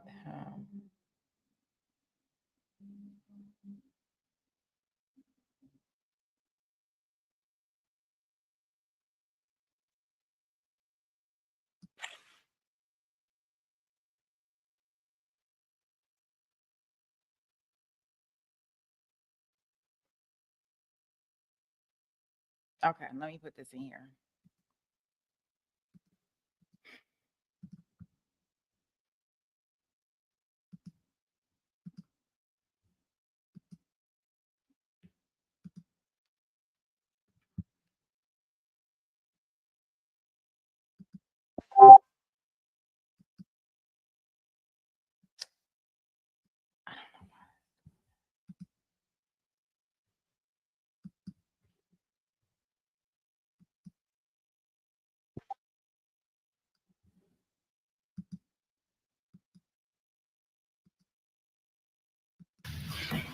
Prior to June, where did you reside? 806A Mantle Drive, Belgrade, Montana.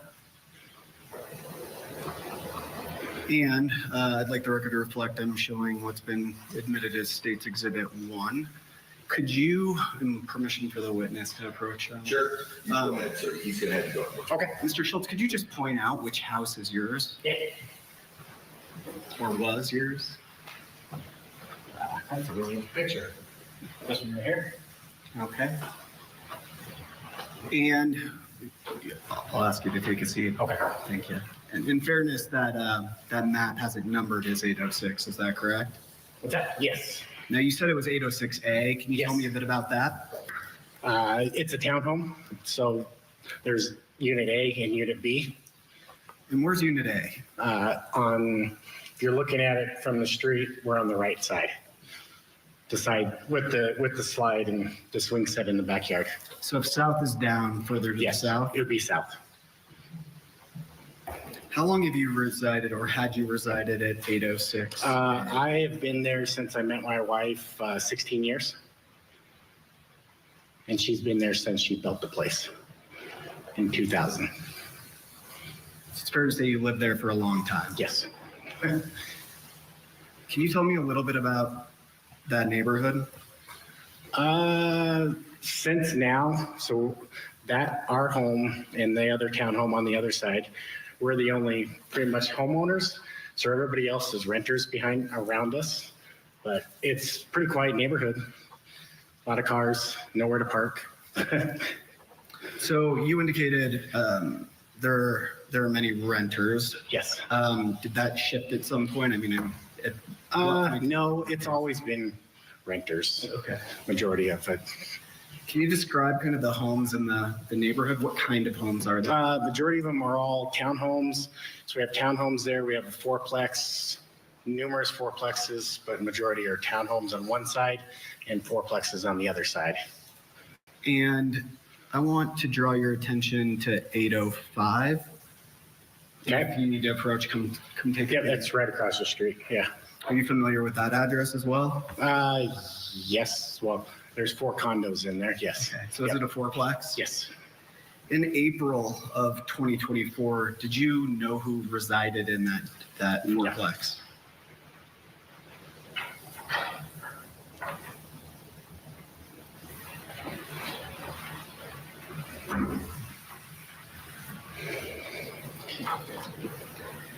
How familiar in April of 2024 were you with your neighbors? Pretty much the only one I knew, a couple people on the south of me, and then our neighbors on the other half of our townhome. When you say the other half of your townhome, you mean 806B? Yes. What about, did you personally know any of the people in the residence across the street, the fourplex? No.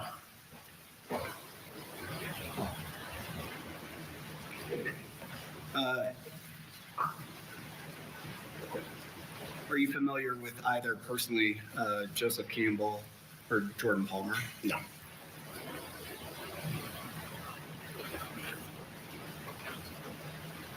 In April of 2024, did you have a security system at your residence? Yes. Tell me a little bit about that. We had a Vivid security system.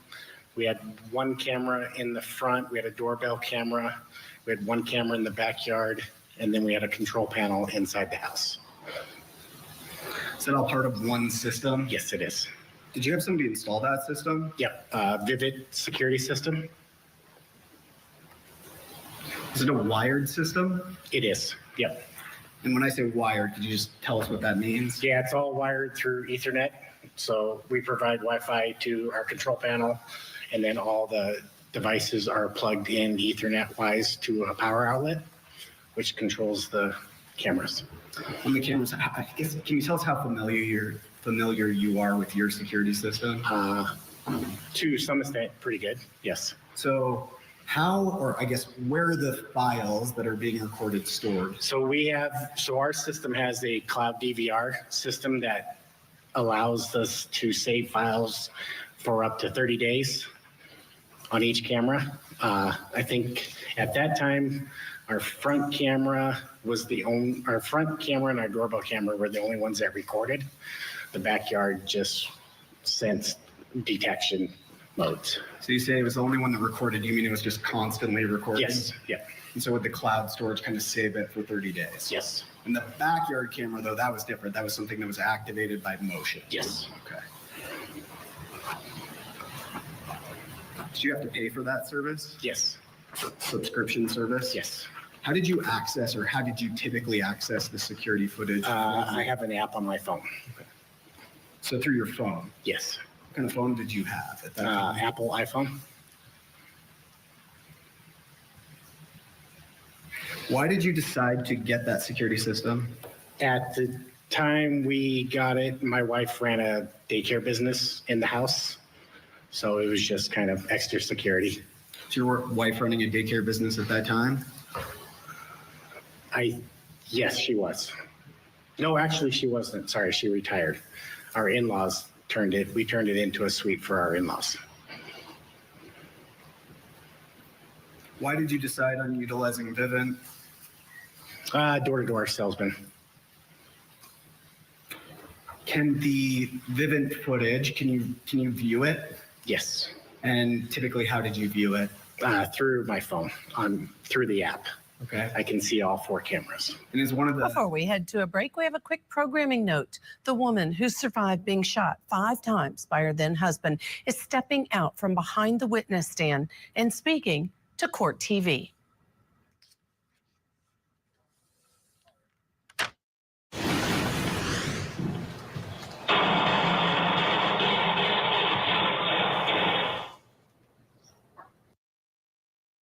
My body was in so much pain. I didn't even know where pain was radiating from. I kept passing out. I just did not want to die. Erica Torres was the prosecution's star witness in the assault case against her ex-husband, Billy Delgado. Now,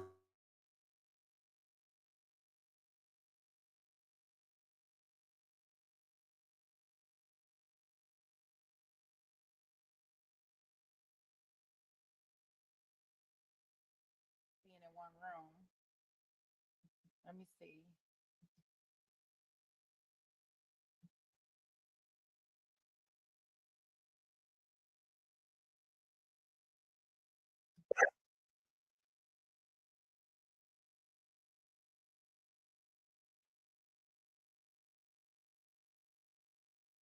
Something I can actually go back and see how long he was in the front yard or what they were doing through that blip of however long they're causing motions. Where was your, well, do you know what kind of camera it was? Not offhand, no. Okay. They installed it for you? Yes. Do you know the specific model? No, I don't. Are you still utilizing that Vivint system? Yeah, we brought that security system to our new place in Billings, and we've added more cameras to it.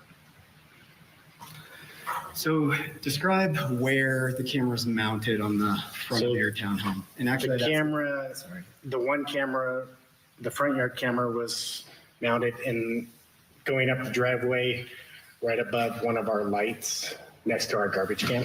And is your camera, does it have a light on it? It only when it'll turn red when it detects somebody that sets off the motion sensor. So that one, at that time, we didn't have a floodlight connected to it, no. So there was no floodlight? No. Connected to it. And by floodlight, you mean external light? Yes. Is that correct? Yep. And when you're saying a red thing, is that infrared? That was just an infrared that picked up motion in the front yard. And I'm going to show you what's been marked and admitted as State's Exhibit 2. Can you see that okay? Yeah. And actually, let me do this. Somewhat. Can you approach and just maybe show us where that camera was mounted? Well, first, could you identify which house is yours? Yeah. This one right here. And then the camera was probably right about here on the front of the garage. And I'm gonna actually, Your Honor, I'm gonna have them come do it again and maybe move to the side so I can identify. Okay, sorry.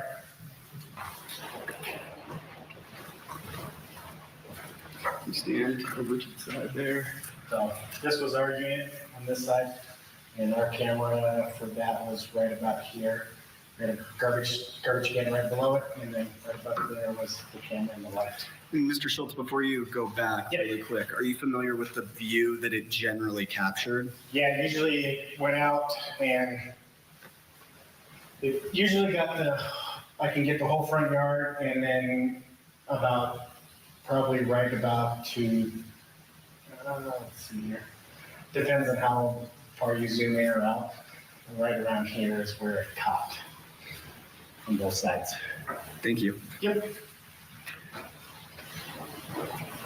As far as this map goes, in comparison to when you resided there, you indicated it was kind of old, right? Yes. There are trees in the front yard here, At least on this map. That map, yes, there was trees. In 2024, was it different? It was. How was it different? The trees weren't there. The trees were dead, so we had them removed. And so when you were pointing, would those trees and the map have obstructed the video from your security camera? Yes, it could. Yeah. Were in 2024 in April, were there trees to obstruct the view? There shouldn't have been, no. Is your kind of general direction of the area that your camera covered the same as you just described, though?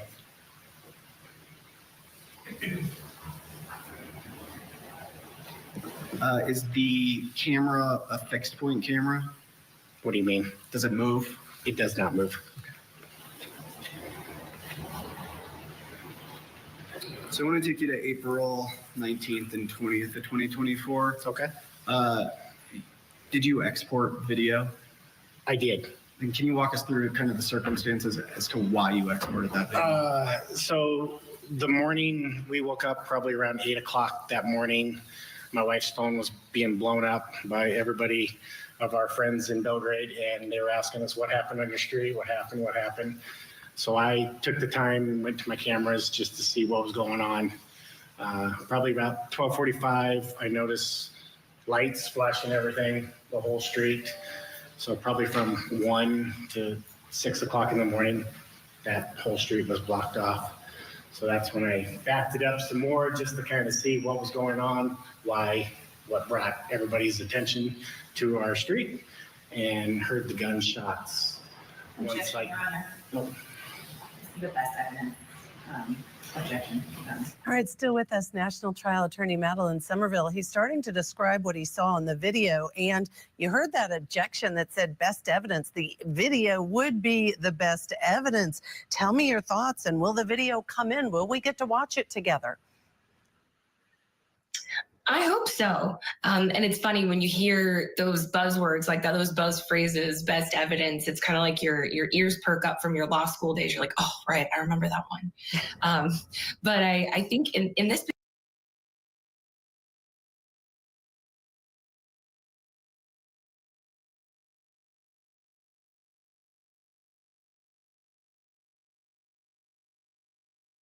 Recall trying to save the victim in this case, Stephen Campbell, last April.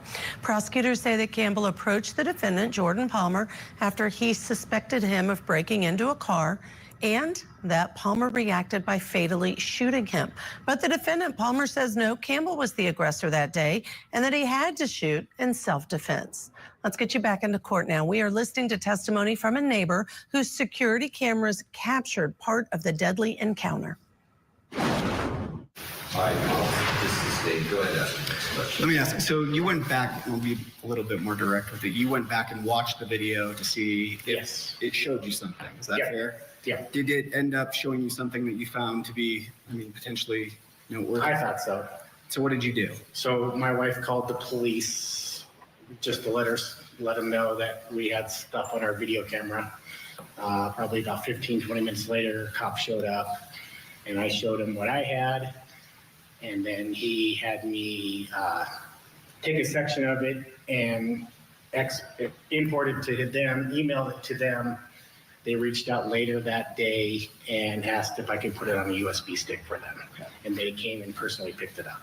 So you exported some video. Yes. Is that correct? And you provided it to law enforcement? Yep. And I just really briefly, did you export that video through the app on your phone? No.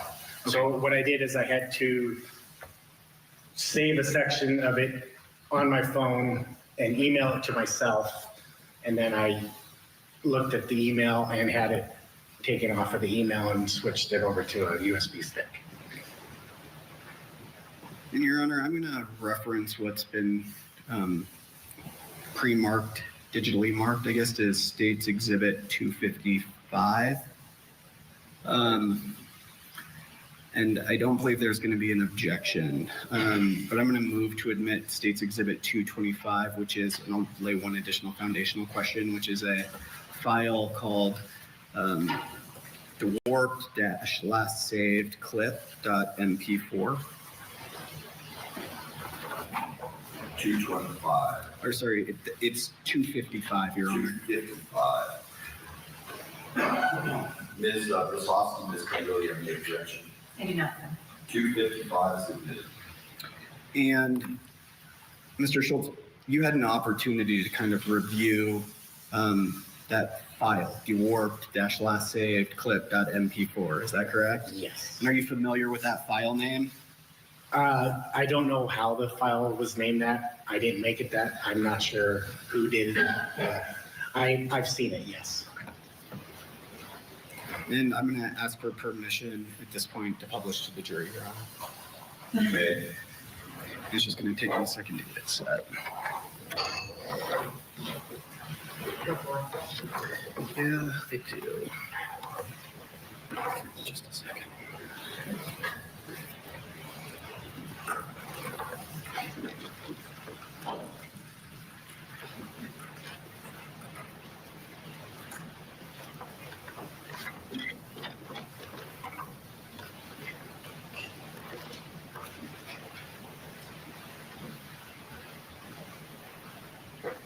Before I play it, I'm going to have a couple questions for you, and then I'm going to move the TV, and then I'm going to move it back. But my question to start is, can you describe what we're looking at?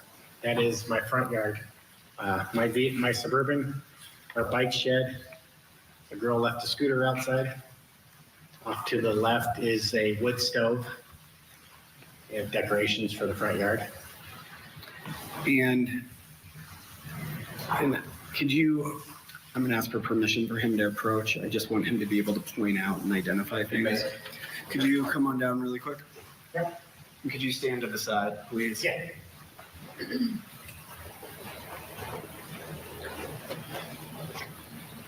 And could you point to, I think you described it as a bike storage shed? Yes, that's what I feel. And I just asked the record to reflect, he's describing the white storage facility on the right-hand side of the screen. And then could you point to your vehicle? That one right there. And do you recognize any of the other vehicles? This is a broken down vehicle of our neighbors. That's their personal vehicle right there. And just for the record, I think he's pointing to the vehicle right above the bicycle shed and then the truck behind that. Yes. And as far as houses in the background, can you just point out, maybe starting in the center with the light on, what is the address of that location? That one should be 805. Don't know what unit number it is. Okay, and what's to the right then? I believe that should be 807. Thank you. Yep.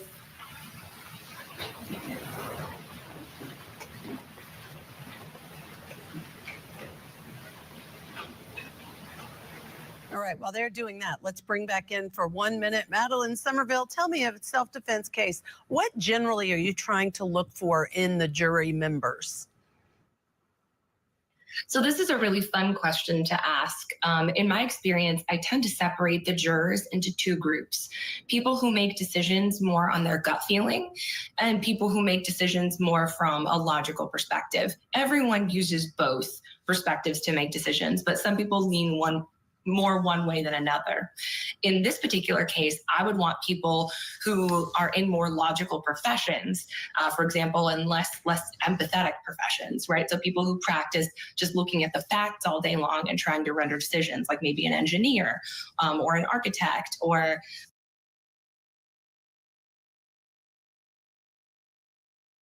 somebody who works with computers.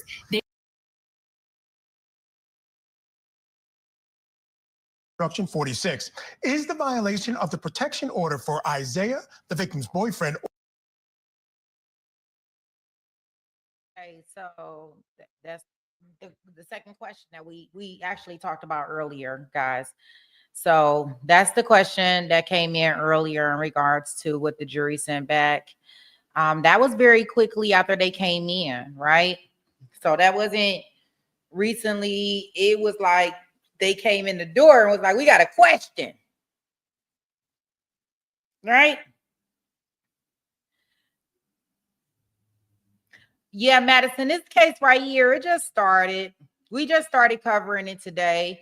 It's just that, what I want to say, it's just that, what's this channel that we watching? This channel that we watching the feed from is just terrible as far as this stuff. You say not enough evidence for you yet? I don't know. I can't even remember what evidence we just saw. Like, it's been confused the mess out of me with it.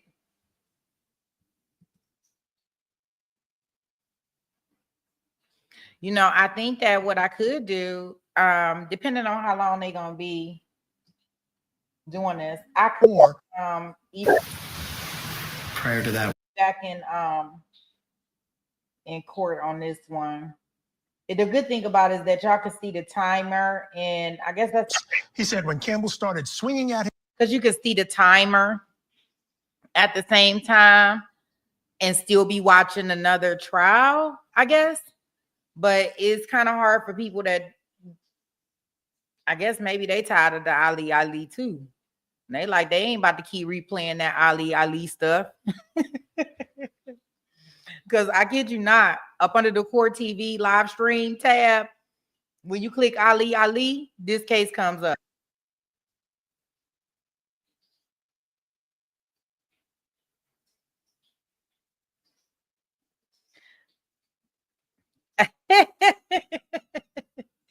Oh, look who. Hey. Thank you. They gonna have me sweating out my curls.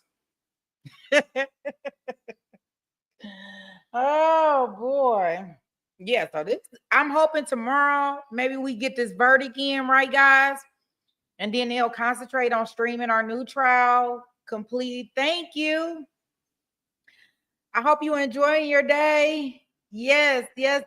Happy birthday. I didn't know, since therapists put it out there, I wasn't gonna blow the whistle. But yes, happy birthday. Yes. So when we thinking about, streaming the trial, but like I said, if any of y'all missed parts of this trial, although we in it, don't worry. I am going to clip it all up. I am working on the clips right now as we speak, so it can be organized, because I know, as a fellow trial watcher, this is the worst. You want to watch the trial, but you don't want to watch it in bits and pieces. You wanted to continue on. I am going to put it in a playlist, get it all situated for you guys, and hopefully tomorrow we are good. And because they trying to track this Ali trial, and they just we just gonna throw this on the screen. I know, film. I'm like, I can't do this, and I should have knew that this was gonna happen, because, like I said, they did not put that they were streaming this trial until 8 o'clock this morning. Typically, they will post it the night before, and I'll see it, or a day or two before if it's the weekend. But this one they didn't do like that. So, and they have an actual tab for the trial. And if you click on the tab for the trial, I kid you not, guys, it goes right to yesterday's testimony. They could have been streaming this testimony in that one. But I guess they thinking that everybody, so we all just one big happy family. Yeah, all this chopping right Irish. I'm irritated. I'm irritated, but I did figure out a way. I was like, just off the record, like even when we were in the other chat and I was able to listen to my music, or I was really able to work it in the chair. Y'all couldn't hear the music. I said next time I'm gonna drop the song so y'all can kind of think along in regards to what I was doing while I was driving, while I was dancing today. I said, dang, I'm gonna have to put the song in there. And I think earlier, what was I dancing to? I gotta even look in my thing because I just hit the playlist. I was dancing to some old Kryptonite. I don't even know. I can't even remember that. Hey, I'm so glad you found me too. I know I'm just so be happy. Yeah, anybody that's here that's new, that's just got over here. I love you, love you, love you. I'm so glad that I'm coming through y'all feeds, right? We're gonna build the best community. We got mods that's gonna keep us safe. We working out for kinks and bugs. Don't get me wrong. But at the end of the day, it's gonna be the perfect place only because I can tell y'all now, I can't do it. Like I didn't get on here for all the extra stuff. I got on here to do just what I'm doing. I want to dance in between the childs in my chair. I want us to scream, yell, and even though we may be dealing with some serious issues, I'm not taking anything away from that. But sometimes you gotta laugh to keep from crying, right? So that's what I try to do in between these breaks. And don't nobody want to look. I want to hear court TV, but I don't want to hear court TV, right? But that's just me. But here we go, guys. I am about to put us back into this case. Anybody that missed it, don't worry.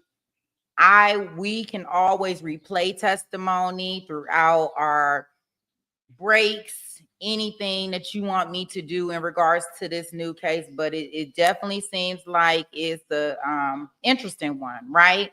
And just to give some premise for those that don't know about it, it's a case that happened in Montana where a guy was going to pick up some mail. And he picked up the mail. He seen it was his neighbor's mail, something to that effect. He decided that he wanted to go return the mail. It must have been sometime in the evening, right? He states that the neighbor thought that he was breaking into cars. Some type of altercation happened. 7 shots rang out. The neighbor.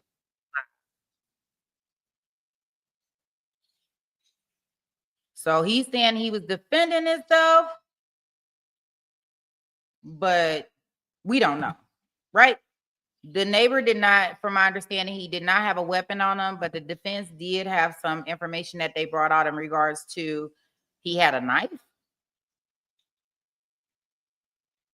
So, oh, we got Leos in the house. These Leos in the house. Oh, birthday. Hey, even Phil getting on this. He's like, go, shorty. It's your birthday. We're going to holler like it's your birthday. And we don't give a, because that's your birthday, right? Go, shorty. Oh, maybe I'll play that and dance to that. Y'all gonna figure out the beat that I'm dancing to in my chair? Because I could do that. Y'all know I could do that. Y'all can't hear it. Uh-oh, there it goes. See the chair dancing there. Let me get it up. Uh-oh. Y'all know what song I'm about to dance to then. Let me put it in here.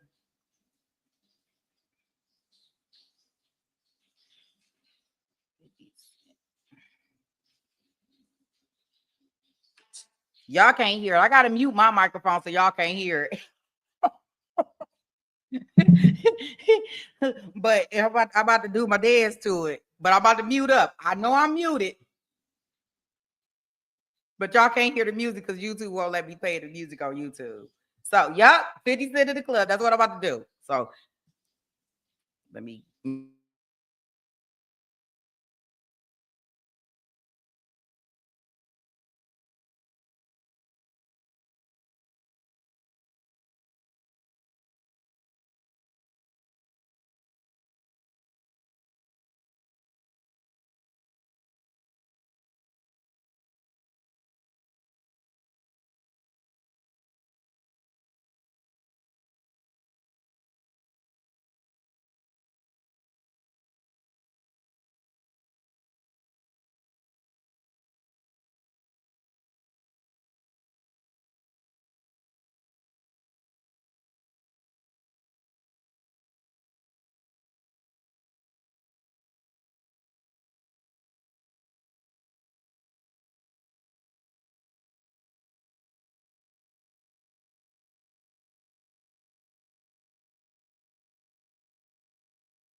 G-Unit. Ah. I know, right? I'm up here busting a sweat. I almost stood up. I almost got out of this chair. I was like, oh, shoot. Like, I might need to do it. I might need to get out of this chair, talk about Go Shorty. It's your birthday.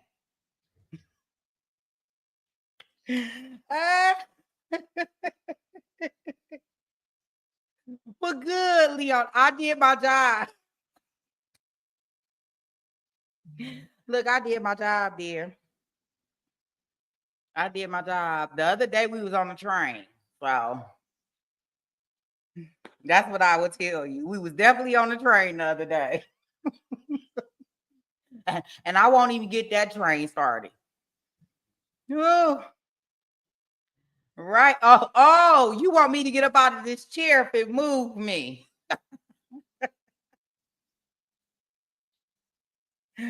Woo. I know. Water.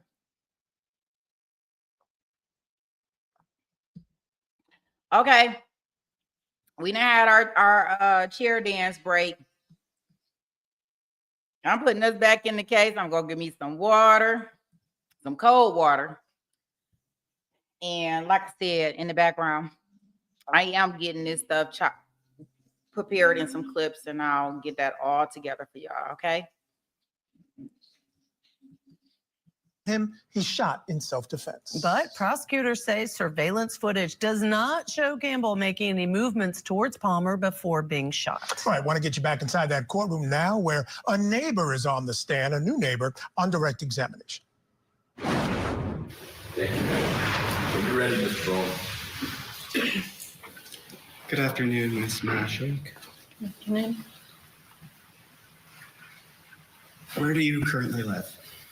807 Mantle Drive, Apartment D, Belgrade, Montana.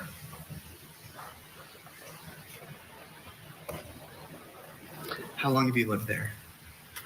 A year and a half. Prior to that, where were you living? On Valley Center. You said about a year and a half ago. So when was So it'll be 2 years in October.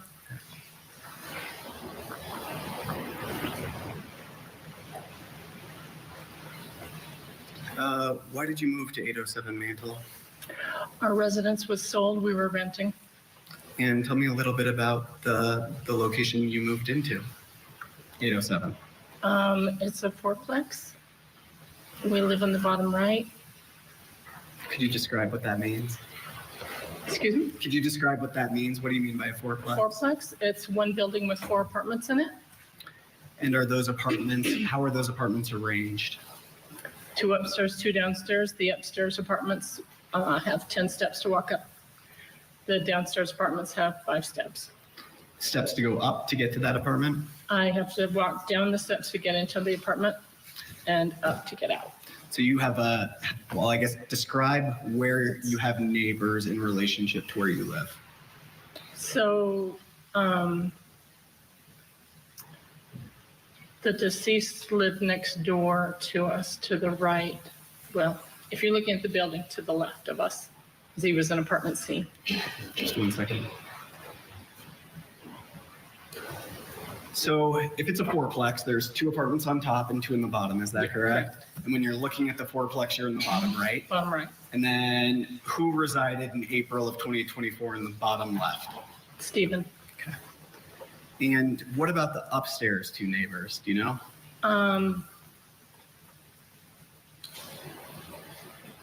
Patrick, I don't see them very often, so I don't remember their last names, but Patrick lives in the upper left and Jeremiah lives in the upper right, which is just above us. How close are you with your neighbors? Or They're nice enough. They just work a lot. And Jeremiah doesn't cook at home, so as soon as he gets home, he changes and goes out to eat. So I don't even see him at supper time when I hear him come home. And I'm trying to think of the best way to do this, but can you see this map okay? Yes. I don't want to make you come on down. but I'm gonna point at 8:07. I see it.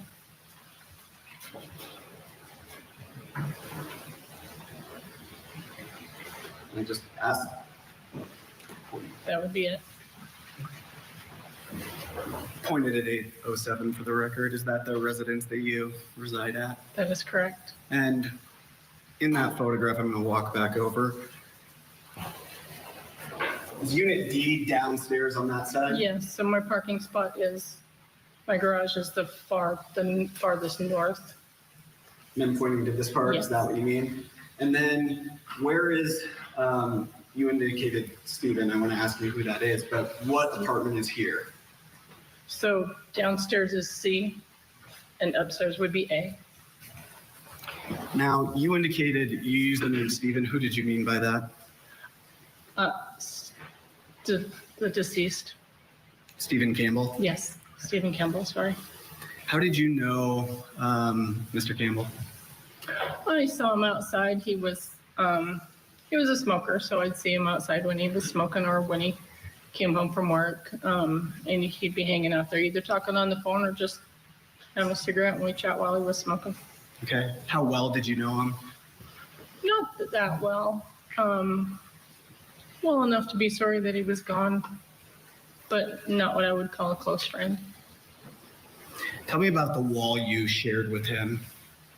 I think the building is very well insulated because we didn't hear anything through the wall.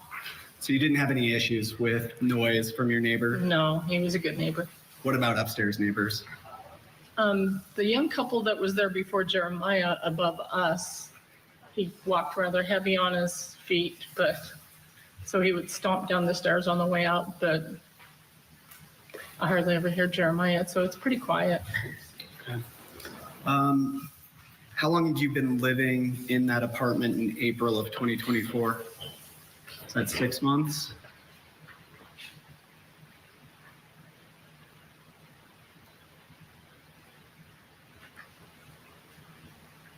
Yeah, 6 months. October, the 6 months Yeah. prior, is that correct? Yes, Okay. that is correct. April 19th of 2024, do you recall that date? I do. And why do you recall it?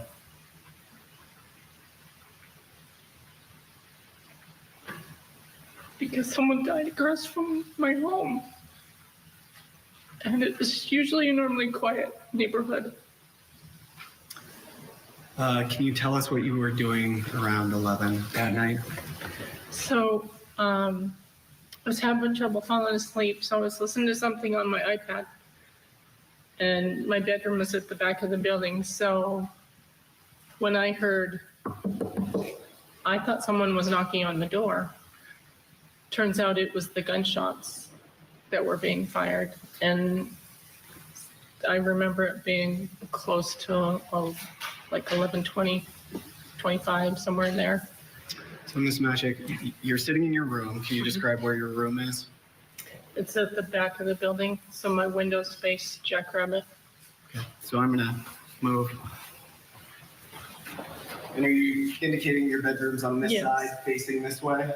Yeah, that's why it was quieter. Some people said it sounded like fireworks, but since I was at the back of the building and had something in my ears, it was quieter to me. So you had headphones on. Uh-huh. What were you watching? I don't recall. And you heard a sound. Uh-huh. And what did that sound like? I thought someone was knocking on the door. So it sound like 1, 2, 3, 4, 5. Do you recall the number of knocks you heard? I thought I heard 5. Okay. Do you know? That's my closest guess. Okay. That's why I thought it sounded like a knocking at the door. So what did you do? I went to the door. Okay. I watch a lot of police shows, so I asked who it was without opening the door, and nobody answered, so I slowly opened it, and there was no one in my stairs. But when I looked outside, there were 2 people across the street. No, I'll take you to there, but I want to Okay. I want to back up a little bit. After you heard that knock, what did you first do? Just went to the door to see if there was someone Did you have there. to take off your headphones? Yeah, because I didn't want to carry the iPad with me. Okay. I use a cane So I didn't want to drag that with me. And So I just, know it's personal. Why do you use a cane, or how I have long? have you- rheumatoid arthritis Do you always use it? most of the time now. Yeah, there are times when if I've been walking around my kitchen, I can walk without it for a little while, but most of the time I have it. How did you walk to the door on April 19th? I quickly put on my robe, tied it, and walked down the hallway to the front door. How long is it from your bedroom through the hallway to your front door? It's a pretty small apartment, so I would say from the front of the juror's box to the other wall. And I just asked maybe if that record. I'm not sure how many the feet that witnesses would be. indicating maybe from the jury box to the back wall, maybe 20 feet. Long enough for a bathroom, a laundry room, and the living room. Well, I can't say recommendation, please. Just ask the record reflection indicated the jury box roughly to the wall. It so reflects. About how far is that? 20 to 25 feet. It's not a large apartment, so. it's Tell me not about that long. hallway. Is it a straight hallway? Yeah. So I go straight out of my bedroom door down the hall, and then go left a little bit around my sofa to get to the front door, and then it's straight to the door.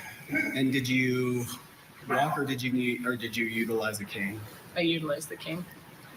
How long does it take you to? How long do you estimate it took you to walk that distance? I'd say at least 30 seconds.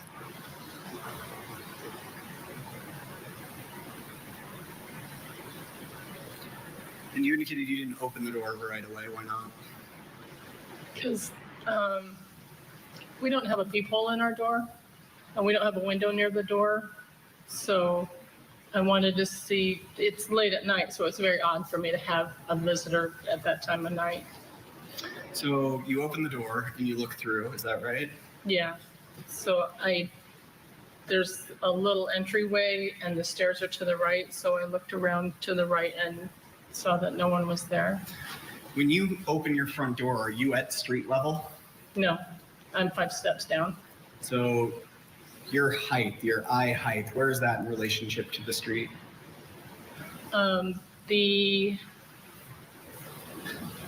When I'm standing in my stairwell, there's a little wall about this high, and then there's a railing that I can see through easily. And then there's the stairs to my right.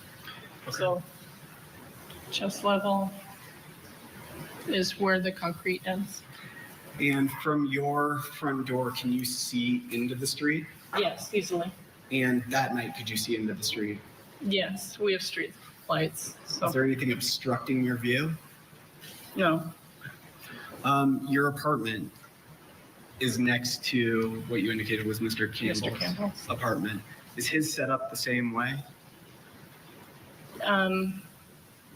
yes, it's just the opposite though. So the kitchens are in the same place. So is it fair to say it's inverted? Yeah. So mirror Still have image. to look up the same way? Or sorry, Yes. it's below street So level the his same way? stairs are the same. When you indicated you had watched or seen Mr. Campbell smoking before, where had you seen him smoking? Either down by his door, or most of the time it was up on the patio area in front of the apartment, which you can see in the photo. When you say a patio area, what do you mean? The concrete. So that tree is no longer there, but the flat spot in front of the building between the driveways. All right, let's pause it right there. When we get you back inside this courthouse, the neighbor testifies about what she saw the day of the shooting. Keep it here on your front row seat to justice.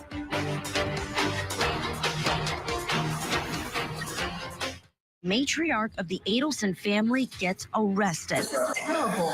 Donna Adelson is facing charges of murder, the death of her former son-in-law, Dan Markell. Prosecutors say a bitter child custody battle was the motive for the murder-for-hire plot. Now that Donna has turned into a defendant, what's next for the Adelson clan? Now that the ship is really sinking fast, blood doesn't matter that much. The Matriarch Mastermind Murder Trial. Live coverage begins this August on Court TV.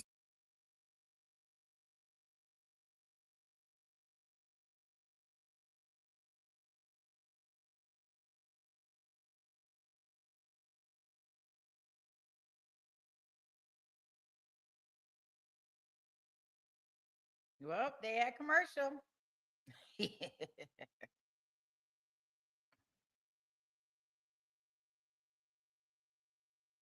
I think she talking Madison. I think she talking about the Ali case.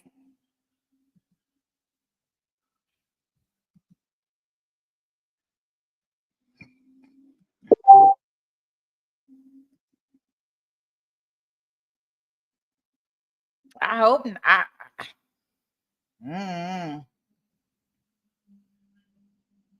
Are y'all starting to think they overcharged them?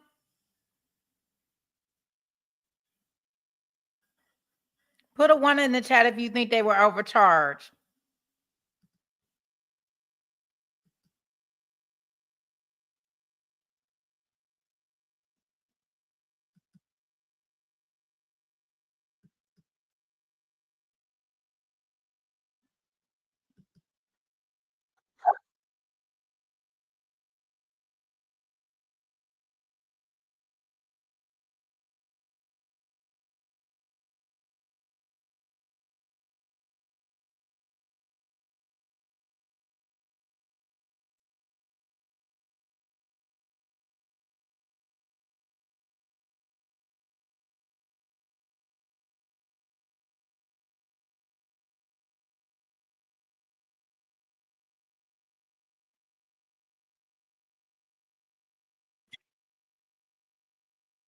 If you want to see somebody who overreacted, you're going to see somebody who overreacted.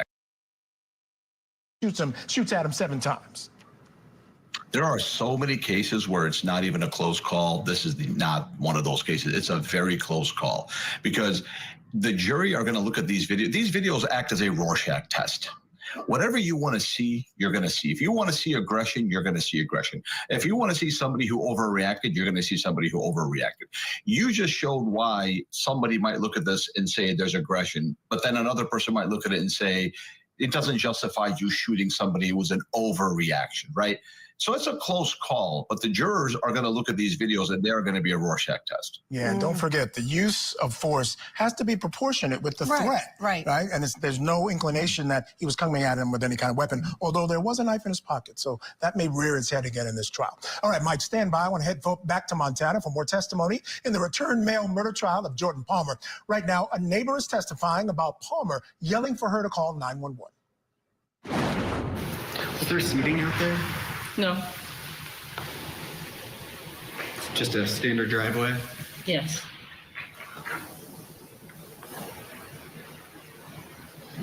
That night, do you know if Mr. Campbell was smoking? I don't know for sure, but that's okay. the main reason I can think of that he would be out there at that time of night. He indicated he didn't sleep very well.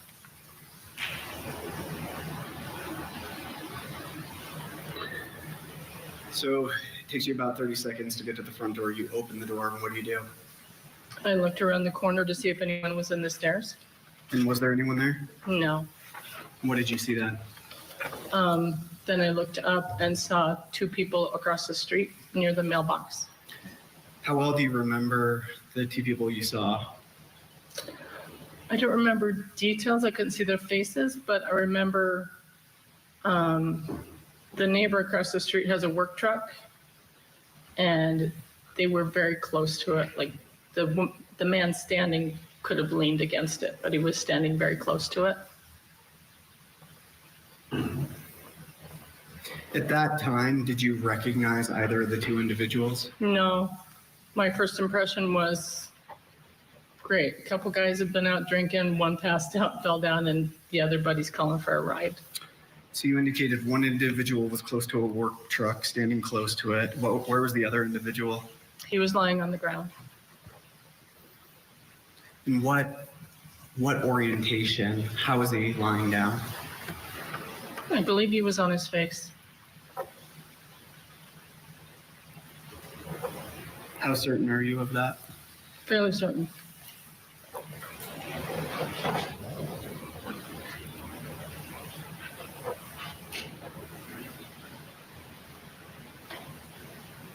Did you make any other observations of the person standing close to the work truck? I did. I thought it was odd that he remained on the phone the whole time. How did you know he was on the phone? Because each time I looked outside, I checked 3 times, and he was still on the phone. When you said you checked 3 times, were some of those times later? Yeah, so the first time was just when I looked outside, and then I opened the door again. I said, "Do you need help?" And he said, "Yes." So I closed the door again and called 911. They said they had already been called. We'll get to that in a second. Why did you ask if they needed help? Because somebody was laying on the ground. I wasn't sure if he was passed out or if he was hurt or what had happened.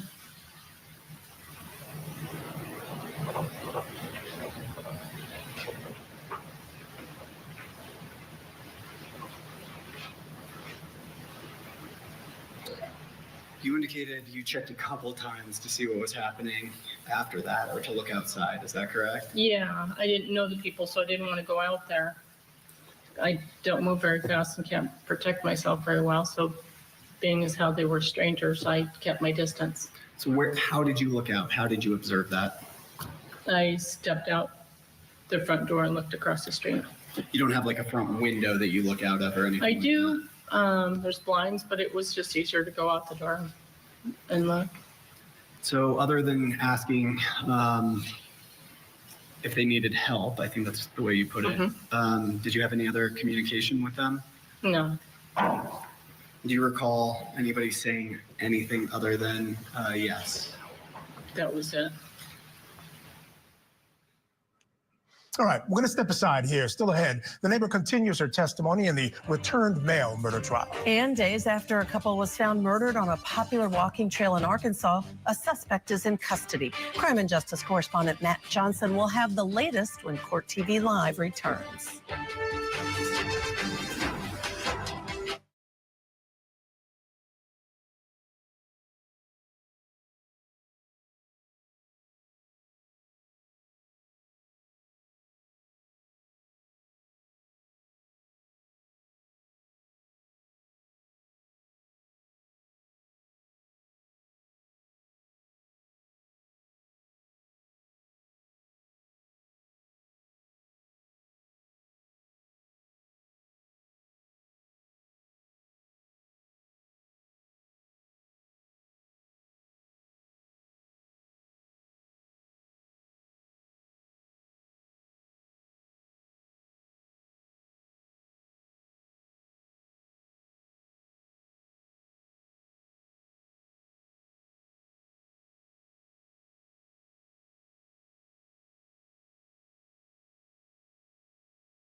Let's head back into court now. A neighbor is still on the stand. The state is now playing video and questioning her about what she recognizes and hears.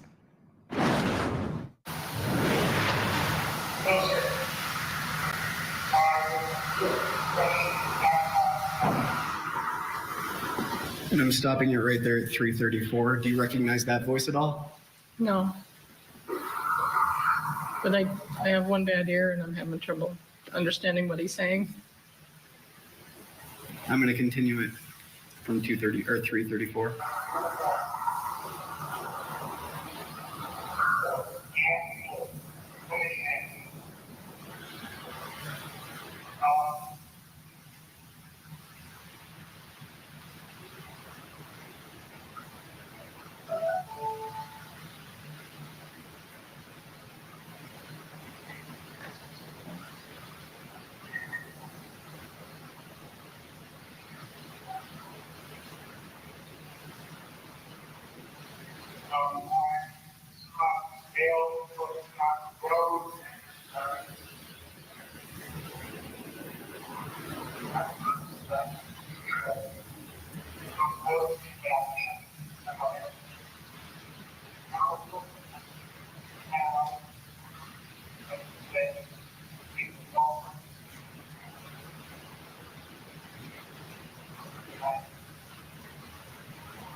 Ms. Mashik, I'm going to stop it right there. I'm at 445. Did you hear voices in that? I did. Did you recognize any of them? It was hard to understand. I'm going to go back further. Okay.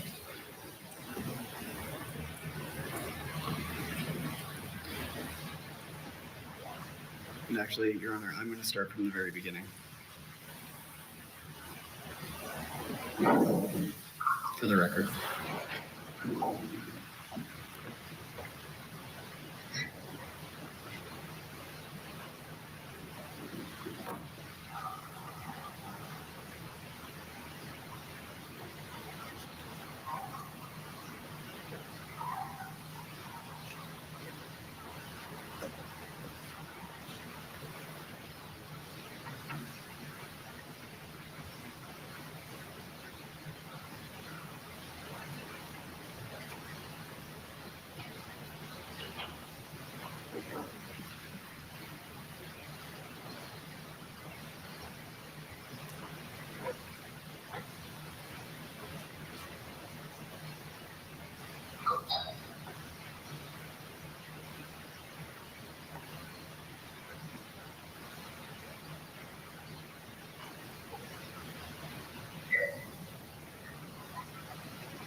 Ms. Mashik, I'm stopping it at 112, just so you know. I'm going to ask you in a second if you recognize any of the sounds. The sounds are going to include sounds that are loud, and I know you haven't seen this video, so I just want you to be aware of that. Okay.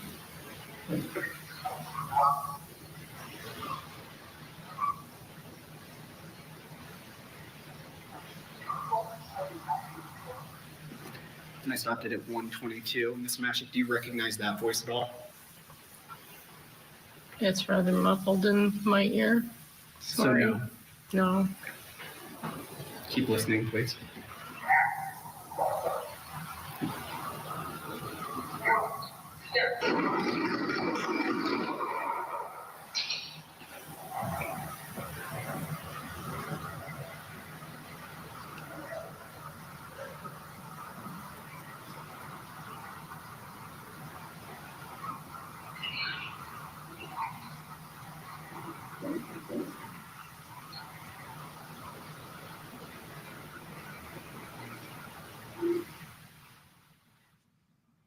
Michael, the audio's kind of muffled. She even said, I can't really hear it, but boy, you could hear those gunshots. They were devastating to listen to. And, you know, sometimes you talk about seeing something on video can affect you. Hearing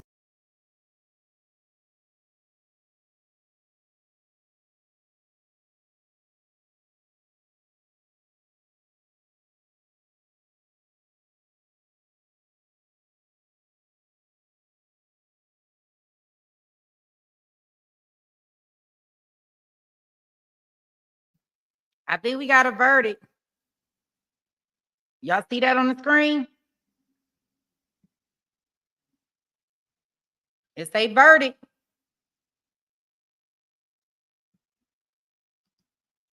Verdict. Verdict. Verdict. Text your friends, tell your cousins, tell everybody in the chat. It looks like we may have a verdict.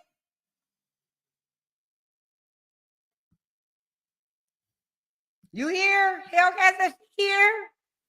What? It looks like we may have a verdict. It's a verdict.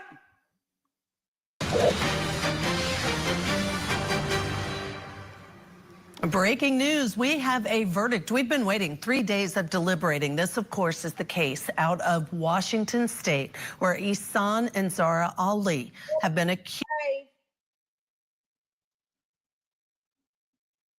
Oh, boy. You know Court TV is ratchet with whatever they doing.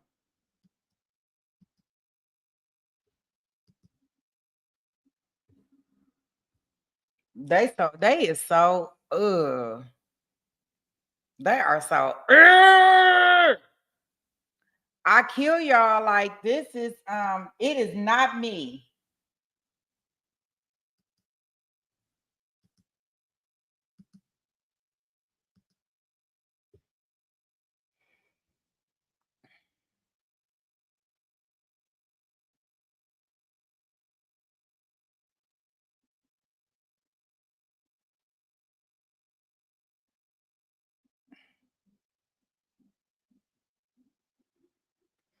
Yeah, we got a verdict. I don't even know how to put it out. I usually open up a room, but shoot, let me see. Let me see what I could do. Because I like to let everybody know because they be messaging me too. So let me see if I can open up something for them. Verdict, Ali and Ali. Let me see if I can just go live.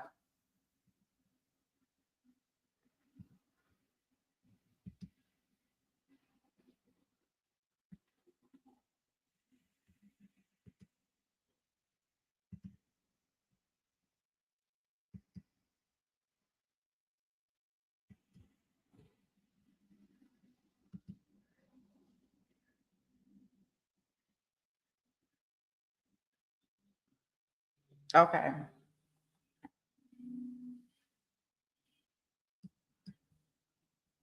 I'm telling y'all, Court TV is stupid. It's stupid.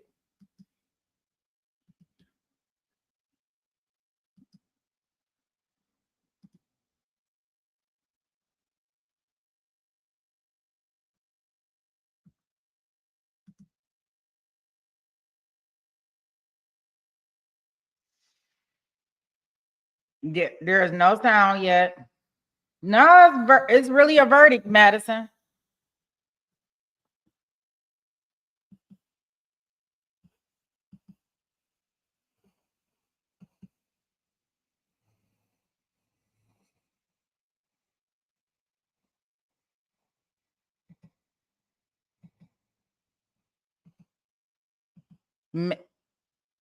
They are, and it's so not me.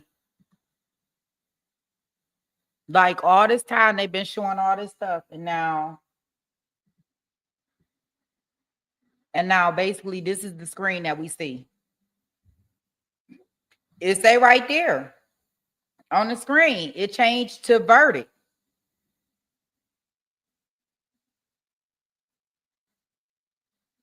Well, I'm gonna keep it up here because I don't want to miss it at all. And I just sent it posted to X. Okay, yeah, I seen it come in.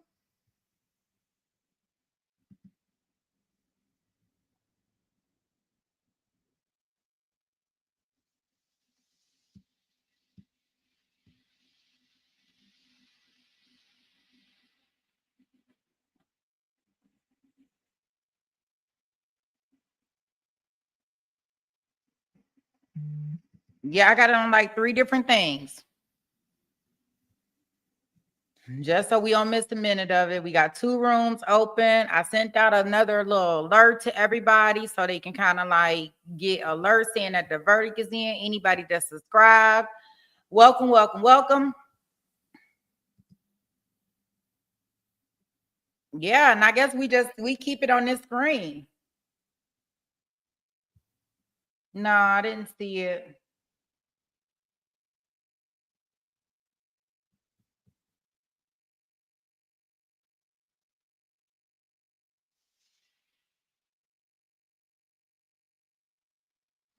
Oh, okay, 30 to 40 minutes. Okay. Thank you. You know, the funny thing about this is that even though it may be 30 or 40 minutes, why is Court TV not playing the other trial? Like, I don't know why they took it to this screen that we have currently up here. I don't know why they did that. I'm too scared to move from the screen.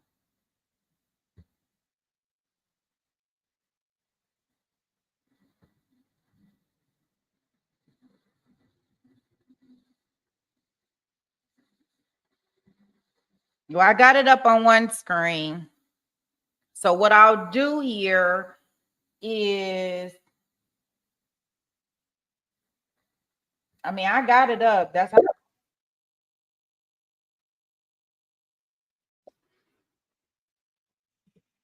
I just don't.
Parents are in custody. They're not on bail for anybody.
Officer Aiken, I want to take you to 233307 in this video.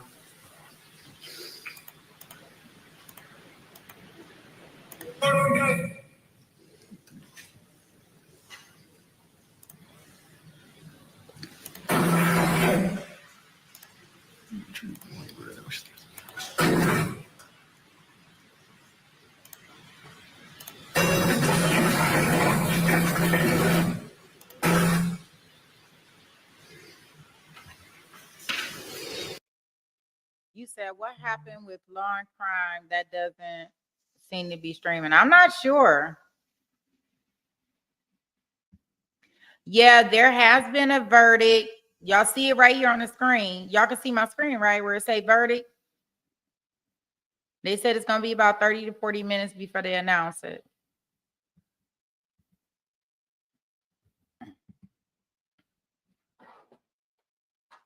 So we just waiting right now. And this is actually nice for those that don't know, because typically when the verdict come in, everybody already be in the courtroom and we don't even be knowing, right? So as a creator, it'd be kind of hard for us to send out the messages to everybody. That's why y'all see all those typos in my verdict, my thing when I sent it out, because I was like, I gotta let them know we got a verdict. But if I knew they was gonna do it like this, but typically they when they say verdict, like they be about to get a judge the form. But today it just happened to be a little bit different, which is nice, right? That way we can let all parties involved know that we got a verdict coming up.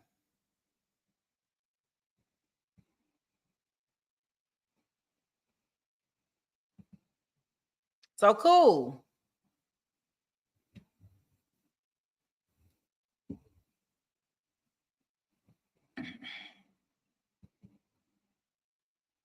It's Washington. Yes, that's correct. So the case is in Washington.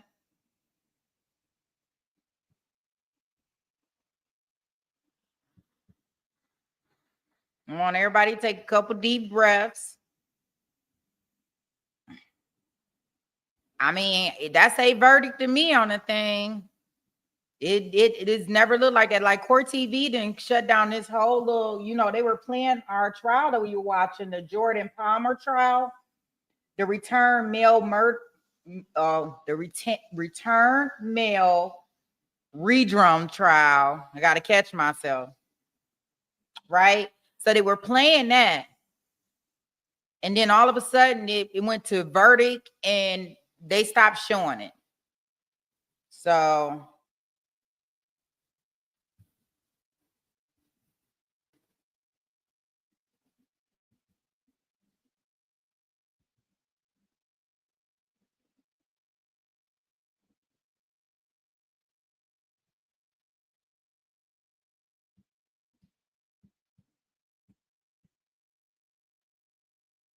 yeah, we ain't behind. We don't have no TiVo time. We right up in there. Right up in there like swimwear.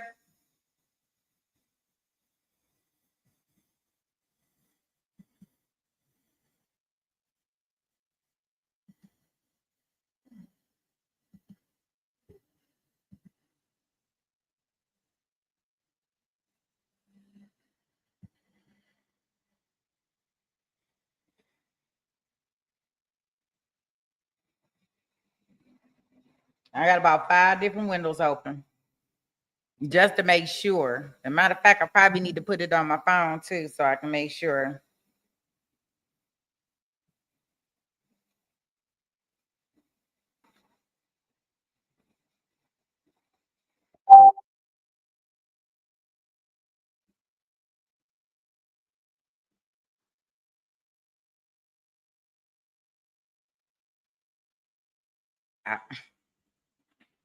What you just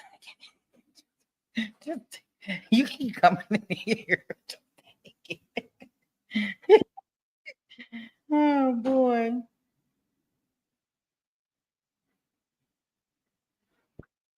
Okay.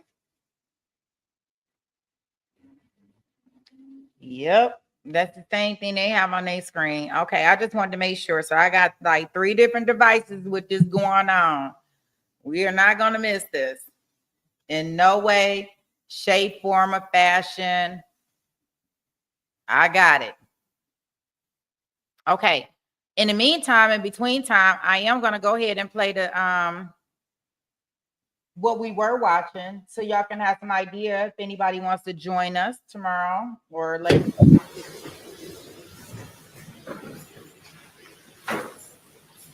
You may.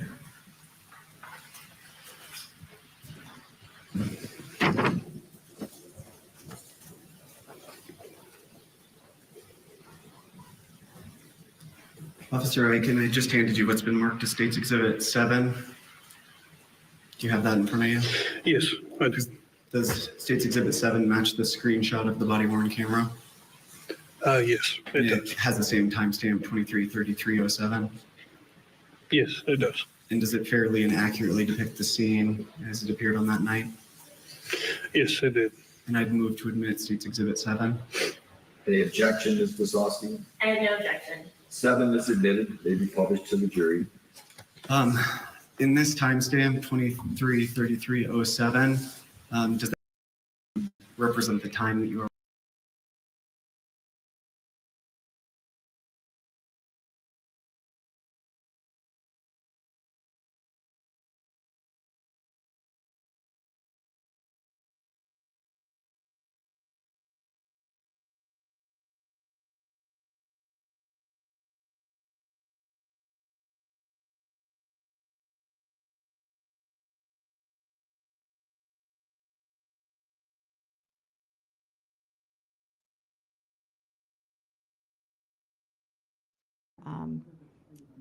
or is intending to use the feed from Court TV. The representative has previously been in court and approached the court, and the court has previously advised the representative of the requirements and prohibitions related to what can be recorded from this proceeding, and specifically as it relates to not using the names of minors or showing the faces of the minors or the alleged victim in this matter, and that remains. And do you understand that? Thank you. Ms. Stone, any issues before we bring the jury in? Not from the state, Your Honor. Thank you. Thank you. Mr. Kading? No, Your Honor. Mr. Leary? All right, please bring in the jury.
Please be seated.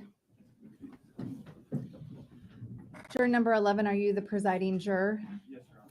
Could you please provide the materials that you have to the bailiff?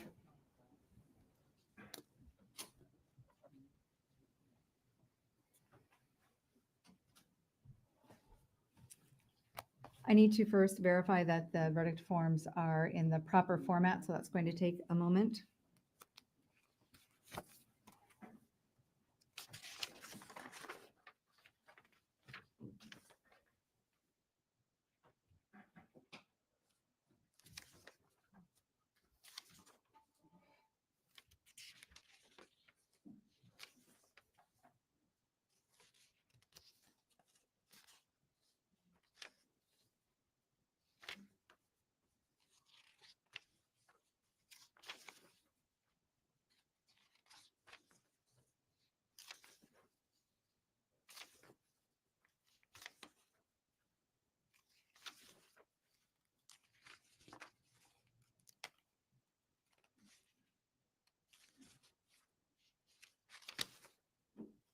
The forms are in the The verdict forms are filled out correctly, and I will now publish them.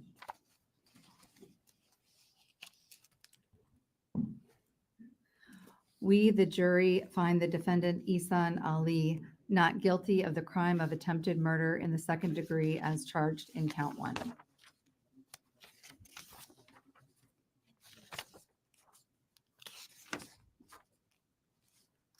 We, the jury, having found the defendant not guilty of the crime of assault in the first degree as charged, or being unable to unanimously agree as to that charge,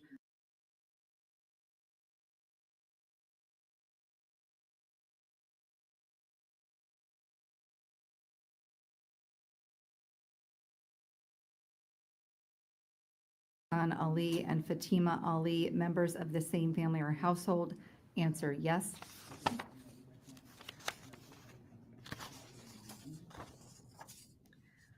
We, the jury, find the defendant Ihsan Ali guilty of the crime of unlawful imprisonment as charged in count 3. We, the jury, answer the question submitted by the court as follows. Were Ihsan Ali and Fatima Ali members of the same family or household? Answer yes. We, the jury, find the defendant Ihsan Ali guilty of the crime of assault in the fourth degree as charged in count 4.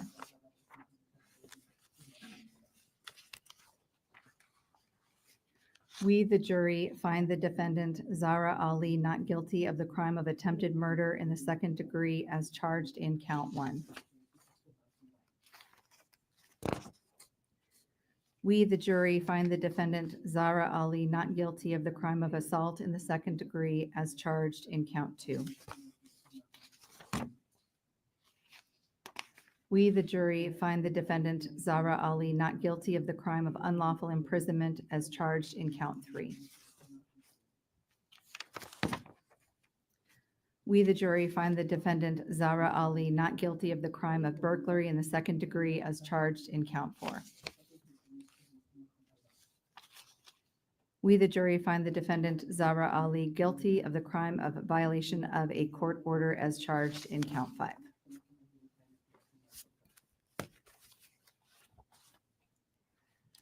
I am now going to poll the jury. And what that means is that I'm going to ask each of you the same question. The first question I am going to ask is whether or not these are your verdicts. And then I'm going to ask whether or not these are the verdicts of the jury. Juror number 1, are these your verdicts? Are they the verdicts of the jury? Juror number 2, are these your verdicts? Yes, Your Honor. Are they the verdicts of the jury? Yes, Your Honor. Juror number 3, are these your verdicts? Are they the verdicts of the jury? Juror number 4, are these your verdicts? Yes, Your Honor. Are they the verdicts of the jury? Yes, Your Honor. Juror number 5, are these your verdicts? Yes, Your Honor. Are they the verdicts of the jury? Yes, Your Honor. Juror number 6, are these your verdicts? Yes, Your Honor. Are they the verdicts of the jury? Yes, Your Honor. Juror number 7, are these your verdicts? Yes, Your Honor. Are they the verdicts of the jury? Yes, Your Honor. Juror number 8, are these your verdicts? Yes, Your Honor. Are they the verdicts of the jury? Yes, Your Honor. Juror number 9, are these your verdicts? Yes, Your Honor. Are they the verdicts of the jury? Yes. Juror number 10, are these your verdicts? Yes, Your Honor. Are they the verdicts of the jury? Yes. Juror number 11, are these your verdicts? Yes, Your Honor. Are they the verdicts of the jury? Yes, Your Honor. Juror number 12, are these your verdicts? Yes, Your Honor. Are they the verdicts of the jury? Yes. Thank you. I'm satisfied that these are the proper verdicts, that they are unanimous, and I accept them. In just a moment, the bailiff will lead you back to the jury room, and as soon as that happens, all of the instructions that I have given you are released as it relates to talking about this case or not, researching all of those things. That all goes away, and you are free to discuss or not discuss.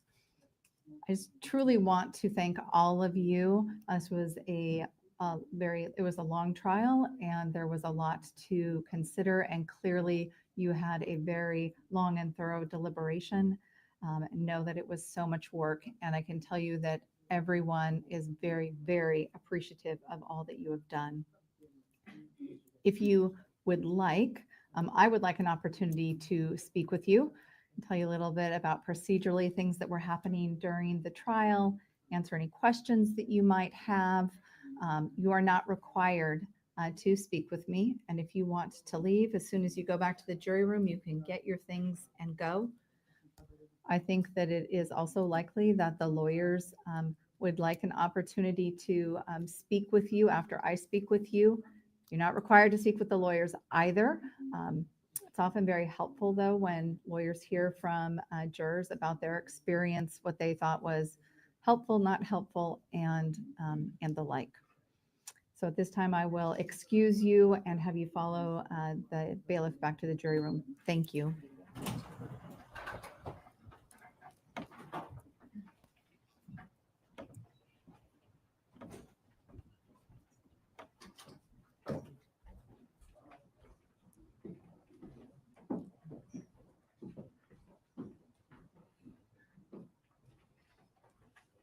Please be seated.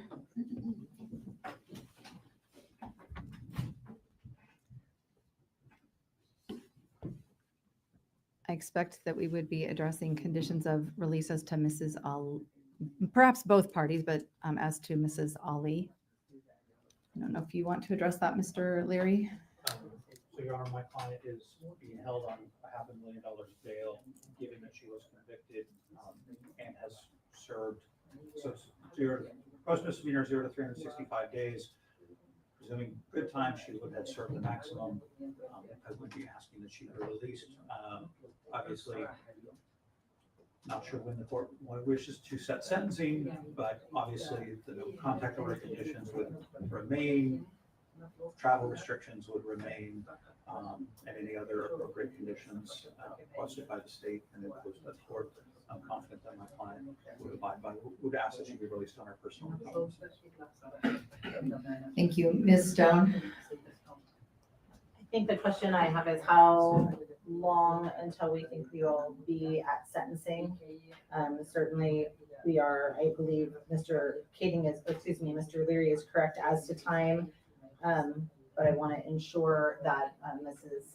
Ali has no, I guess, barriers to being present for sentencing. So I guess that would be my question. If Mr.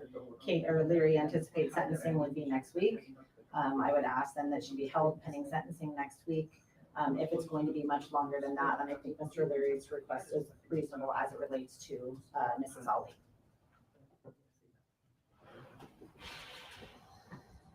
So, assuming that there's a third offer good time, she's been in custody 10 months, so she has served the statutory maximum with good time, which she is entitled to, so I don't see a basis.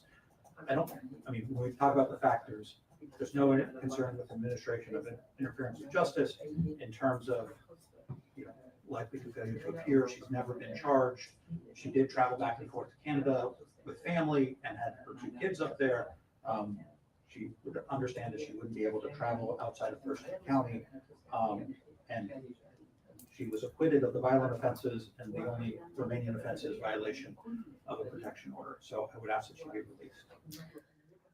All right. As it relates to sentencing, the complicating factor in trying to set an actual sentencing date today is that we have to arrange for interpreters for the sentencing.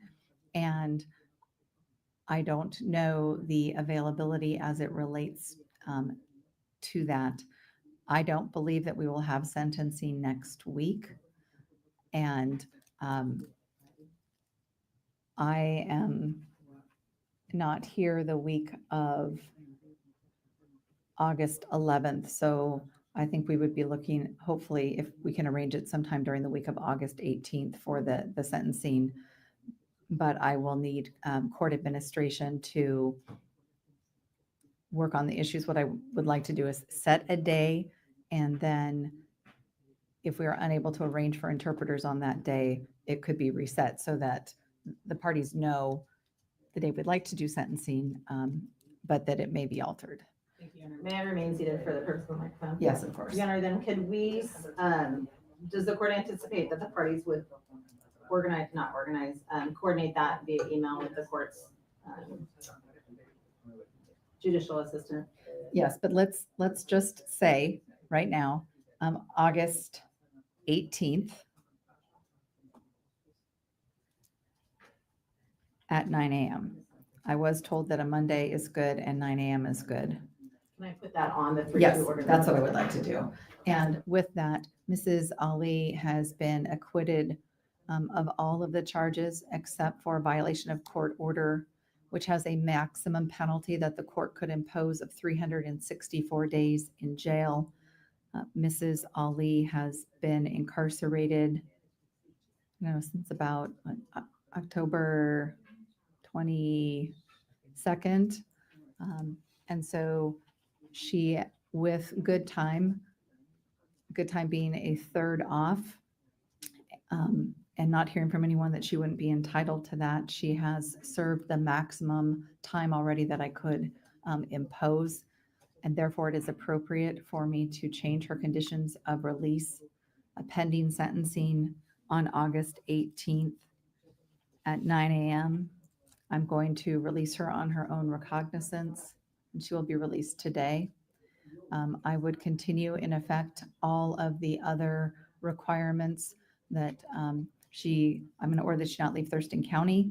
I'm going to order that she follow the no contact orders that are in effect. And I don't know if there were other conditions other than that. I think Ms. Stone will look that up. I'm looking up Odyssey right now, Your Honor.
I think that's it, based on the prior order, conditions of release set on October 24th of 2024, Your Honor.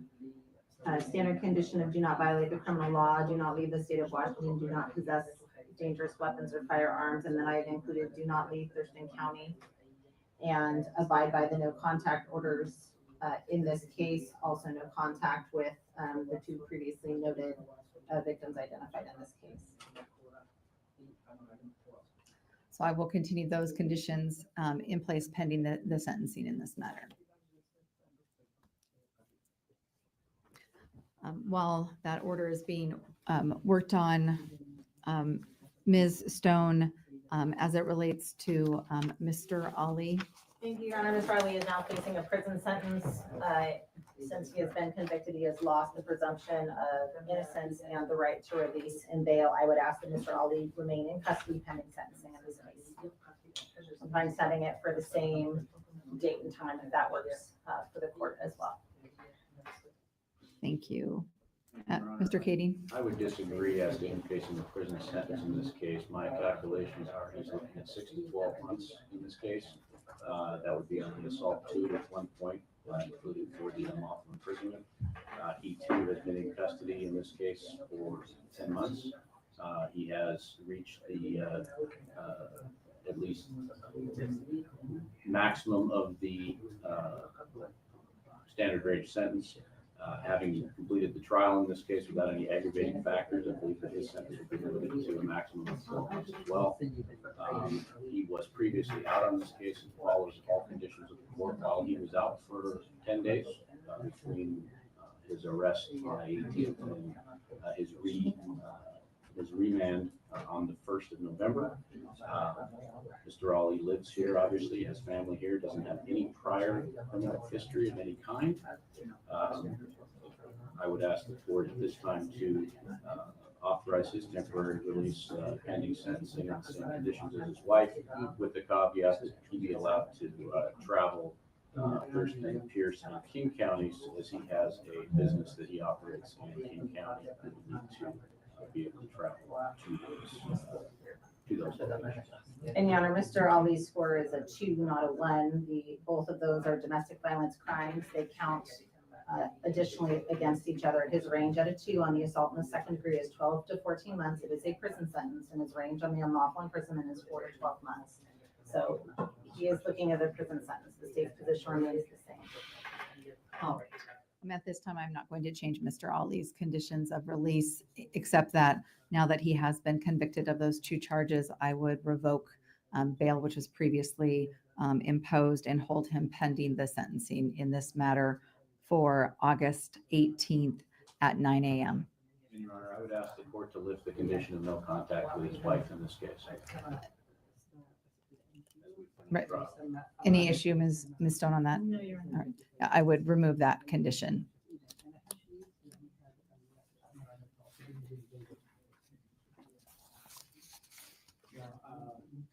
I had the opportunity, while the court was addressing bail, on Mr. Ali to review the conditions of release with the interpreter, with my client. She has signed it.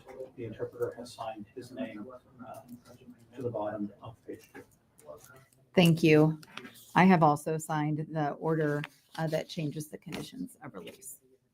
Provide a copy to my client. Thank you.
On Mrs. Ali's case, I would just indicate that on page 1, the box that the defendant is released with the conditions identified on page 2 was not checked.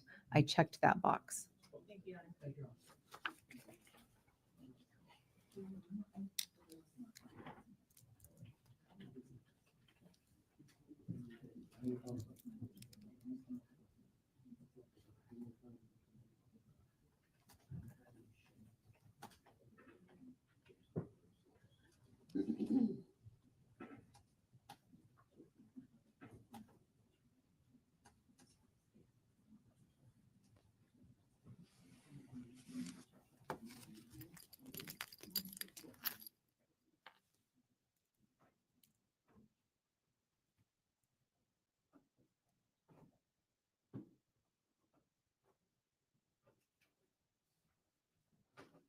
If I may approach. Yes. We go over the order establishing conditions. Sign. And that was reviewed with Mr. Ali with the interpreter. Yes, it was.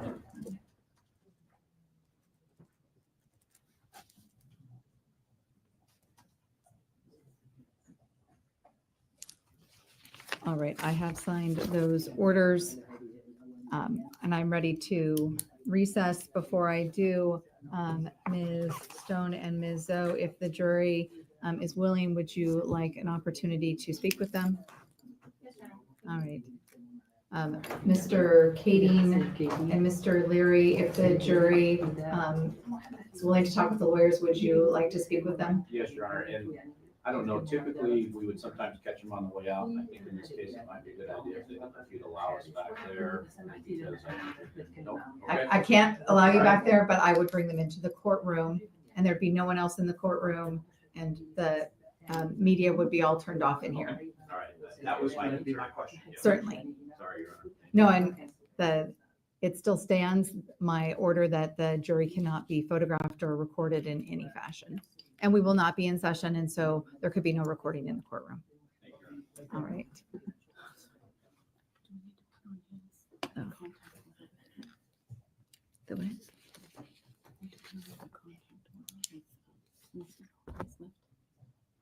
No, because it's just not ordered anymore. Oh, it was previously. A good question. All right. Court will be in recess. Thank you. All rise. Court's in recess.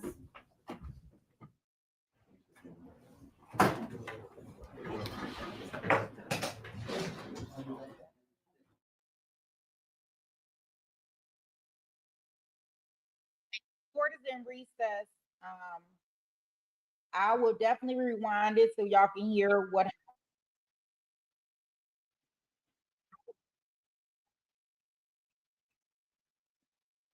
Just in case anybody has any regards. Like, can we not all get along? Can we all get along?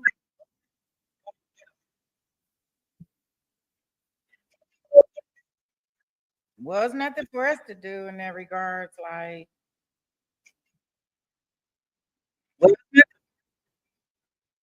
I mean, they had the case for a while, right? They asked the questions that they thought.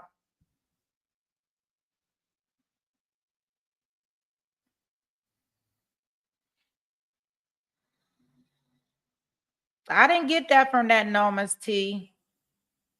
It don't sound like that's the same thing for him. It sounds like he's going to be in custody. But here, I'll let y'all listen to it again.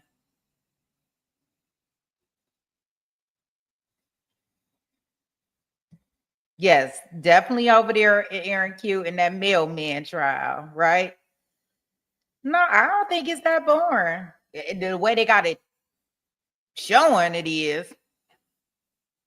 He got 2 charges, Norma's T, because he got the unlawful imprisonment one too. That's why the judge did not release him. But for the mom, it looks like she's probably going home today. Ms. Zoe are present on behalf of the state. Mr. Kading is present with Mr. Ali and representing Mr. Ali, and Mr. Leary is present with Mrs. Ali and representing Mrs. Ali. I was told that in addition to Court TV, that there is a representative from Como TV who is present and who has requested or is intending to use the feed from Court TV. The representative has previously been in court and approached the court, and the court has previously advised the representative of the requirements and prohibitions related to what can be recorded from this proceeding, and specifically as it relates to not using the names of minors or showing the faces of the minors or the alleged victim in this matter, and that remains. And do you understand that? Thank you. Ms. Stone, any issues before we bring the jury in? Not from the state, Your Honor. Thank you. Thank you. Mr. Kading? No, Your Honor. Mr. Leary? All right, please bring in the jury.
please be seated? Juror number 11, are you the presiding juror? Yes, Your Honor. Could you please provide the materials that you have to the bailiff?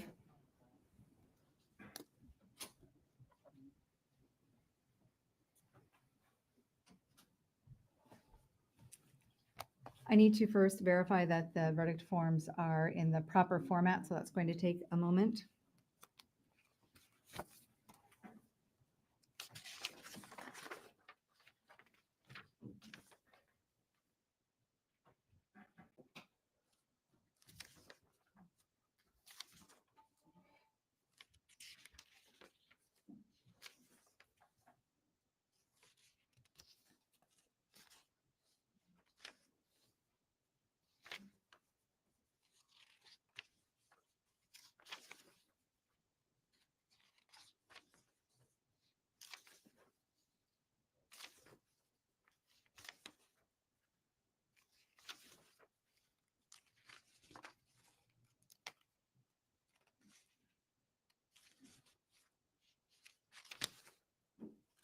The forms are the verdict forms are filled out correctly, and I will now publish them.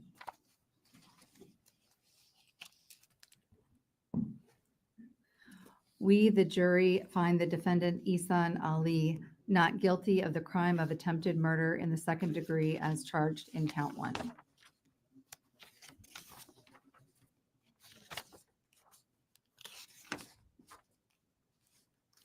We, the jury, having found the defendant not guilty of the crime of assault in the first degree as charged, or being unable to unanimously agree as to that charge,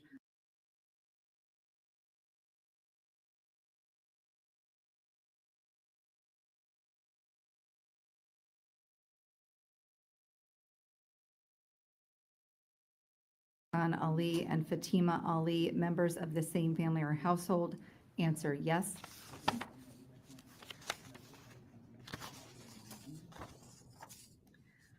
We, the jury, find the defendant Ihsan Ali guilty of the crime of unlawful imprisonment as charged in count 3. We, the jury, answer the question submitted by the court as follows. Were Ihsan Ali and Fatima Ali members of the same family or household? Answer yes. We, the jury, find the defendant Ihsan Ali guilty of the crime of assault in the fourth degree as charged in count 4.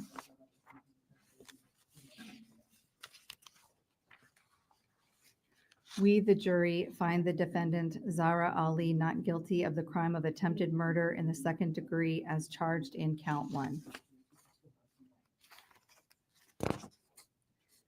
We, the jury, find the defendant Zahraa Ali not guilty of the crime of assault in the second degree as charged in count 2. We, the jury, find the defendant Zahraa Ali not guilty of the crime of unlawful imprisonment as charged in count 3. We, the jury, find the defendant Zahraa Ali not guilty of the crime of burglary in the second degree as charged in count 4. We, the jury, find the defendant Zahraa Ali guilty of the crime of violation of a court order as charged in count 5.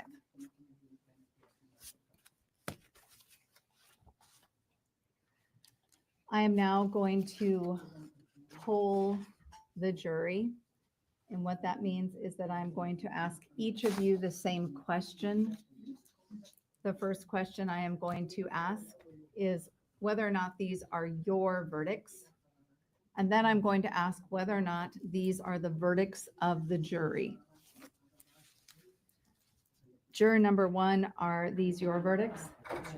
Are they the verdicts of the jury? Yes, Your Honor. Juror number 2, are these your verdicts? Yes, Your Honor. Are they the verdicts of the jury? Yes, Your Honor. Juror number 3, are these your verdicts? Yes, Your Honor. Are they the verdicts of the jury? Yes, Your Honor. Juror number 4, are these your verdicts? Yes, Your Honor. Are they the verdicts of the jury? Yes, Your Honor. Juror number 5, are these your verdicts? Yes, Your Honor. Are they the verdicts of the jury? Yes, Your Honor. Juror number 6, are these your verdicts? Yes, Your Honor. Are they the verdicts of the jury? Yes, Your Honor. Juror number 7, are these your verdicts? Yes, Your Honor. Are they the verdicts of the jury? Yes, Your Honor. Juror number 8, are these your verdicts? Yes, they are. Are they the verdicts of the jury? Yes, they are.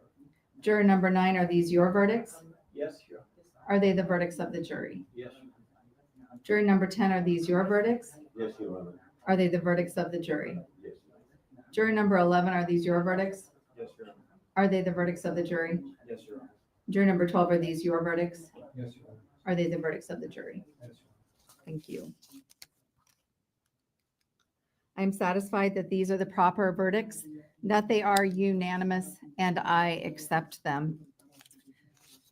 In just a moment, the bailiff will lead you back to the jury room, and as soon as that happens, all of the instructions that I have given you are released as it relates to talking about this case or not, researching, all of those things. That all goes away, and you are free to discuss or not discuss. I just truly want to thank all of you. This was it was a long trial, and there was a lot to consider, and clearly you had a very long and thorough deliberation. Know that it was so much work, and I can tell you that everyone is very, very appreciative of all that you have done.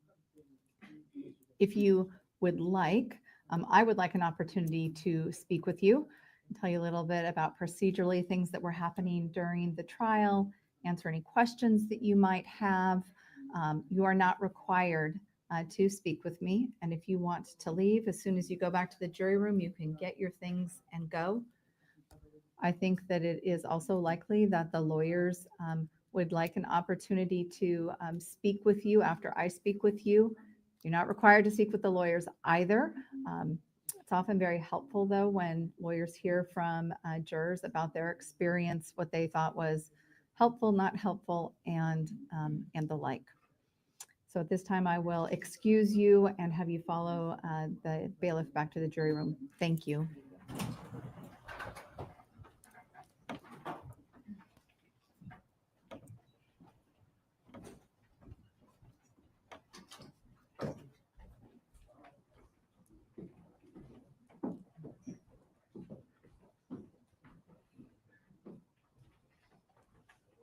Please be seated.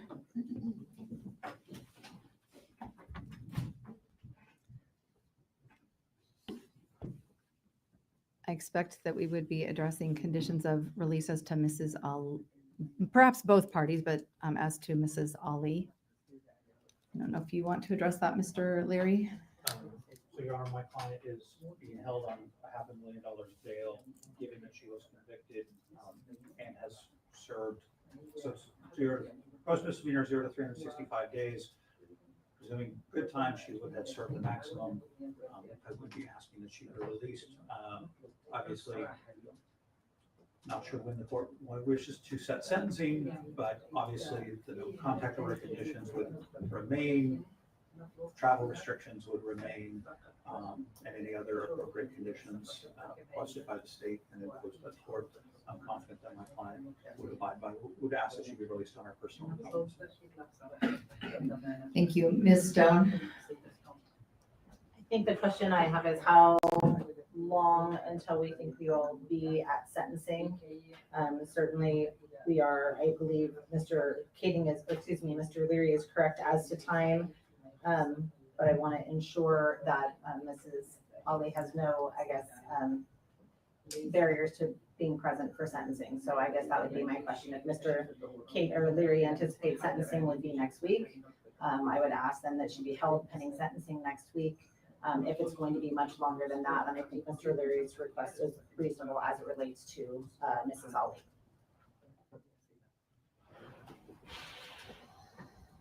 So, assuming that there's a third offer good time, she's been in custody 10 months. So she has served the statutory maximum with good time, which she is entitled to. So I don't see a basis. When we talk about the factors, there's no concern with administration of interference with justice in terms of likely to failure to appear. She's never been charged. She did travel back and forth to Canada with family and had her 2 kids up there. She would understand that she wouldn't be able to travel outside of Thurston County. And She was acquitted of the violent offenses, and the only remaining offense is violation of a protection order. So I would ask that she be released. All right, as it relates to sentencing, the complicating factor in trying to set an actual sentencing date today is that we have to arrange for interpreters for the sentencing. And I don't know the availability as it relates to that. I don't believe that we will have sentencing next week. And I am not here the week of August 11th. So I think we would be looking, hopefully, if we can arrange it sometime during the week of August 18th for the sentencing. But I will need court administration to work on the issues. What I would like to do is set a day, and then if we are unable to arrange for interpreters on that day, it could be reset so that the parties know the day we'd like to do sentencing, but that it may be altered. Thank you, Your Honor. May I remain seated for the purpose of the microphone? Yes, of course. Your Honor, then could we, does the court anticipate that the parties would coordinate that via email with the court's judicial assistant? Yes, but let's just say right now, August 18th at 9 a.m. I was told that a Monday is good and 9 a.m. is good. Can I put that on the 3-2 Yes, order? that's what I would like to do. And with that, Mrs. Ali has been acquitted of all of the charges except for violation of court order, which has a maximum penalty that the court could impose of 364 days in jail.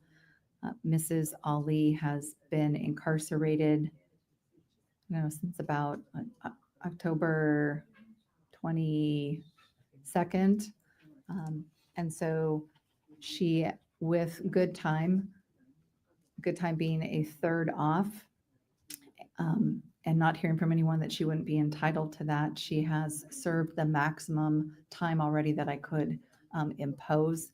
And therefore, it is appropriate for me to change her conditions of release pending sentencing on August 18th at 9 a.m. I'm going to release her on her own recognizance, and she will be released today. I would continue in effect all of the other requirements that I'm going to order that she not leave Thurston County. I'm going to order that she follow the no contact orders that are in effect. And I don't know if there were other conditions other than that. I think Ms. Stone will look that up. I'm looking up Odyssey right now, Your Honor. One moment.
I think that's it, based on the prior order, conditions of release set on October 24th of 2024, Your Honor. Standard condition of do not violate the criminal law, do not leave the state of Washington, do not possess dangerous weapons or firearms, and then I have included do not leave Thurston County, and abide by the no contact orders in this case, also no contact with the two previously noted victims identified in this case. So I will continue those conditions in place pending the sentencing in this matter. While that order is being worked on, Ms. Stone, as it relates to Mr. Ali. Thank you, Your Honor. Mr. Ali is now facing a prison sentence. Since he has been convicted, he has lost the presumption of innocence and the right to release and bail. I would ask that Mr. Ali remain in custody pending sentencing in this case. I'm setting it for the same date and time if that works for the court as well. Thank you. Mr. Kading? I would disagree as to him facing a prison sentence in this case. My calculations are he's looking at 6 to 12 months in this case. That would be on the assault 2 at one point, including for the unlawful imprisonment. He too has been in custody in this case for 10 months. He has reached the at least maximum of the standard range sentence. Having completed the trial in this case without any aggravating factors, I believe that his sentence would be limited to a maximum of 12 months as well.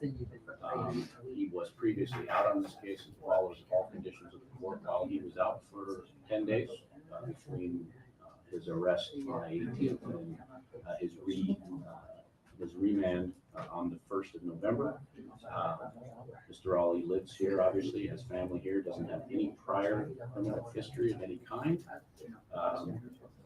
I would ask the court at this time to authorize his temporary release pending sentencing on the same conditions as his wife, with the caveat that he be allowed to travel Thurston, Pierce, and King counties, as he has a business that he operates in King County and we need to be able to travel to those locations.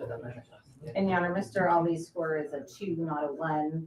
Both of those are domestic violence crimes. They count additionally against each other. His range at a 2 on the assault in the second degree is 12 to 14 months. It is a prison sentence, and his range on the unlawful imprisonment is 4 to 12 months.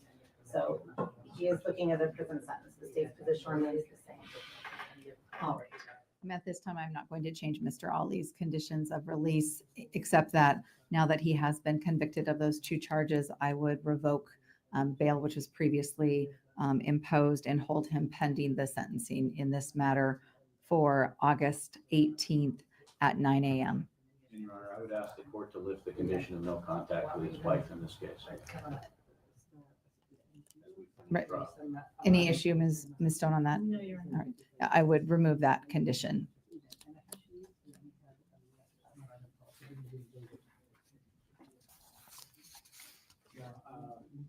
I had the opportunity, while the court was addressing bail on Mr. Ali, to review the conditions of release with the interpreter, with my client. She has signed it.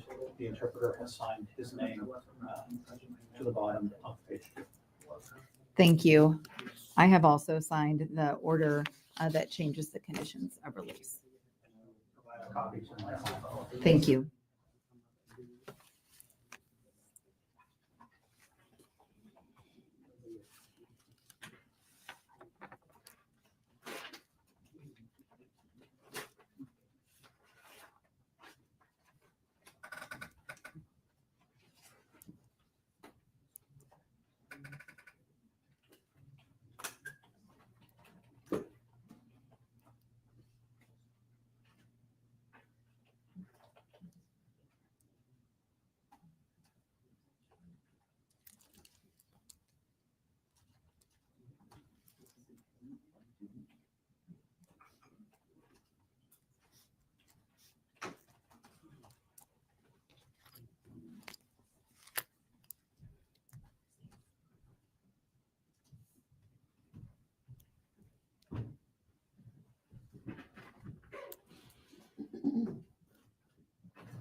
On Mrs. Ali's case, I would just indicate that on page 1, the box that the defendant is released with the conditions identified on page 2 was not checked. I checked that box.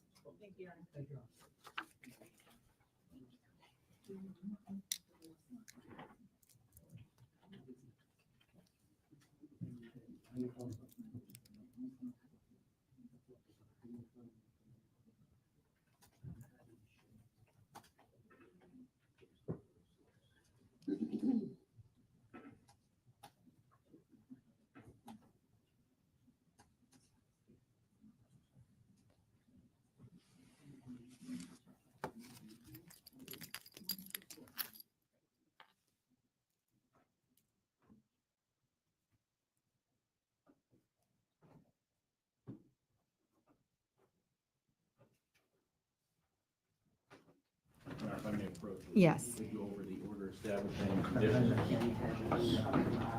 Sign and then. And that was reviewed with Mr. Ali with the interpreter. Yes, it was.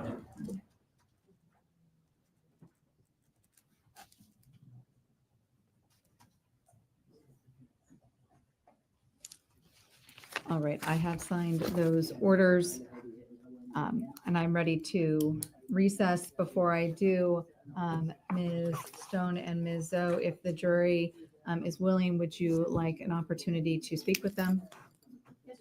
All right. Mr. Kading and Mr. Leary, if the jury is willing to talk with the lawyers, would you like to speak with them? Yes, Your Honor, and I don't know, typically, we would sometimes catch them on the way out, and I think in this case, it might be a good idea if you'd allow us back there, because nope. Okay. I can't allow you back there, but I would bring them into the courtroom, and there'd be no one else in the courtroom, and the media would be all turned off in here. All right, that was my question. Yeah. Certainly. Sorry, Your Honor. No, and it still stands, my order that the jury cannot be photographed or recorded in any fashion. And we will not be in session, and so there could be no recording in the courtroom. All right. Oh. The what?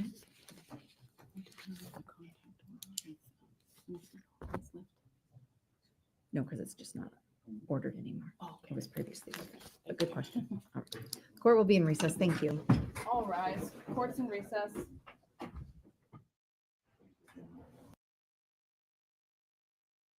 Okay, so there we have it. So yeah, I think that was a shocker for everybody, right?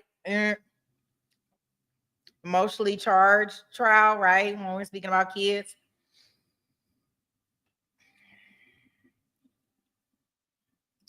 I don't know. I don't know. I don't know. I think the jury worked hard. I trust whatever evidence that they must have had, whatever evidence they saw that we didn't see. However, because I'm pretty sure some of them have kids, right? I can't imagine nobody's back there with no kids or anything.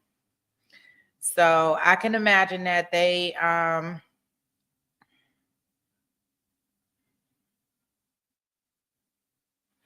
looking at all the dynamics of it. And I'm not sure if it's because we know more that it causes us to totally disagree. And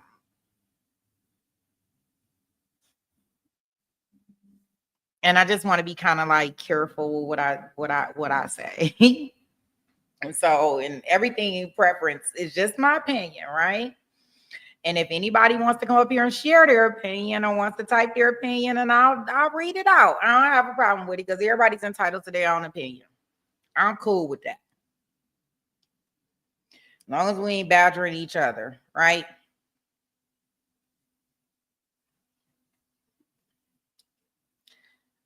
So, yeah, that's all we can do is respect the jury's decision, you know, but it's a lot of different things that a lot of questions and a lot of things that me personally, you know, even when we talk about this whole, you know, there were disputes in regards to if the fact that she was allegedly.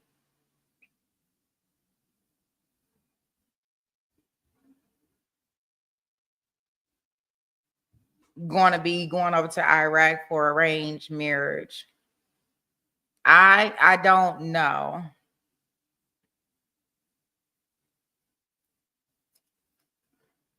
And that's just what Court TV put in their theory, right? But I can see, and all of us have been teenagers before, and we can get kind of, you know, do what we want to do.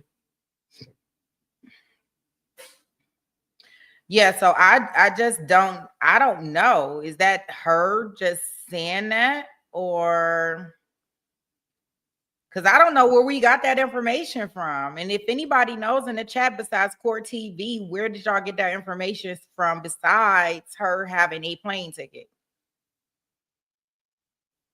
Yeah, the mom crying now.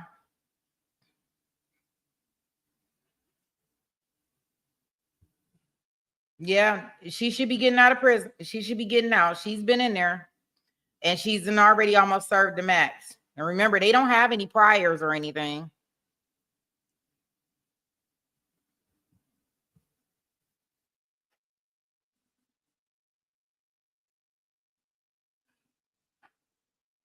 Princess says, I think some of the stuff that jury just didn't understand the question. Shoot. They can still get her unalive. Just watch your K's and your M's as we're doing this in the chat, guys. I know. It's our standard dictionary, but YouTube can't stand it. They will still get her unalive. It has happened before with these type of parents, and they will do that. Well, hopefully, Princess, just maybe, the jury got it absolutely correct, and they were not trying to do that.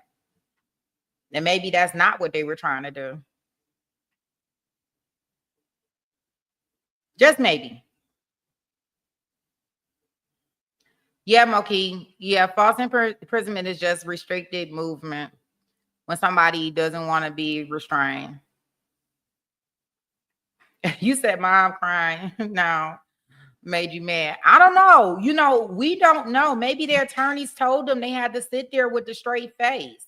I know there's a lot of attorneys that do tell because they don't want them to be one way and not be the other way.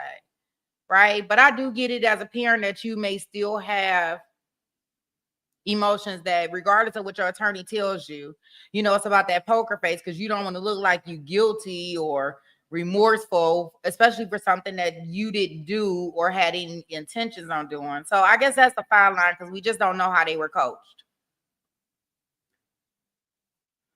The 13 jurors said the father just was getting into a fight. Okay.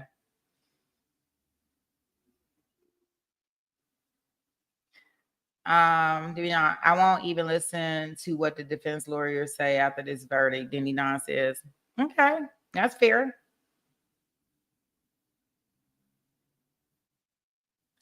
Oh, Pretty Brown. All that yelling and screaming that I did, you ain't have your earplugs in. They working you too hard. Am I going to have to call them?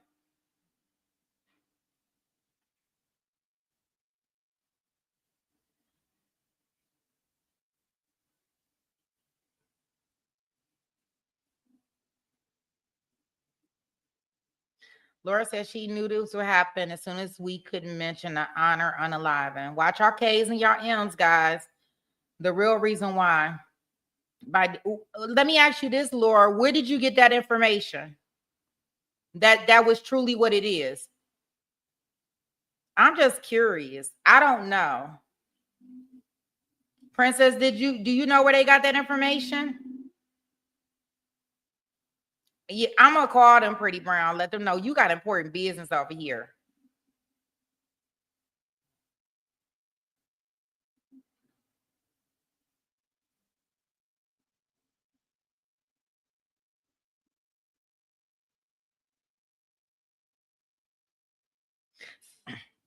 I'm just asking Princess and if y'all have anything.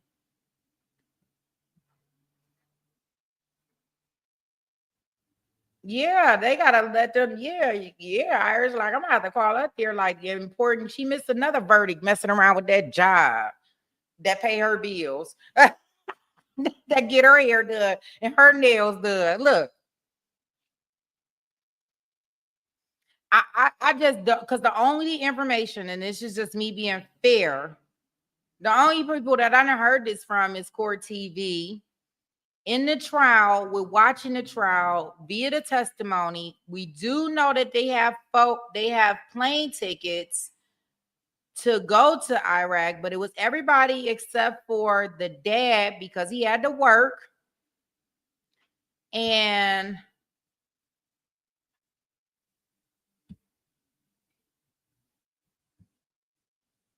so you saying they unalived their daughter by driving over them? It has been in the news. What I'm saying is, have you heard that from anybody's mouth in regard? Like, has she said anything online, Brenda? Not Brenda, Princess? Or where we? I don't know. You know, because the news will. Okay, and I'll look and see. Maybe I'm just uninformed because you know the news, they'll put something on it to get attention. I just want us to be careful with it. Especially since we didn't see all the evidence. And there has to be a reason why the judge ruled it out. Oh, film he does? I thought he was trying to work on his bail.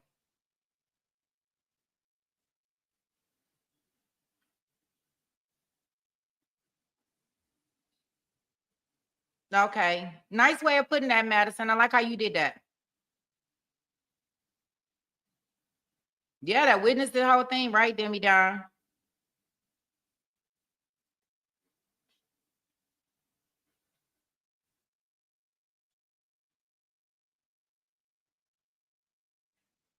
Yeah, I get that, Irish. Yeah, I think it was aggressive.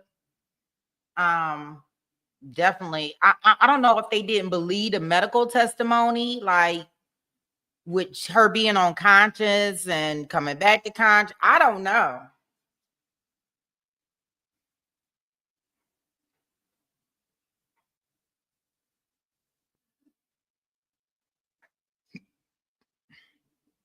I have no clue.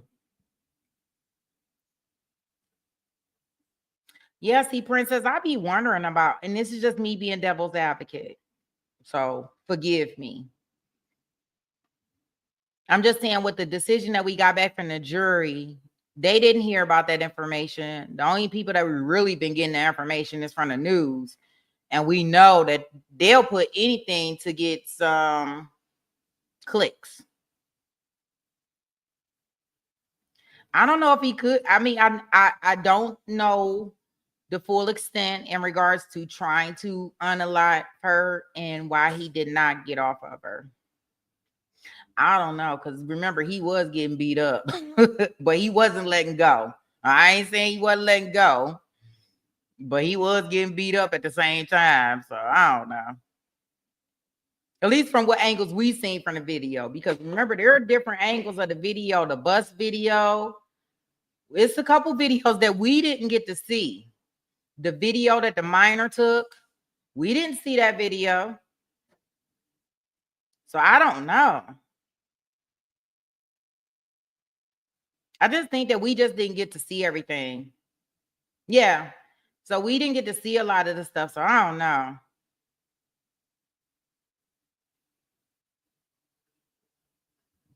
You said if he had beef with the boyfriend, why did he attack her instead? Still would have been wrong, but oh, he did that, didn't he, Don? Sure, he punched him too.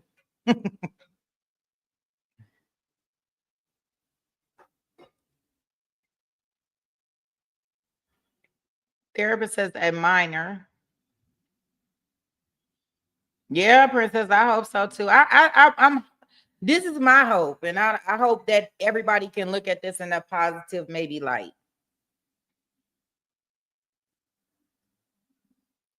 Depending on what their background and if this stuff is really true about this stuff. if they have, I want to say escaped justice, right?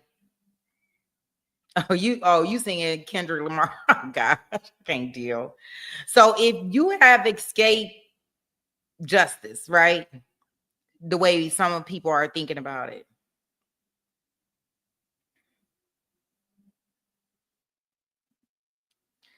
Yeah, I think that if you escape justice, maybe it's probably time. Maybe you either go back to your country, like you don't even have to be deported. Maybe you just want to go back, right? And also in the same fact, and when we talk about Fatima, just hopefully that that's not something that they're trying to do again. If that was something that they were doing in the beginning.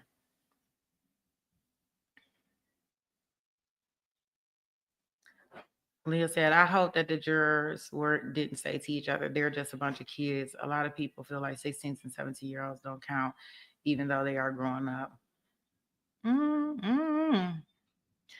Film said, everybody just decompress. Then John says, I hope the minors' family, when they are old enough, will ask them to be able to show the full videos. I don't know.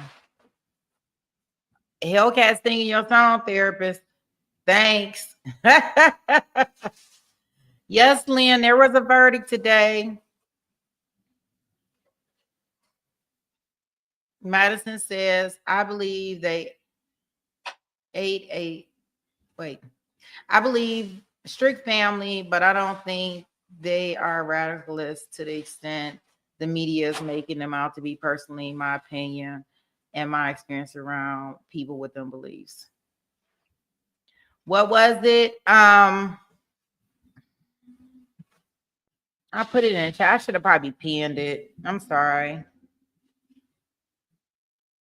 Dad is guilty of unlawful imprisonment and 4th-degree assault. Mom was guilty on unlawful imprisonment. All the other charges, not guilty.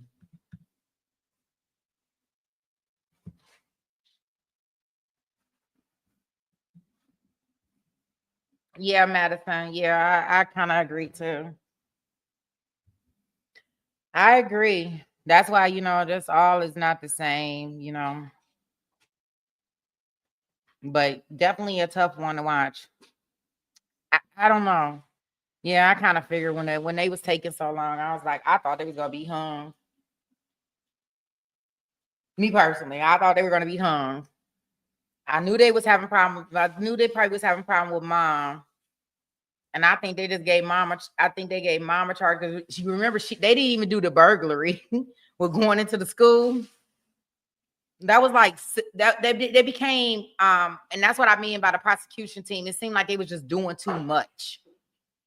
Like she didn't get found guilty of the burglary, like going to the school. Because I'm telling you, y'all probably got back there like she was just running in there after her daughter, after they had not convicted her of the 2nd-degree attempt of trying to unalive her daughter. All they can think in their head after finding her not guilty of that is that she was trying to help her daughter, and that's why she was running in the school.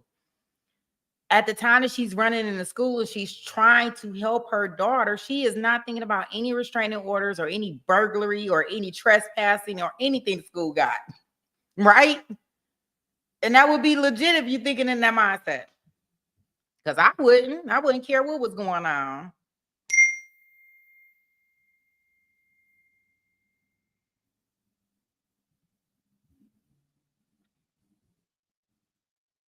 Yeah. Yeah. I don't think anybody was expecting this verdict.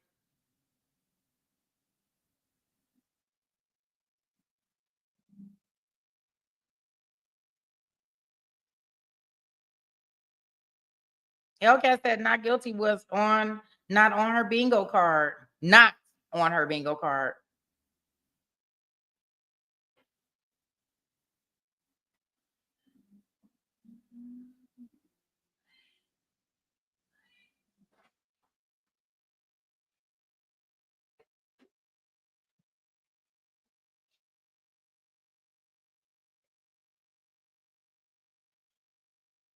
I don't know, Madison. They read that charge on the thing. Burglary, they said not guilty for mom. So I don't know if they dropped it.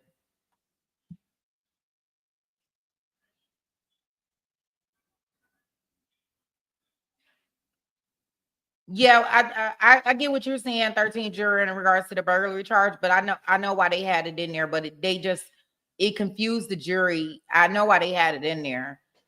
It's just like, but they confused the jury with it.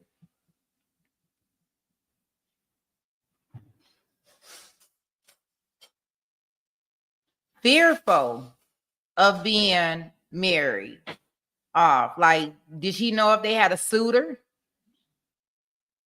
Like, that's what I'm saying, ACC. Like, I don't know. I understand that that's what she said.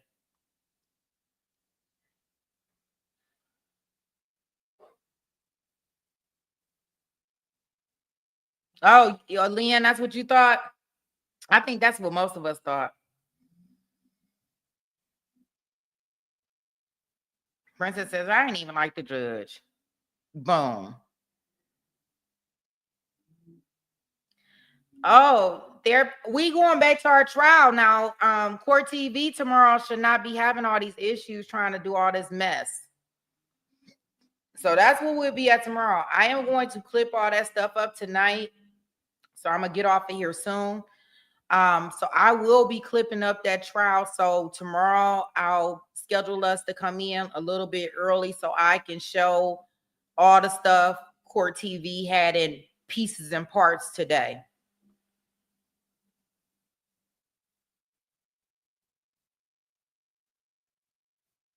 No, okay. Leah said, okay. And where did that came from? Fatima, Leah?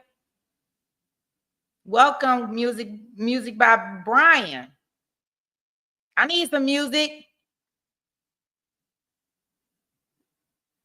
Yeah, let's not forget there's two sides to every story.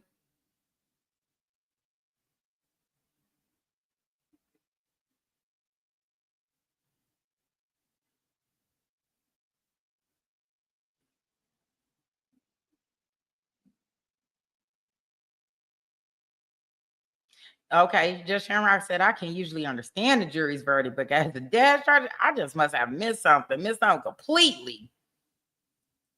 You know, and it's so funny that y'all say this in the chat. When you go look at the videos that I post, there are a lot of comments that just be like, hey, this should be assault. A lot of them talking about they don't like the judge.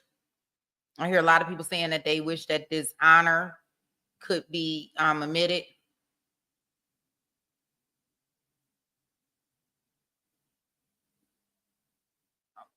I don't know, Lynn. I don't think we have any.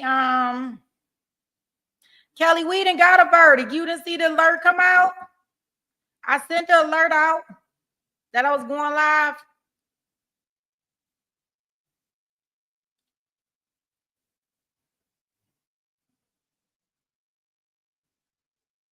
Yeah, I think so too, Princess. I definitely think that if honor was admitted, that it would have been a lot different. ACC said Fatima told the police at the time that her father threatened her with barbaric practice multiple times and was furious. She was dating an American boy. Same article from the Daily Mail. Oh, maybe we'll bring that up. I don't know. Do you really want us to tell you the verdict, Kelly?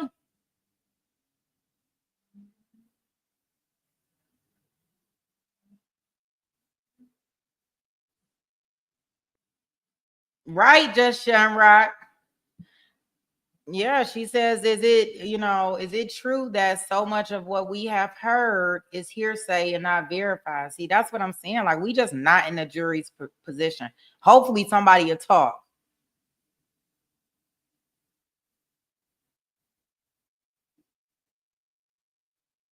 Okay, Madison says that people are, a little biased. So it wouldn't be allowed unless he had completed the entire act. Yeah, I don't know. So I am gonna send out the because Unfortunately, I'm glad the verdict came in when it came in because I got to hop off of here today. I got to do something for the babies. Yeah. A mom got to be a mom. I can't throw no box of Cheerios at them tonight. Say what?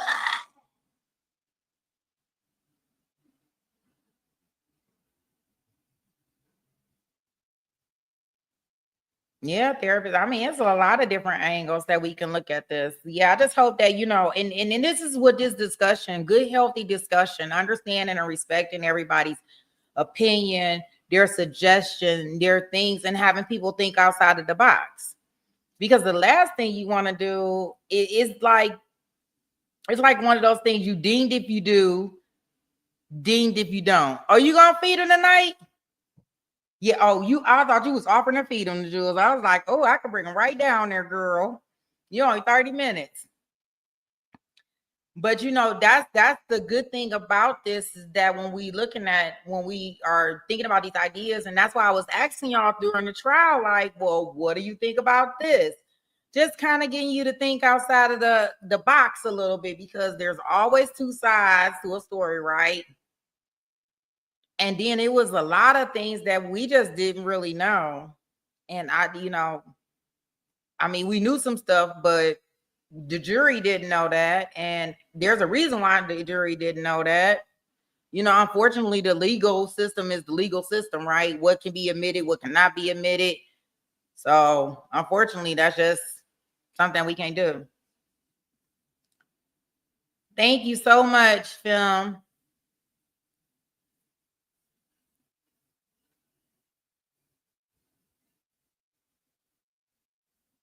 Is that what we don't have none. All we got out here is sand and dust.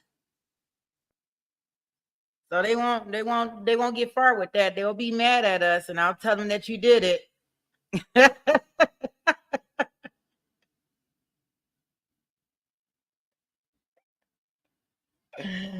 I tell you, we ain't got no berries out here. We ain't even got no trees. I'm in the desert. I got cactus.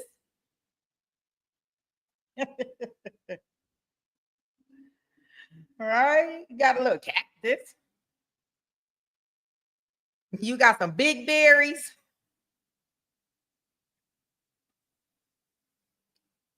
Well, I am going to get that stuff up for our trial coverage tomorrow. I am going to keep my fingers crossed that they not streaming it like this tomorrow.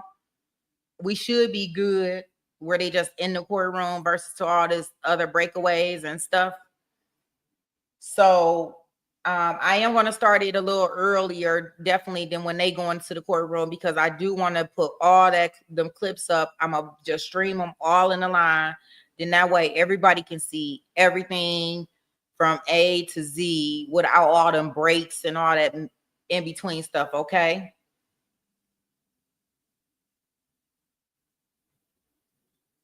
Yeah, sure. I understand if you saying that the judge, it had to be a legal reason why I wasn't allowed in there, right? They just can't, they're just not able to do stuff. So I'm assuming there's some legal. You exhausted now? Yes, Madison. Please go and get you some rest. And then that way you can come back. I plan on starting about 7 Mountain Standard Time, that is. Hey, Maria. The verdict was, let me get it, because somebody just put it in there. Film did. Thank goodness. They both were not guilty on the unaliving charge. The dad was found guilty of the lesser charges, including 4th degree assault, and he also got unlawful imprisonment. And the mom, she was only charged with unlawful imprisonment.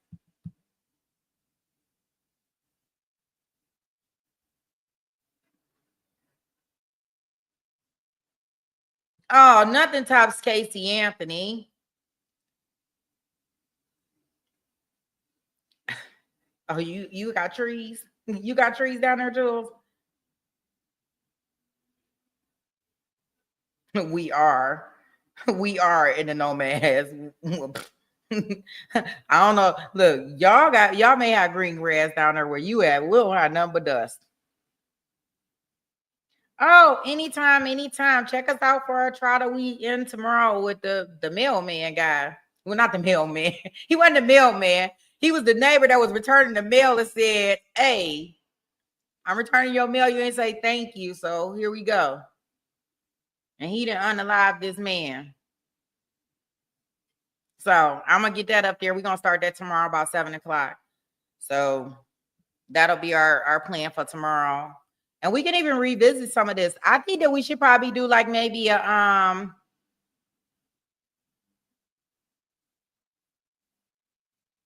13th juror. No, I don't think so. I'm almost sure. No unaliving in this case.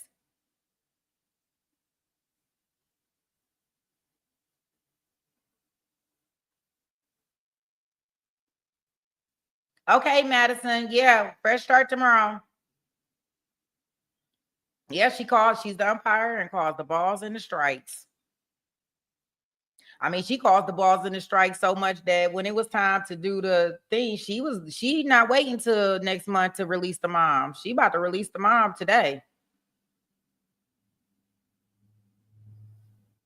Oh, thank you. Oh, thank you, therapist. I don't even know if I be trying to explain it. I be just really trying to give y'all different options or different views of where everybody can be coming from. I think there's going to be sentencing for the dad.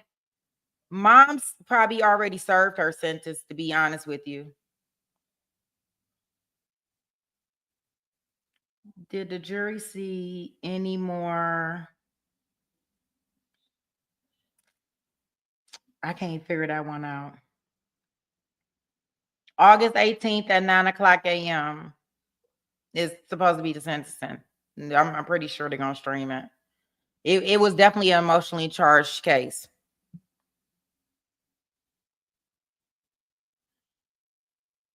They asked 2 questions, Patsy, throughout the whole entire thing.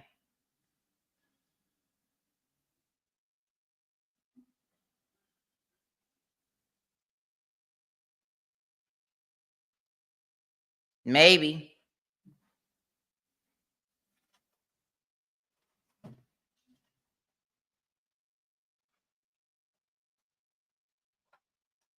Jules said, "Don't be late tomorrow. Tardy slips will be in order."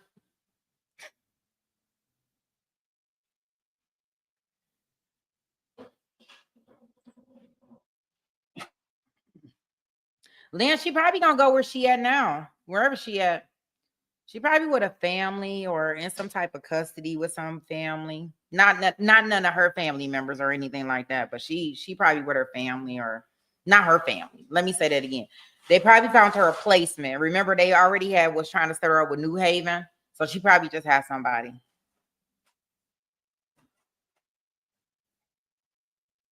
Hey, Peanut.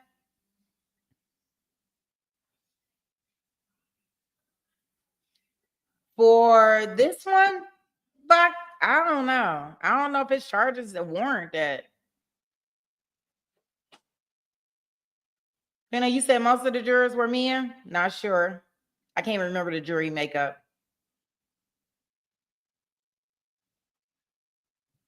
I don't know. As far as the daughter, I mean, she's probably already in some type of placement or something, guys. Like she had to be somewhere before all of this.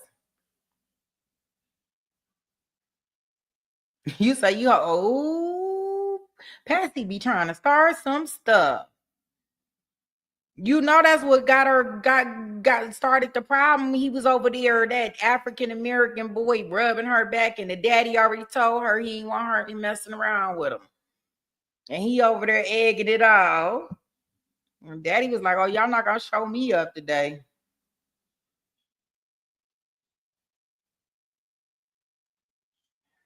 So you may not agree with him all the time, but you can usually see, yeah.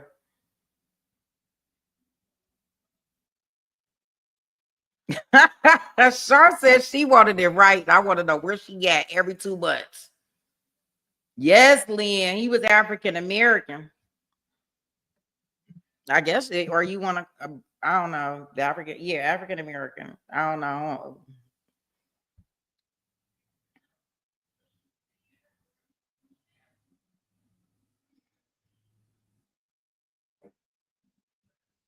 Yeah, I think tomorrow that we'll start our trial, and I think that we should everybody go cool off, take a couple deep breaths, get some evidence. I am going to look up that stuff that Princess sent, and I want y'all to come with some thoughts and some ideas, and I think we should have a panel and talk about this tomorrow.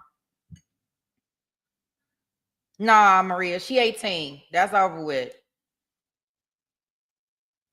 That's over with. And even still, they wouldn't send her back because she even if she wasn't 18.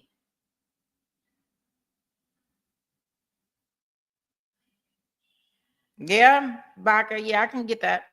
I just think that everything was probably moving fast, and I just don't know. I don't know what the jury saw because they saw all them different videos that we didn't see. That's why I can't stand getting that piecemeal stuff. But it is what it is. Yes, therapy sessions and everything in order. I know if I wasn't talking so much, therapists, I would have gave y'all chair dance. They looking at me. But awesome, guys. You were definitely in the right place today, right? Where there's no filters, no fluff, just facts. I guess so we can be the judge. Not to say our point matters, but so you can be the judge. Guys, 7:00 tomorrow morning, we'll start with the trial. And if we want to do an impromptu panel to talk about this a little bit more, I am more than willing to do that. I think that'd be exciting. We can have a trial after the trial, right? No problem. No problem, Lynn. Make sure you come back tomorrow, okay, guys? See you tomorrow, film. Thank you, guys. Pretty Brown.